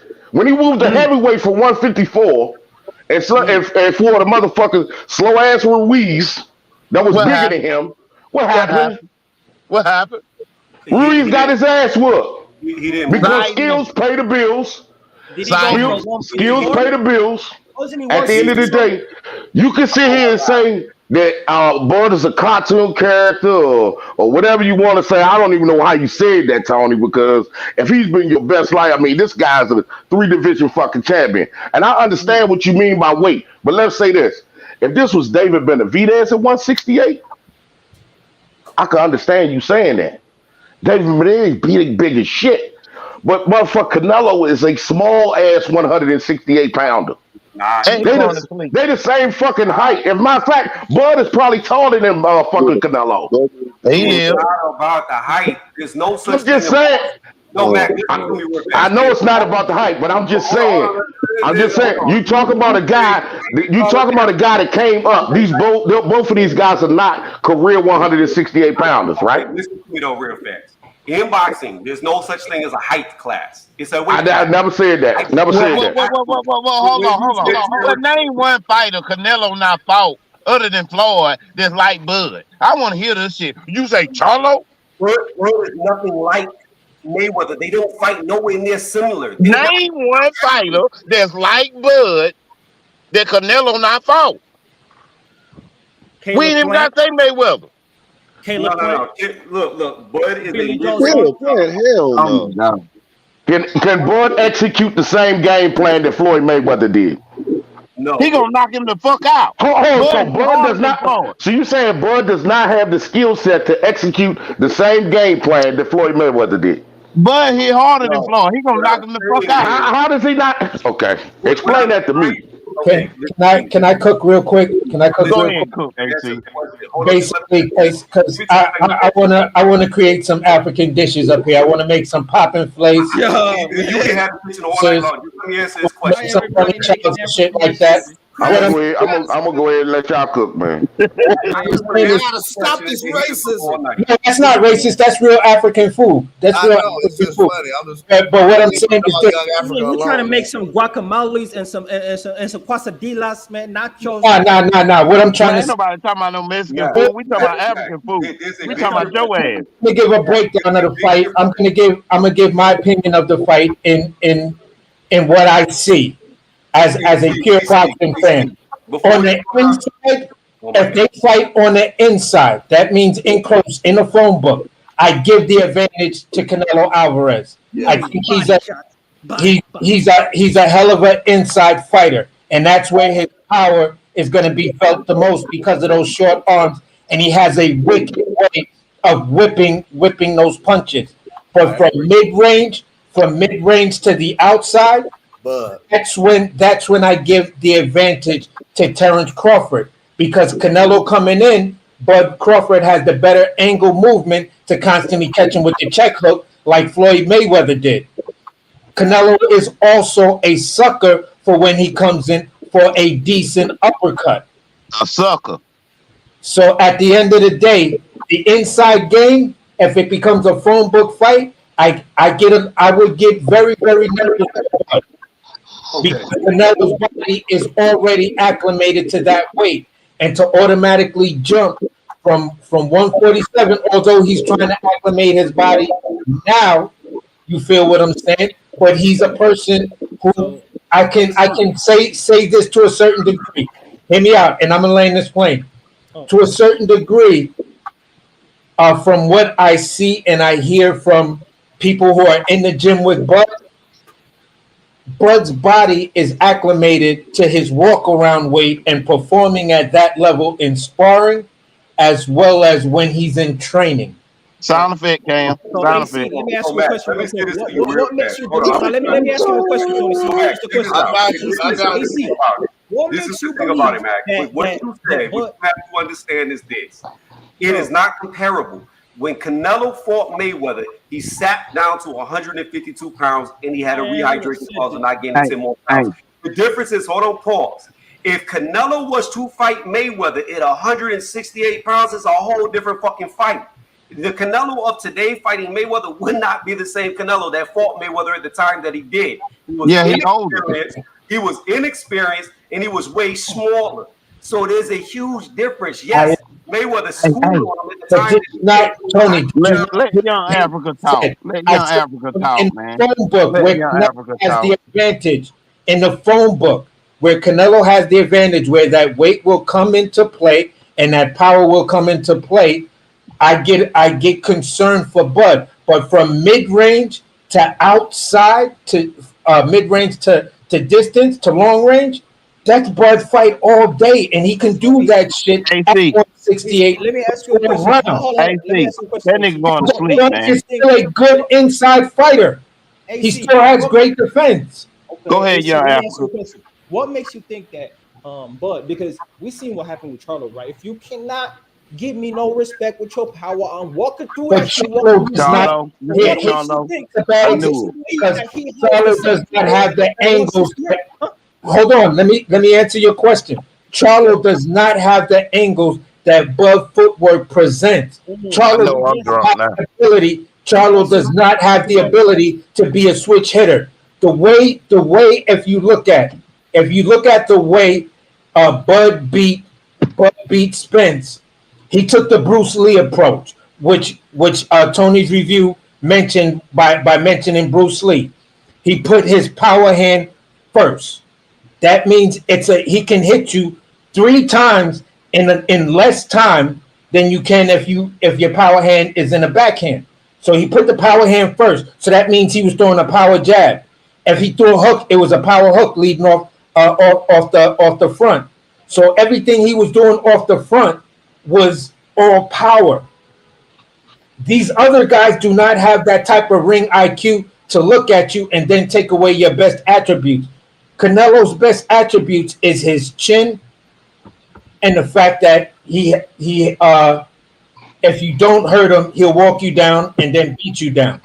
To me, those are his 2 best attributes where he is today.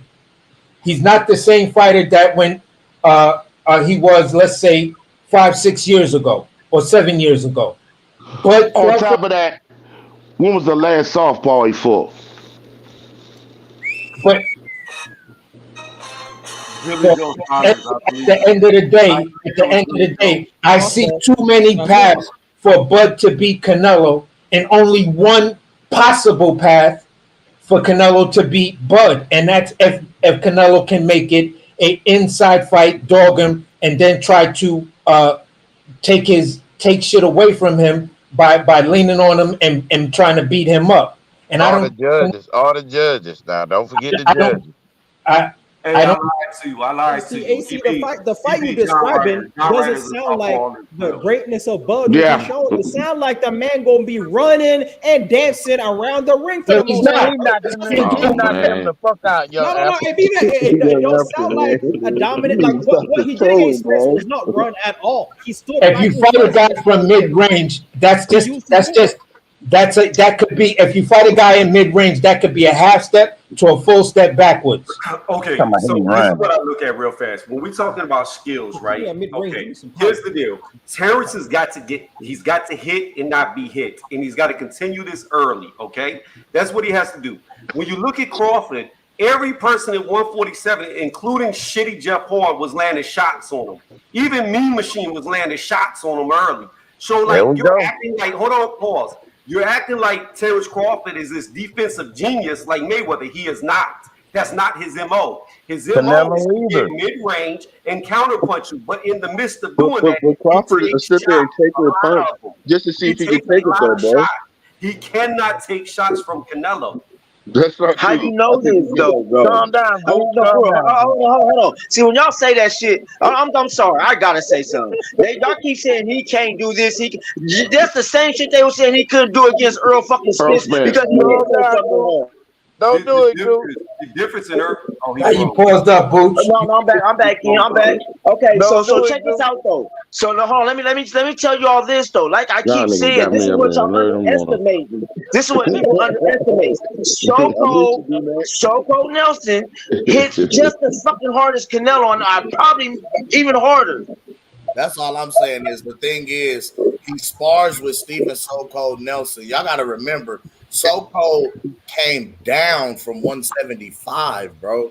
He fights at 168, but So Cold actually came in the game competing at 175. So Cold comes down.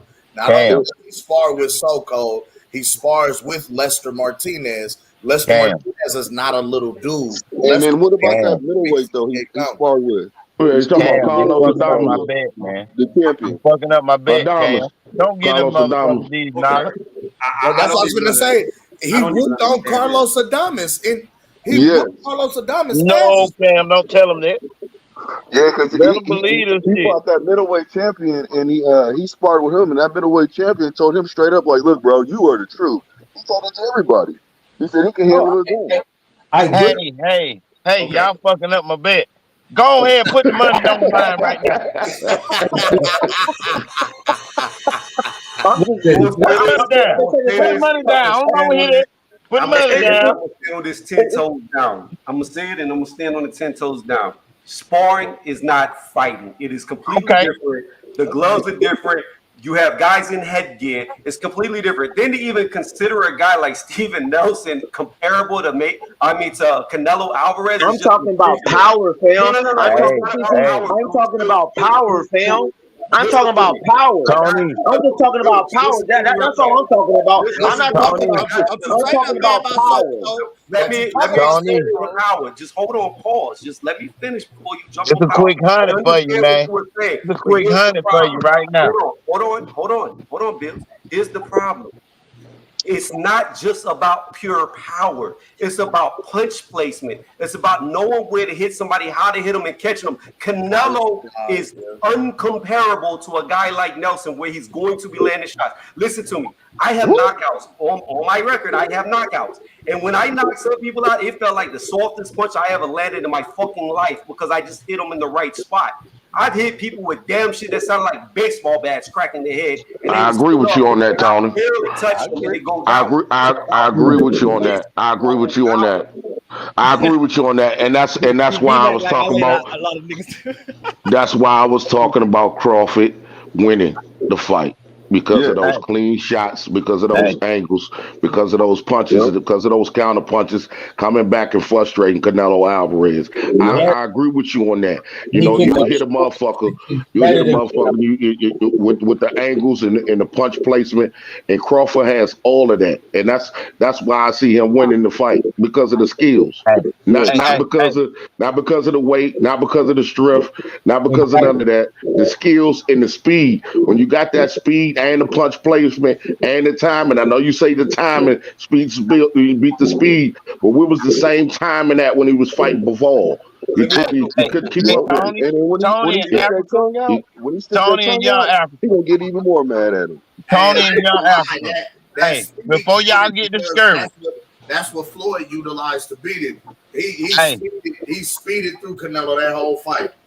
Hey, Tony and Young Africa, before y'all get discouraged, I'm going to go ahead and send this $200 to Cam. If y'all want to indulge in this bet, but if they do make the fight, if they don't make the fight, he can send the money back. I'm going to go ahead and send this to Cam. And if y'all want to go ahead and put that 100 up, I'm telling you right now, that man on a mission right now. And he gonna end it. He gonna end it on a high note. Young Africa, don't say nothing, man. Don't say nothing, Young Africa, please. Don't do it, Young Africa. You got the floor, bro. Hey, before y'all get the flow up to everybody, man. Look, it's 12:34 for me, and I'm already. My eye passed the fuck I was supposed to been out my head, man. It's been a wonderful conversation. I wish I could continue to chop it up with y'all. B-Mac about to go lay somebody out with that punch. Let's go live again, before we go. Let me ask you this before you go. Yes, sir. Do you believe Inoue could beat Tank Davis at 135? Yeah. Yeah. It's possible. Yeah. It's possible. I do.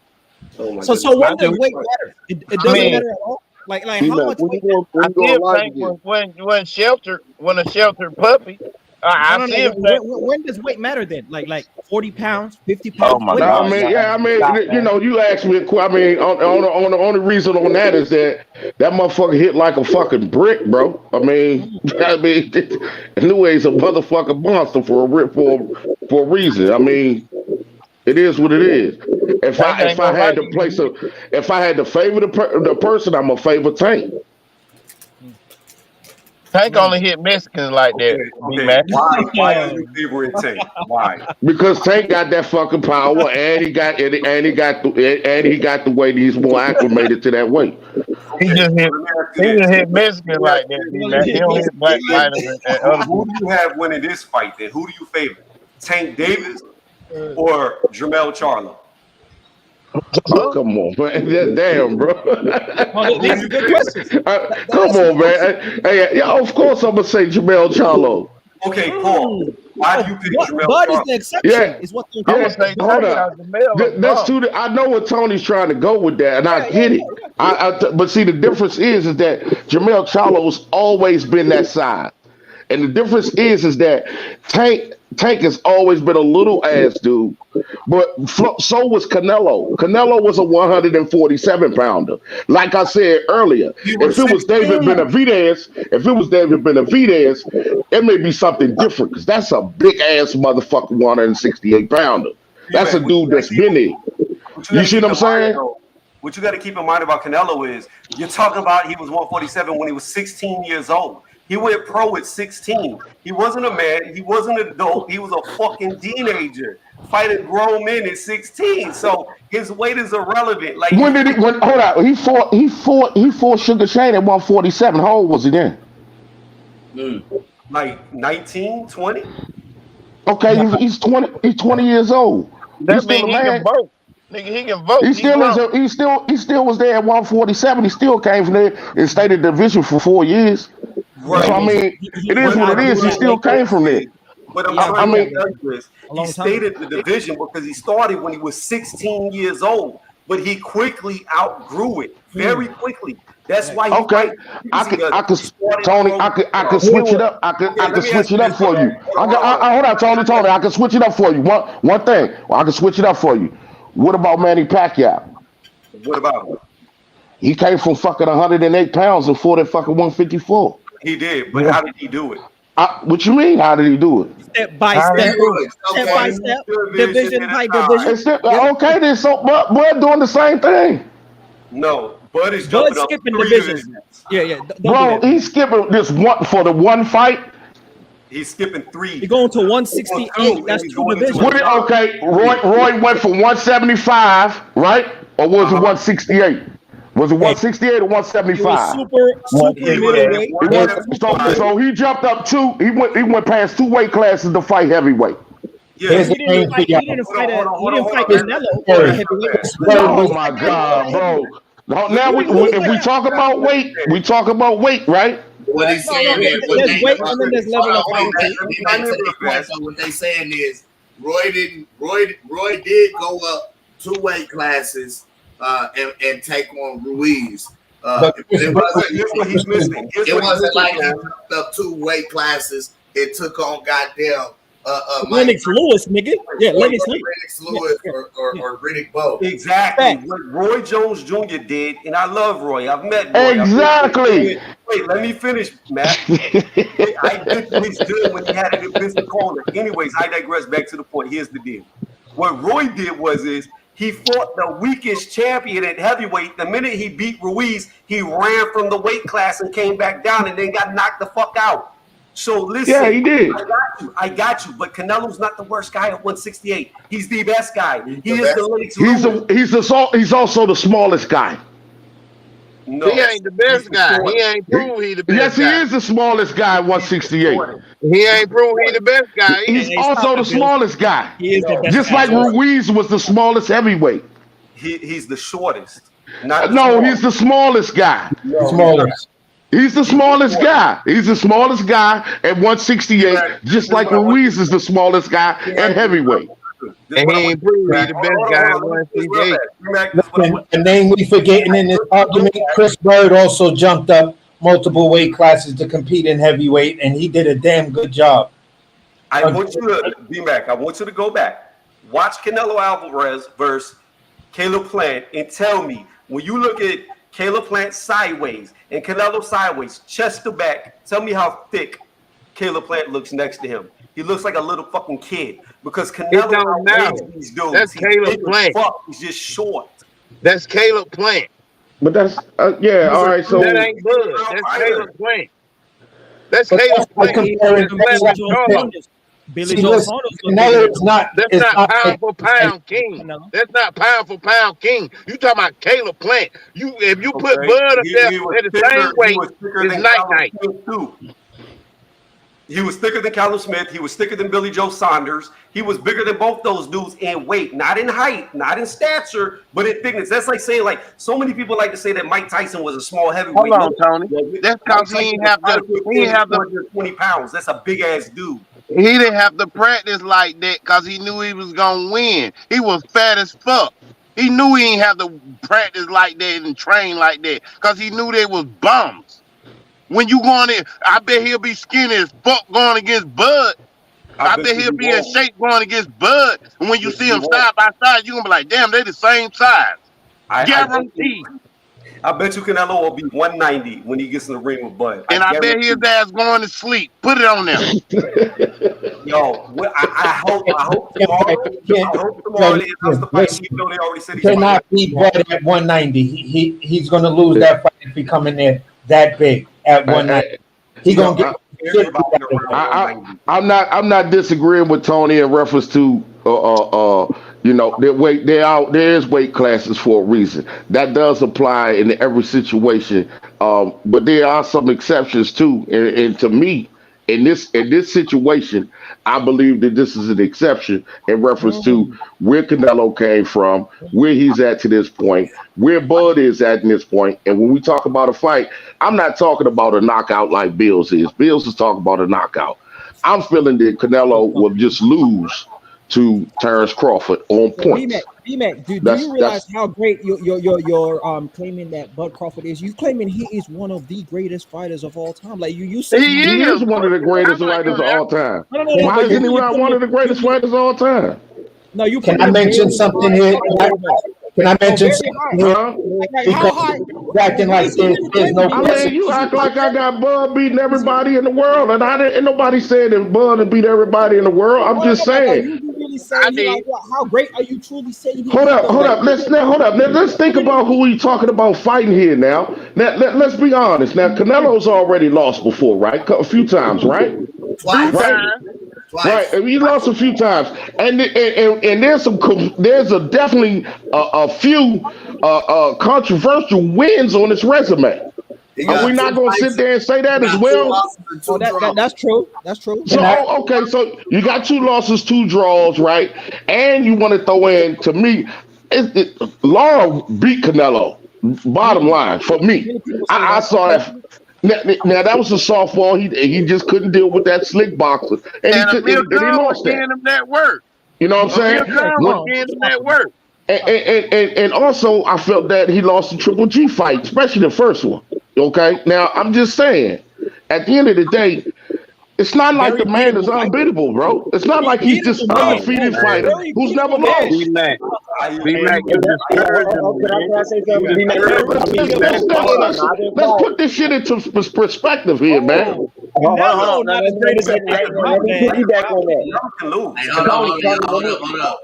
Like this man can't lose or something, bro. I'm about to do these dishes, but very hard. He better KO Canelo because he ain't. I want to hear what Goose said. Not that crazy shit. Hold on. I just once again, here we go with this again too. What slick left-hander has Canelo really had no problem with? Nobody. Slick South. Huh? Billy Joe Saunders would have been the last. He wasn't slick. And he broke his face. Yeah, but Billy Joe Saunders a damn flat foot ass motherfucker southpaw. Man, that was a damn Uber driver. Man, that was an Uber driver. That nigga was undefeated. What do you mean, champion undefeated? Nigga, he still drove Uber. So Saunders is a slick fighter. That is his whole entire style. Yeah. Did you not see that? I give you that. I thought I just, you know what? That's how I just stop. Okay, once again, he was slick against everybody except Canelo, right? No, he did well in the first 6 rounds. If you remember the fight, he did well. He was a slick UK fighter. He wasn't a slick fighter. Period. UK is a small pond. Slick for a UK guy? It's a small pond. Well, it looks like the UK took over the heavyweight division. It looks like the UK's taking over the cruiserweight division. I bet they ain't take over no other one. Tony, don't mark me down for that one. I didn't say that about those UK shit. There's a lot of UK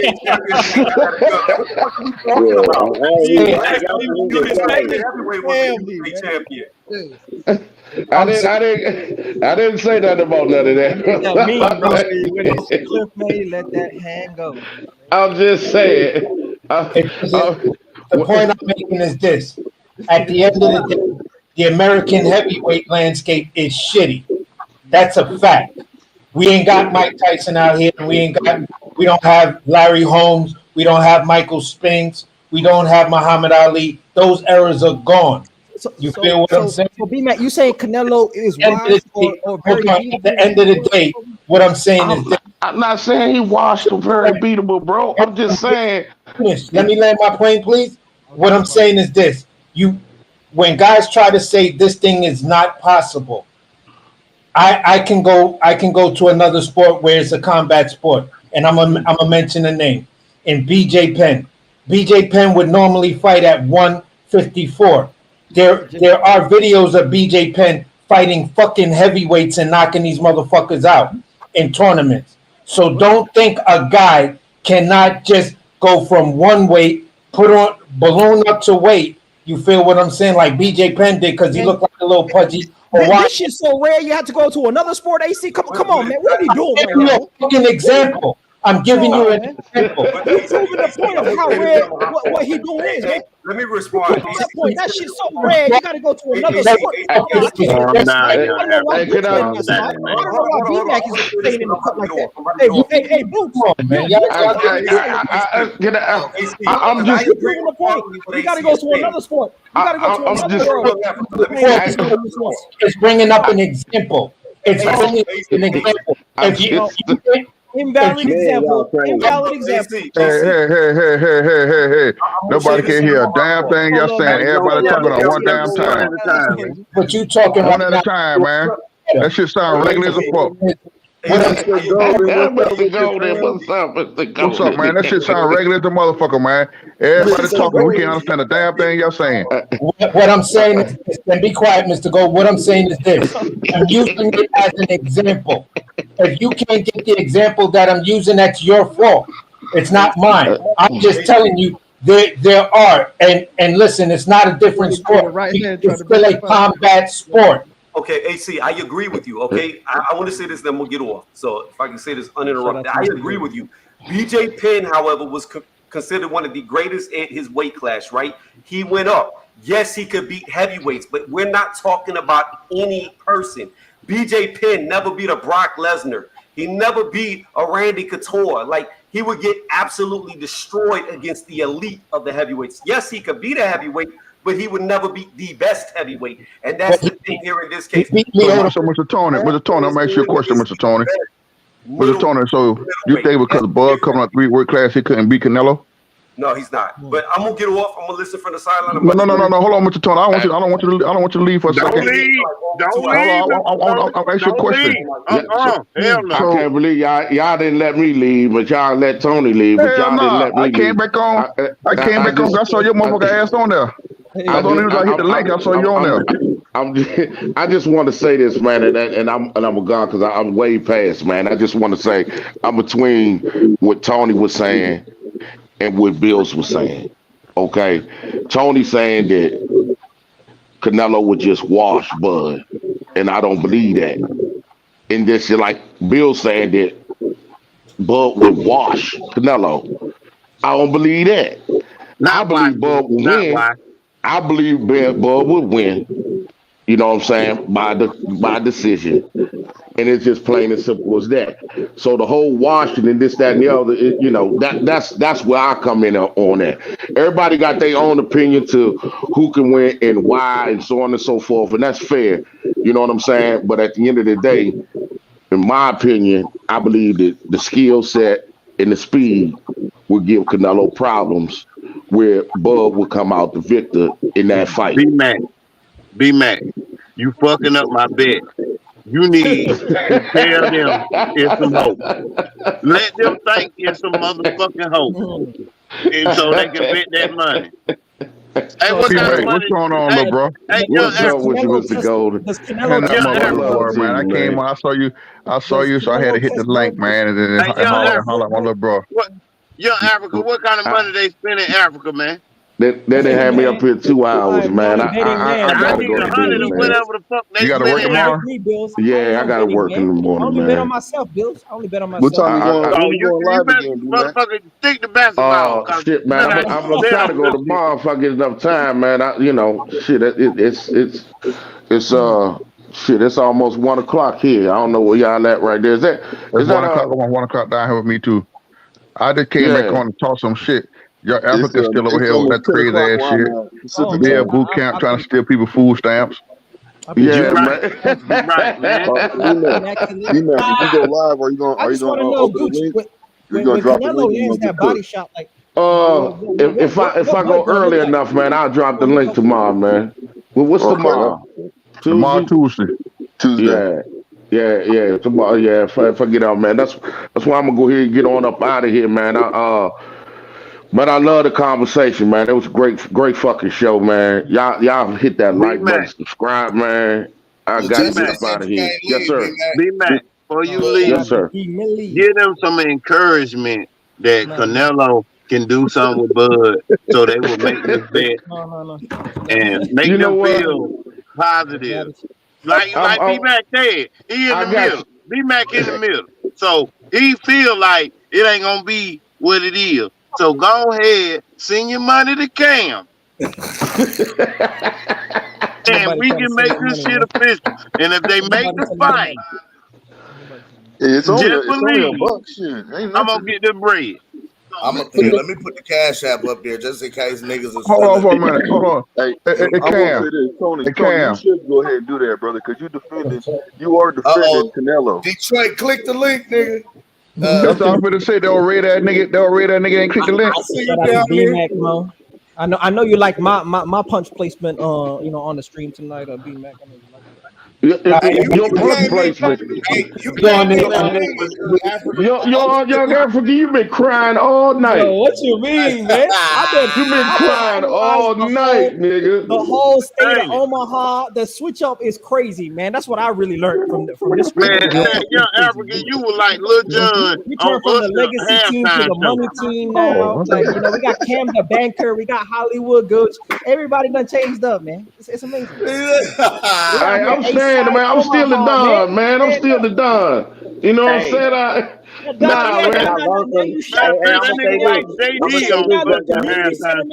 the Don don't walk up into the YMCA where Boots is at. You asking for rent money now? You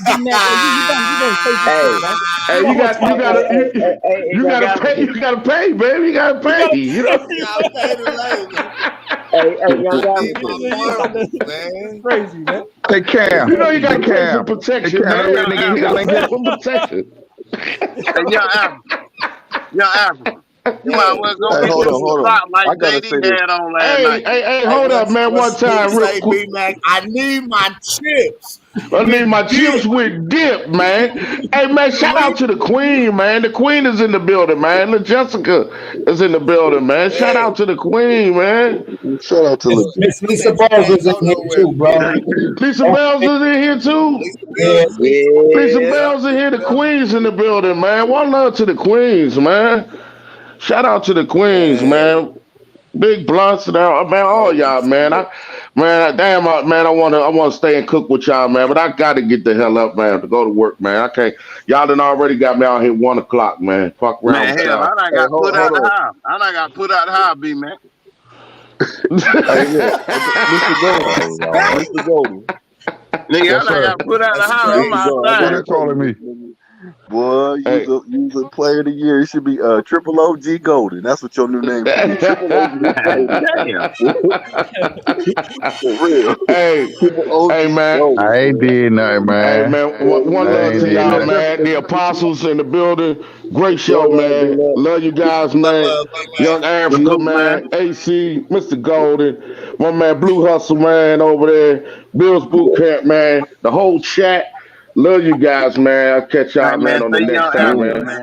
It's a hell of a show, man. Hell of a show, man. Hey, man. Appreciate you coming through, man. Hey, y'all make sure y'all go like and subscribe to the Mac Mob, man. Y'all Yes, sir. We're gonna be on there tomorrow. Love y'all, man. Appreciate y'all, man. Yes, sir. One love, family. One love, family. One love. Hey, yo. Hey, Cam. Mr. Cam. Great show, man. Great show. That read that nigga hit that link yet? There you go, right here. I dropped it for him.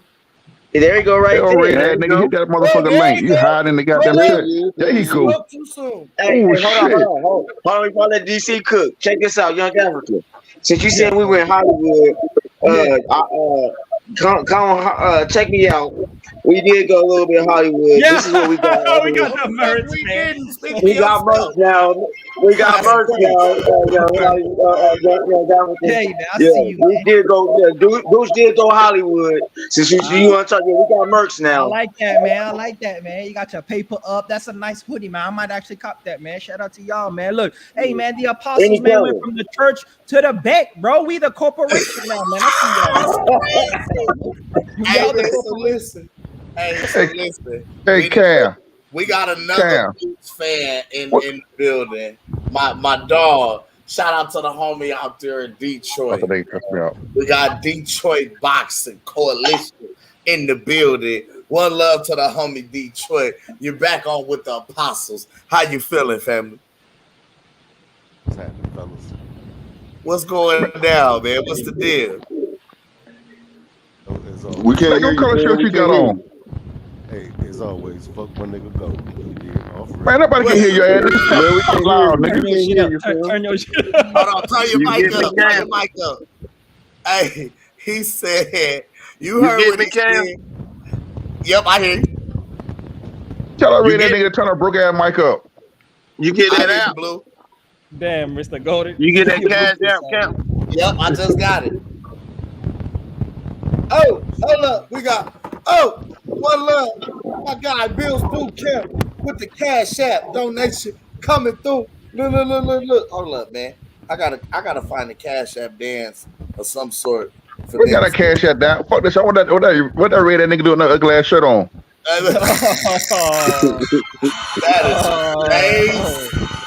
Why are you like always this, trying to fight, Mr. Golden? Mr. Golden coming to dog choosing violence, dog. What's up, Detroit? What's the deal, man? You need to fix his mic, man. Cooler, but I've been listening to y'all talk y'all shit. You dig? Oh, that nigga try to come in like a pretty motherfucker, talk low, like he Barry White from goddamn body. That's slick ass voice, man. Hey, You got that I think smooth Detroit radio got voice. Quiet Storm voice on tonight. He dropping Yeah, it. man. Hey, man. Got them Nah, 8 man, blunts I to the turn face my mic type all the voice, way man. up and shit. Normally I be on the garage smoking this shit. I'm up in the Detroit, Man, he might have to Cam. leave and come We back, can't bro. hear you. We can't hear you, Cam, he Detroit. can't try that shit. You know, old lady gonna put his ass out. Hey, Detroit, you coming to the parade Wednesday? parade. Yeah, you know it's a parade in Kansas City. Nah, I ain't fucking with it. I I'm out thought here you on was the West making a Coast. trip, gang. What's up? Hey, I'm happy I didn't bet, dog. I'm out here on the West Coast, man. I'm chilling, man. I ain't trying to go nowhere near the cold. Oh, you make beats, Detroit? I see the keyboards in the background. You be making beats. You be dropping. I see you, man. Okay. Okay, man. Now, Young Africa, you a rapper? You a rapper, Young Africa? No, I DJ, man. I DJ, so I can see the double. My bad, man. My fault.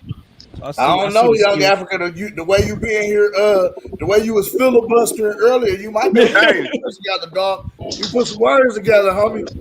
Nigga be in the hey, nigga, you be in the club man, just that like was a little bar though, man. You know, you close the history books and open up the checkbooks, man. Hey, shout out to the money team, man. A-side Omaha.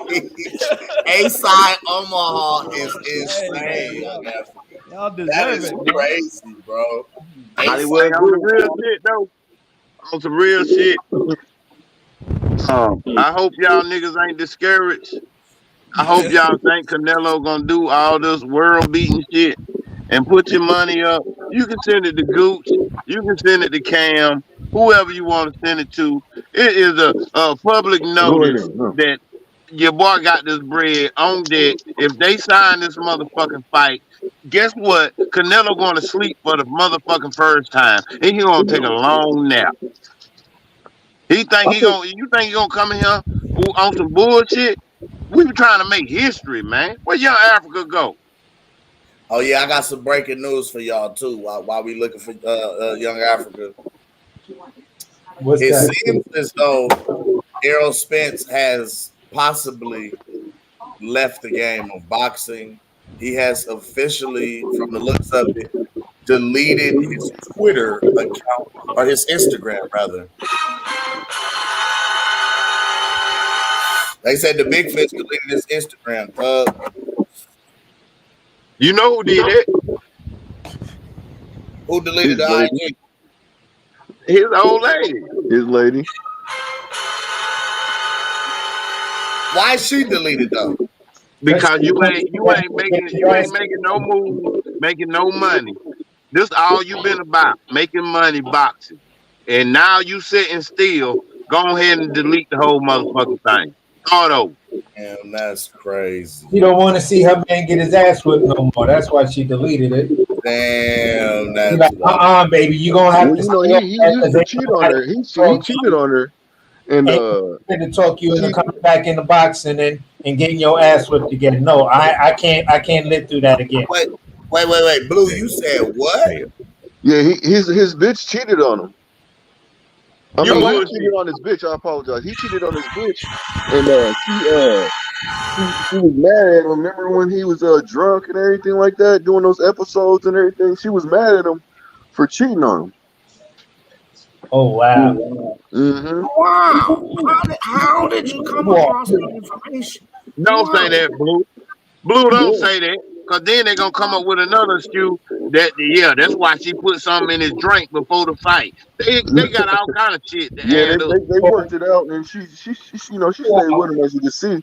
You know what I'm saying? Because she helps with his kids and everything like that. So she stayed. She knew what to do to stay with him.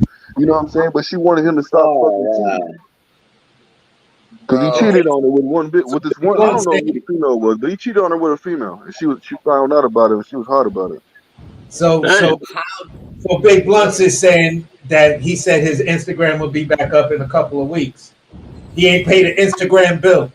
That shit free, ain't? But I mean, to tell you the truth, I really don't know why his shit went down. But he might be quitting. You never know. Or something. Maybe somebody hacked his shit. Hold on. See, Well, they let's not said do he that. left some kind of a cryptic tweet before he deleted the Instagram. So, P-Game, what did I say yesterday?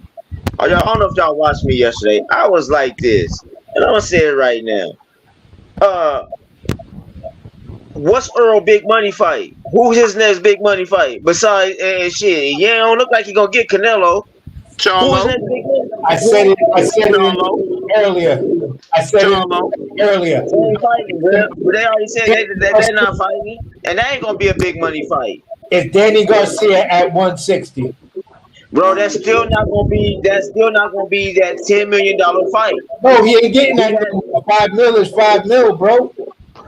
He could fight okay, Tim $5 million. I understand the $5 million, but he was making. Let me ask you this question, Gooch. Who on this panel gonna turn down $5 million at $5 million? I'm not saying he turned it down. All I'm saying is this. He has no more money fights, bro. No, he ain't got no more money fights. He's not fighting like that no more. After the Terence Crawford beating, that just completely diminished his stock. If he was that commodity, that stock would have crashed. It would be It would be worthless now. He's so fighting Boots, man. What you can get. Okay, I will give him Boots. Let's give him Boots. Garcia, bro, Danny at 160. He fighting Boots, bro. He ain't staying at 147. Nah. He gonna go to 160. Trust me when I tell you that. Go to 160 and give Danny a rematch? Yep. Because now the fight sells a little bit better than the first fight because now Errol has taken a loss. Danny may feel some kind of way that when they in the press conference, he gonna talk gorilla shit and really feel like he can beat him. I think the nigga need to retire. He's too injury prone now. Broken ribs. Goddamn, he fucked up. He's done. I don't know what he's gonna do with Cadillacs. Stick the fork in him. When he came with that, now this is what I wouldn't say none of this shit. If that man would have came out and fought in December like he should, I would have said none of this shit. If that man, when he was on his 8 weeks medical suspension, when he should have got the cataract surgery then, I wouldn't be saying this shit now. This man went through a whole year of bullshit, and then at the end, coming at the beginning of the year, I got cataracts. I'm wearing patches on both different eyes. Get the fuck out of here. Hey, fellas, listen, let me put something in the universe, dog. I had the pleasure of watching a Good Brothers podcast today, right? And he had this woman on who happens to be the wife of Nito Dominaire. They broke down how the contracts really work. And understanding all the bullshit that goes on behind the scenes, it will give you a whole different outlook on why we don't get a lot of the fights and all of the magic that goes on behind the scenes. Boxing is a dirty, dirty motherfucking game. Yeah, no, I agree with you 1,000 on that because I've seen on where people always say this dude is capping and stuff like that. He broke down the whole contract thing. You feel what I'm saying? On Blues channel, where he spoke about how fucked up the whole contract negotiation and trying to make a fight. There are more things working against actually making a fight than there are things to make the actual fight. Am I wrong in saying that? Not at all. And how the fighters get the shitty into the stick is, oh man, if you sign for a meal, you're lucky to walk away with $350, $300. and then you still got to pay taxes. Yeah. Like, Yeah. So if you ain't that guy that's up there pulling in the big money and stuff like that, effectively, majority of your fights you'll be fighting for damn near for free. Well, let me ask y'all something. How much do y'all think Tank really making for a fucking fight? Cause he got all these promoters and all these managers. How much you think he really? Yeah. He's making somewhere between 1.5 and 3 million. Yep. Because if you go by his individual, like people say he make all of this money. When you go by, again, some people feel, oh, I don't like to do that. Get past that, because at the end of the day, they wouldn't make it public information if there was something actually wrong with it. So if you go by his net worth year to year, the man doesn't gross more than $5 million for the whole year. That's why motherfucking Leonard Eller be talking about it's a business. And you know what I'm saying? If you don't know the business, you know what I'm saying, you can't really say nothing. Them motherfuckers making 15 million and Tank making 5. Yeah, you know what I'm saying? they ain't paying PBC is not paying its fighters the way people think PBC is paying their fighters. This is why Jaron didn't sign the PBC when he had the opportunity and went the Showtime route, because Showtime is going to treat you like Top Rank did Bud and give you an allowance until you actually make something of yourself. Once you become that viable commodity, to whereas your viewerships can match Deontay Wilder's viewerships when he was on Showtime, 1.8, 2 point something, then you ain't making no money, and they're not gonna invest money in you like that because you're not having people tune in. Honestly, the 360 deal came from boxing. That's why these niggas is not on boxing games. That's why these niggas is not signing autographs and doing tours to promote themselves, because the 360 deal came from fucking boxing. That's why these rappers fucked up. That's why these boxers fucked up. Anything they do to make money, ain't none of these niggas got side businesses or nothing with the money that they make, because it's a 360 deal, nigga. Anything you do with your name on it, I'm getting bread from it. And that's the reason why, and the main reason why that is, they came into the game not knowing who the fuck they are and knowing the power of being an independent contractor. I'm a person myself who can attest to that, because I didn't understand my power, when I first became a chef. And I was truly an independent contractor because I'm not protected by New York State employment laws or anything like that. I had to literally turn around and read the employee laws to understand, once you become management, you have to start negotiating everything for yourself. And if you don't know your net worth, they can pay you what they want. And even though you say this is what I want, they can turn you down. So it's like, okay, if you don't listen, you called me for this job, you don't want to pay me what I want, I don't work this job. I don't give a fuck if your restaurant closes after this, because I didn't reach out to you. So when you look at situations like that and you understand, and you finally start to understand what goes into proper negotiation, and there are certain instances where you got these weirdos out here trying to tell everybody, oh, without proper representation, you can't do nothing, then listen, bro, if you don't know this shit yourself, even your proper representation can fuck you over. So at the end of the day, when you know it yourself, then you know what you're asking, and you know the power of your negotiating power. I make deals just like Cam being a comedian, Gooch being a comedian. When they have to go and they're getting into a comedy club and shit like that, where you are and your last numbers and was that comedy show sold out is what's going to help dictate the next comedy club you do. Right. You feel what I'm saying? It's all a numbers game. It's all math. And if you don't understand that math, and you don't understand how to negotiate your math, then you're always going to find yourself in a position where you're gonna be mad at yourself because it's X, Y, and Z. Tanji's whatever the actress, her shit, it's a little bit different because you're going up against a juggernaut who wants to fit you in a box. But see, okay, I get all that. But here's my thing about the contract. For instance, just my thing about Bud and Spence contract. If there was a fucking rematch clause, why?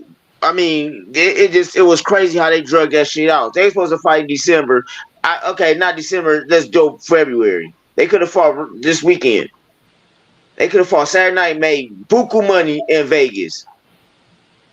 But yeah, and still, Earl Spence had a motherfucking cataract surgery, and like what? I don't know, man. I understand about the contract, but then again, I'm like, that's just bullshit.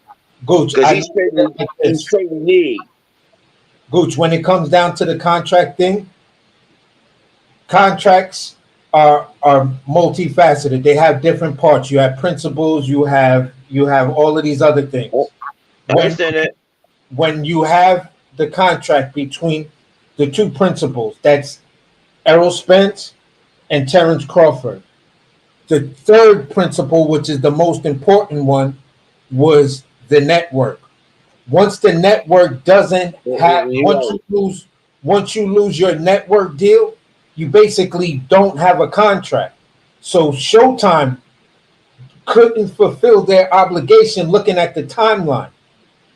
Looking at the timeline and looking at everything else that was going on, they couldn't fulfill that obligation of them being the principal network to re-air the fight. Because if they was part of the first, they're going to be part of the rematch. So once they figured out that, okay, we're not going to be able to fulfill it because Paramount is not going to allot us the money to fulfill our network responsibility. They want to absorb us now. They gave us the first one. Paramount might have said, listen, the way that boy lost, is it really viable for us to give you that extension to December to have this rematch happen? You're right. I get it. I get that part. Then Paramount made an executive decision based on the numbers and then looking at the rematch and then looking at the performance between the two principals and said, listen, the numbers game, it's not adding up. We cannot extend you this courtesy of extending your deal until the end of the fourth quarter so even if there is some sort of delay, they can go into January, early February to give us that rematch. Once that happened, Showtime sent Errol whatever. Errol decided, okay, I'm gonna go on vacation. When I come from vacation, I'm gonna deal with my cataracts. That makes, when you look at it from that perspective, from the complete contractual side and the business side, it all makes sense. For certain people out here that are trying to push narratives and stuff, it's like, then you do not understand shit about contracts and business, because at the end of the day, there were three principles involved. And the main principle was the network. Once the network dropped out, the fight was done. Right. I get that. Yeah, you're right. You're right. I get it. So that's the whole thing where I say, okay, I don't know why people were saying, oh, Bud is doing something, and he walked away because he was scared of the rematch. No. Oh, Errol was scared of the rematch. No. It was no network. There was no network. If there's no network, there's no money. Man. So now you have to renegotiate the whole thing and try to sell it to some other network, which then means you got to sign. Now both fighters have to sign a new deal. Have to go into contract negotiations with these other networks that might pick up the fight. The Zone could have easily stepped in. BLK Prime could have easily stepped in. You feel what I'm saying? Top Rank could have easily stepped in. But at the end of the day, looking at how bad Tyrann can't step in because they getting sued by Tyrann can't get step in because they getting sued by Bud. You're right. You're absolutely right. But when you're looking at Queensbury, you feel what I'm saying? And you're looking at the Zone, and you're looking at BLK Prime, and you're even looking at Amazon. You feel what I'm saying? At the end of the day, look at the numbers. Then looking at the performance, that's not a viable fight for anyone to put on in any way, shape, form, or fashion. Because they're like, listen, how many people really want to see that man get beat up like that again? We looking at the internet, and we're looking at Twitter and things like that, and everyone's saying, no, don't nobody want to see Errol get beat up like that again. He should just move on. Hold on. He didn't want to see it. That's why he got cataracts. Exactly. That's why he got his cataracts. He didn't want to see that fight either. Fucking blind me, damn it. Hey, man. Exactly. Hey. So at the end of the day, when Detroit is talking about how these contracts are being made, that's a fight right there that has 90% that says, no, I don't want it. But the 10% that says they do want it is just the two fighters and a small handful of fans. That's not enough to make that fight. You're right. So I didn't want to see it, but I did want to see it. I want to see him get knocked out. Yeah, just to shut these motherfuckers up. Well, if the fight was at 140, Errol gonna do better. Yeah, but y'all not saying Errol gonna win. 154. Yeah, 154. They say he's gonna win. I don't see. Like I said, at how all this shit is going, bro. This shit. Yeah. If he got to fight Jamal, and Canelo's fighting Jamal, and in May, well, damn it, Bud got to fight somebody this summer before September. That's how I feel, but we'll see if he'll fight somebody. Yeah, and he already, listen, for these guys who say whatever with Jaron Ennis and whatever, Bud already told Jaron, get your people to get some people to back your man, and we possibly can sell this fight. We possibly can make this fight. Don't nobody want to bring that part into play. They just want to say what they want to say, but at the end of the day, Bud told that man how to make the fight. Get somebody to back your guy. And Jaron Boots got the name. He don't have the win. He doesn't have the resume. He doesn't have none of that to get any big money person to back that fight. Yeah, that's what he wants him to do. He wants him to put the money, get somebody to support it. Yeah, get some skin in the game. Show me that you're a viable opponent. So this way, the fight ain't gonna be a $3 million fight or a $5 million fight. Because at the end of the day, you already turned it down, and I don't know if BLK Prime could raise that kind of money again to get this fight to happen, because that was the only platform that was willing to try to make the fight when everyone else was not trying to make the fight for a reason. So hold on, BLK Prime. I thought they're done. Huh? I thought they were done. They still moving and grooving? Possibly. You feel what I'm saying? Possibly. I can't. I don't really know because I'm not part of it. But at the end of the day, that's what they still trying to make fights, but it's like, again, this fight game is so tied into business and numbers and networks and names and what else could I say? Fucking followings and all of that other stuff. They're just making it almost impossible to make fights that people want to see. Right. Yeah. You know what I'm saying? Well, shit, I can't lie, man. We about to go on 5 hours. It's almost 2:00. Well, 1:30 here. I'm shit, man. Shit. We had a good ass session tonight. Hey, Blue, man, I'm gonna go Blue, Bills, and AC. Can you hear me? Yeah, Go yeah. ahead, boo. Okay. Well, shit, man. I appreciate everybody, man. Everybody's on the panel, on the chat. You know, always good to chop it up with. You know, a couple people slid up in on the panel tonight. That was some vets in the game. You know, a lot of vets in the game came to the panel, and it was nothing but love going back and forth, man. You know, I love Yes, the way sir. people speak their mind and talk about things, even if we don't agree. You know, we can still talk about it and be peaceful. You know what I mean? So that's Yes, nothing sir. but love right there. So on that note, man, I appreciate everybody, and man, it was a great show.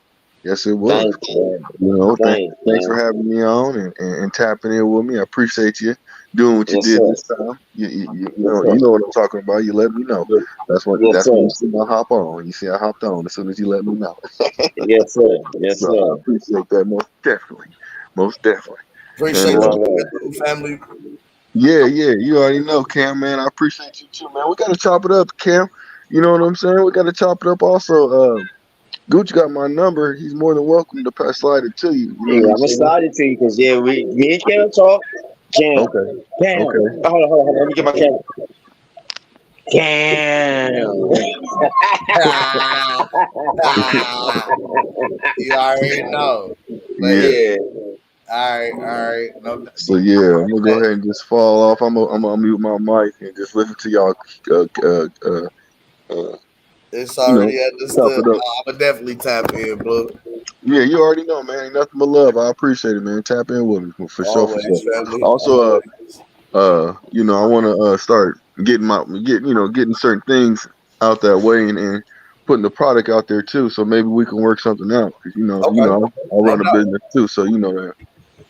Yeah, let's get it. Let's get it. You know, Yeah. hey, listen, shout out to Young Africa for dubbing us A-Side Omaha. You know, A-Side Omaha is always we always with the shits. We always ready to work. So yeah, we gonna talk.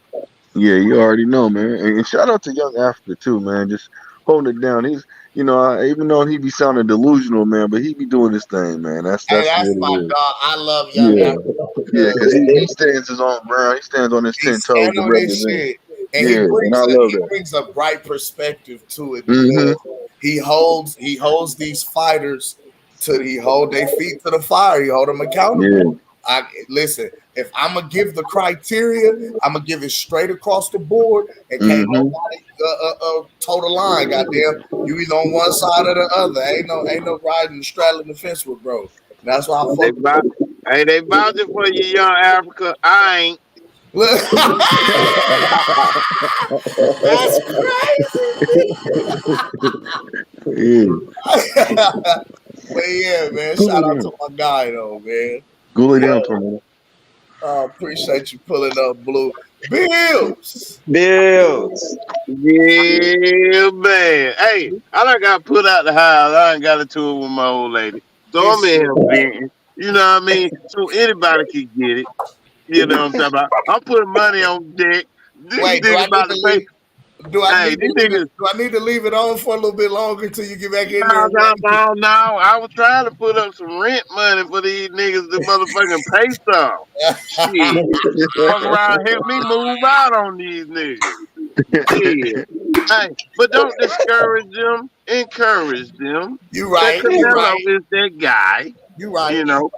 Salute to y'all. You know, I had to step in. You know, I ain't been here in a while. You know, I've been at work, man. You know, breaking people out on time, trying to be a good citizen. Oh shit. But tonight, I'm like, fuck it. Hey, the gloves is motherfucking out. What's his name? Tony Rodriguez or whatever his motherfucking name is. You holler at Cam, put your money up. Young Africa, huh? Yeah, my young Shaka Zulu, you put your money up. Whatever money y'all got in Africa, I don't give a fuck what it is. You send that shit to Cam, motherfucker. Hey, and we can, and if they sign this fight, Bud knocking that motherfucker the fuck out. I already got money on it. That's how serious this shit is. This is crazy. This shit is real out here. These niggas think it's a game. We come to make history. They thought when I said Bud in 3, they thought I was bullshitting. After 3 rounds, the fight was over. The fight was over. It didn't end, but the fight was over. They thought I was delusional. Well, put your money up. I don't know what to tell you. I've been sipping on this yak. Old lady in there bullshit. She's talking about sleep in the basement. I said, motherfucker, the fuck? Yeah, she think this is. I'm about to go ahead and kick the door down here in a minute, but I'm gonna chill. I ain't going to jail tonight. But I'm gonna keep it 1,000. If any one of y'all niggas and feel like y'all want to bet on the Bud and Canelo fight, money on deck. I don't give a fuck if I gotta dig in my 401k to bet all y'all motherfuckers. Each individual one of y'all motherfuckers will get this work. And money is on deck. And I will send it to Cam as soon as you send it to Cam so we can make sure it's official. We ain't gonna pull no being Israel. That's what we calling it nowadays when motherfuckers want to bet and not pay. No, sir. We not gonna call it. What's that other dude name they were looking for? There's a few niggas. Jay Cooley. Jay Cooley. Oh yeah, I remember Jay Cooley. What was that other motherfucker name? The light skinned cat. Who? Menard. Bernard. Yeah, you know. Yeah, we had words. Me and this motherfucker had words. You better not come back on the internet, motherfucker. You know what time it is. They've been silence. Silence. At the end of the day, speaking of which, I'm glad I got the chef on board with me, cause I was gonna tell the chef just throw me some seasoning and shit, cause I was gonna put these dudes in the pot. I But see you in there cooking tonight, Bill. Bill said, "Hold up, man. Hold up. Let me get that water. Watch out, right quick. Give me the pots and pans. Let me get off in here and let me show y'all how this shit's gonna work." I told that nigga we cooking African rice. We ain't cooking a regular rice. We cooking African rice. Insane. That is crazy work. Hey. And then they want to say, yeah, I want to bet. You so confident in this man with the cinnamon hair, put your money on it. He's so amazing. Oh, they got weight classes for a reason. They made money for a reason. For you to bet that shit. Put it up. Oh, what the fuck, bro? That's funny as He letting it be. Shit. Y'all put the money up. I'm about to make some money. So shit, yeah. I put my money up too. We can do some things now. Shit. I hope me a driver can get motherfucker. I mean, we can just put a light little 25, a light little 100, whatever they want to do, and we can just make it happen. And it can be friendly. I'm just gonna laugh at you after the money comes to me. I'm just saying. I mean, it ain't nothing. We can put up a case of beer. It don't even matter. That is outrageous. No, we ain't doing that. We put money on the line. Money on the line. Money on the wheel. They're gonna have to send the money. It ain't like they side by side. Will Gooch, calm down. Where you at, Anderson? You in Anderson? No, I'm in Asheville. I'm about to ride down there now, man. Fuck this shit, man. I'm tired of this shit.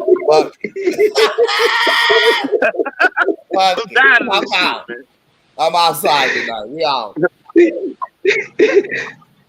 One love, Hills. I appreciate Hey, nigga, if it was 10 o'clock, I'll be down your way. Hey, for real. I'm up. Dad and them should be. Hey, they went to Boston. They went to Boston Sunday. They should be back today. They took a car. So shit, I gotta be waiting there for them. Oh, they left that nigga Gooch at the house like Bueller. Mr. Gooch's day off. Man. Hey, before I leave though, what about that little young cat, Whitaker? What's his name? Benjamin Whitaker. What y'all think about him? I heard about. This is who I think. Little man. The nigga like what's his name? The motherfucker that be dancing in the ring and shit. The little motherfucker like the drunken yeah, master. yeah. Yes, yes. He came in on this Hasim shit. He is I too. I don't know if I thought it was a joke. I thought it was just a gimmick, but little buddy got some skills, bro. He a silver medalist. He a silver medalist, and goddamn, he's 6-0. The motherfucker got some skills, bro.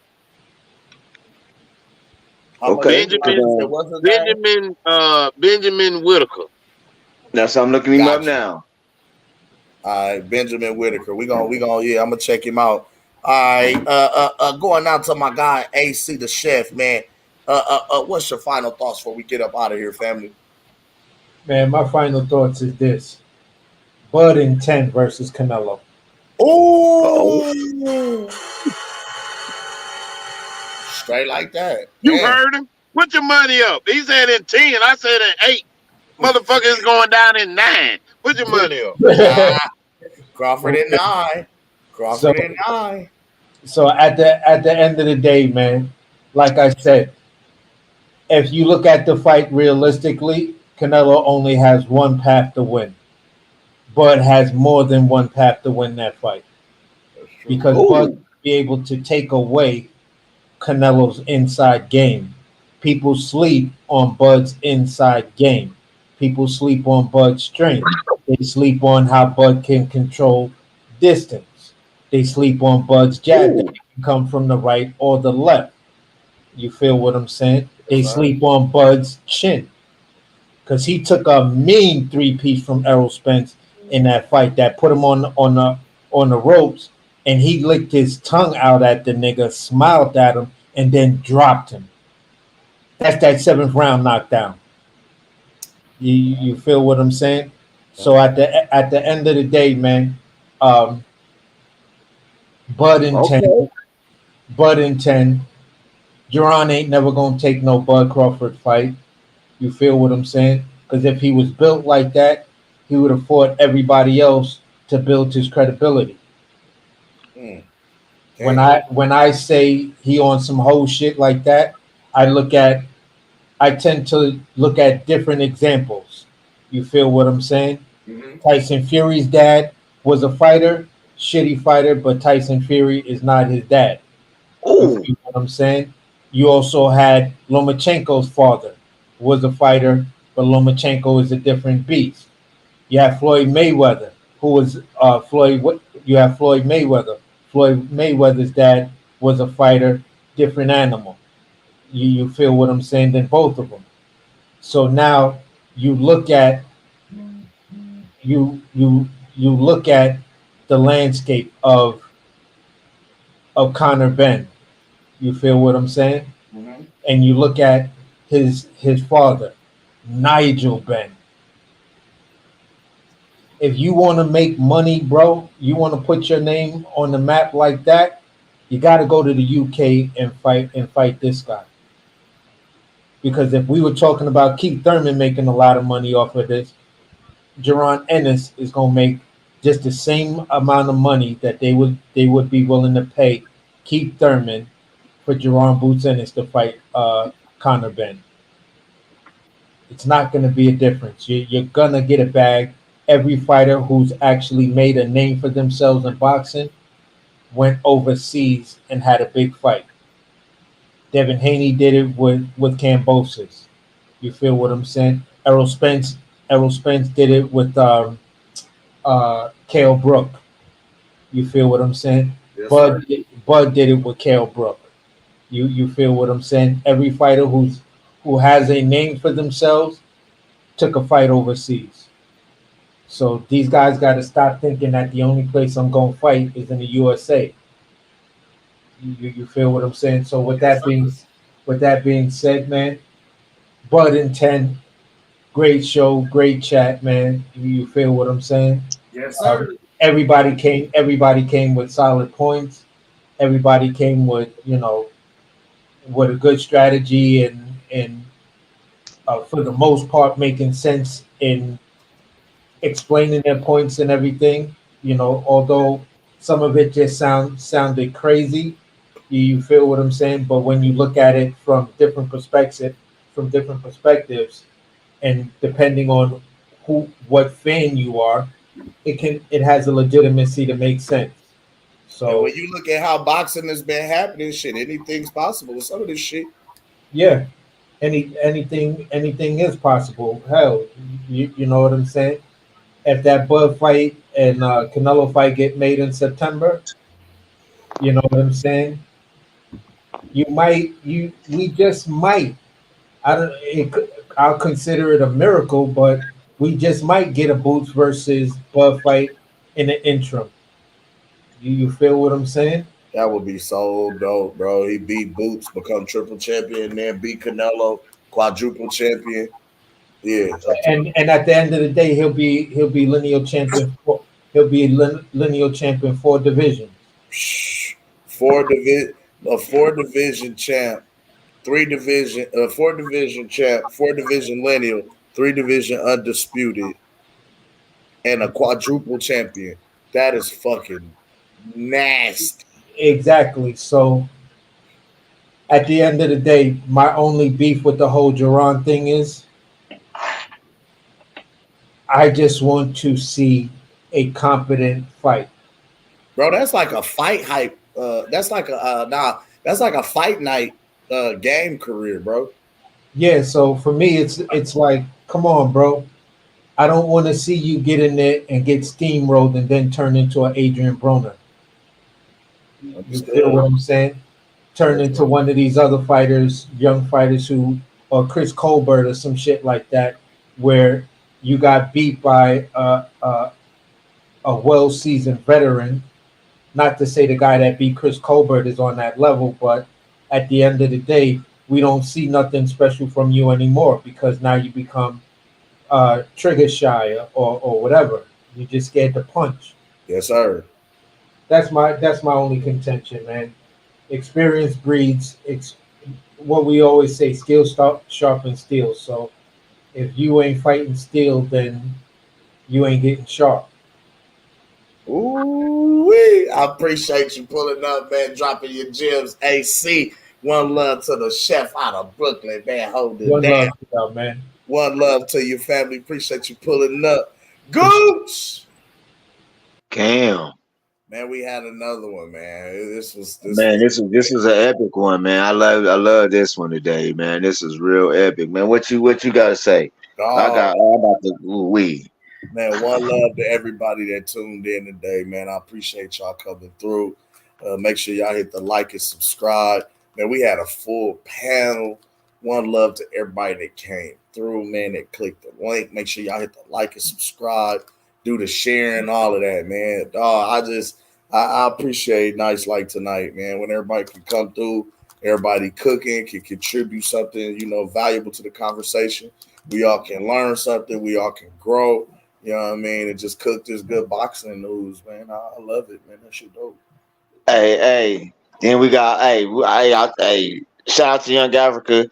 I'm thinking about I'm real life thinking about pushing out in Africa. I might have to send you something. You might have to send me your email. Might have to send me something because that Omaha A list that might just roll. That's something. A-side Omaha, baby. A-side Omaha.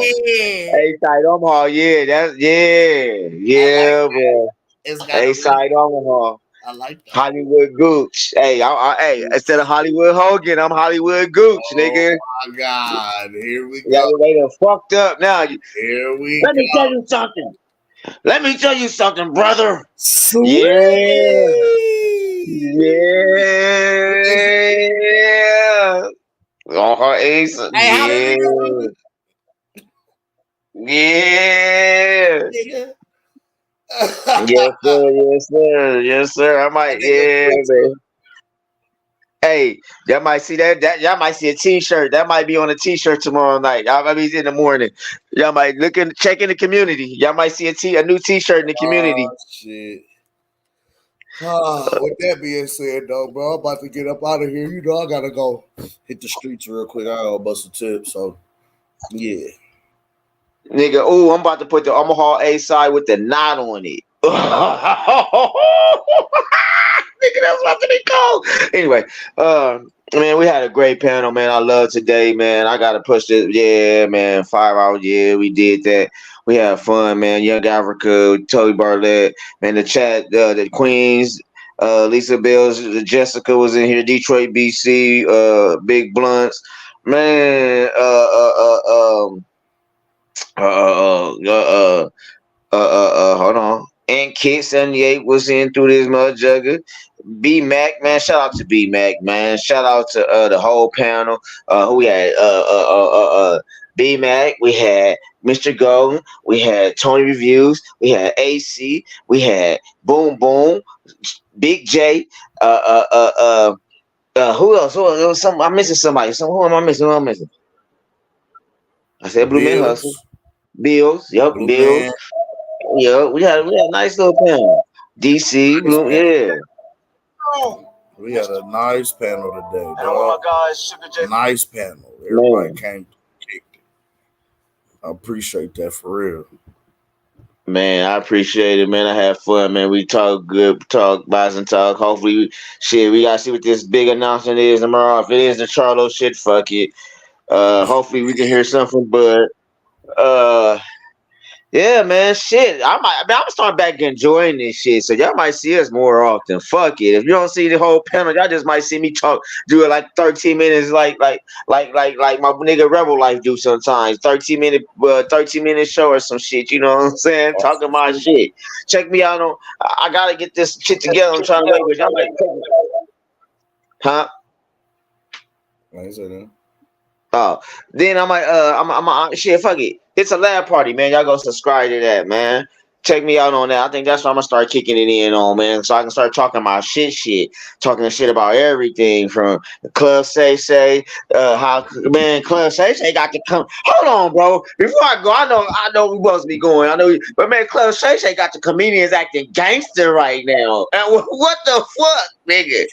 And it's rubbing off in Omaha. Say it ain't. Hey, listen.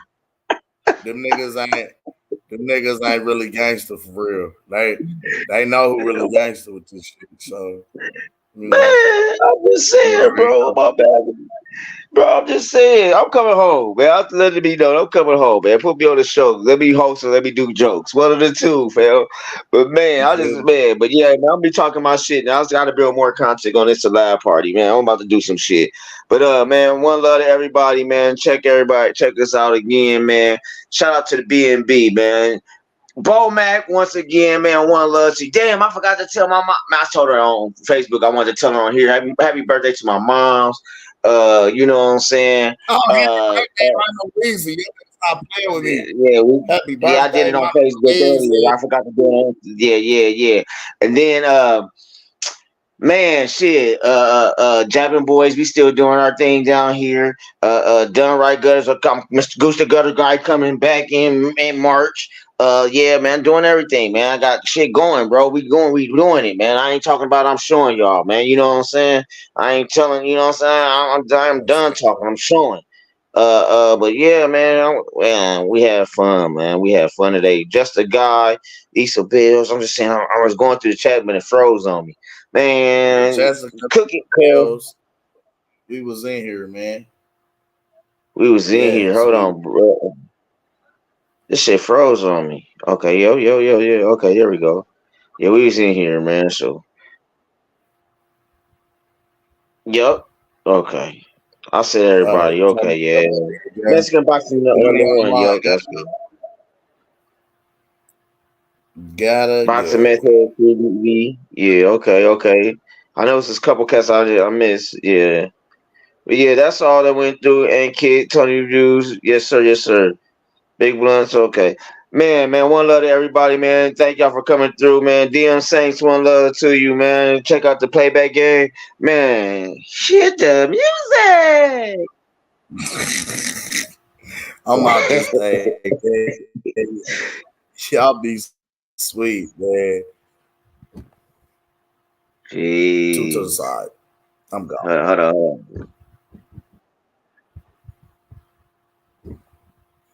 Peace.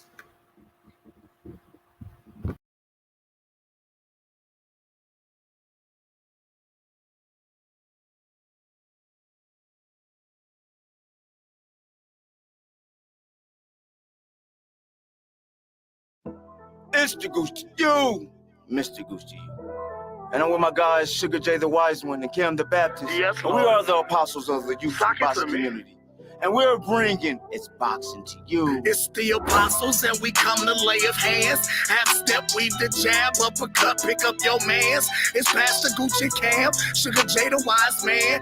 We bring them to the light, make these haters understand. Northside is where I stand, Nebraska, that's the land. We cancels out the jab from a southpaw stance. We beat the competition, knock it out with either hand.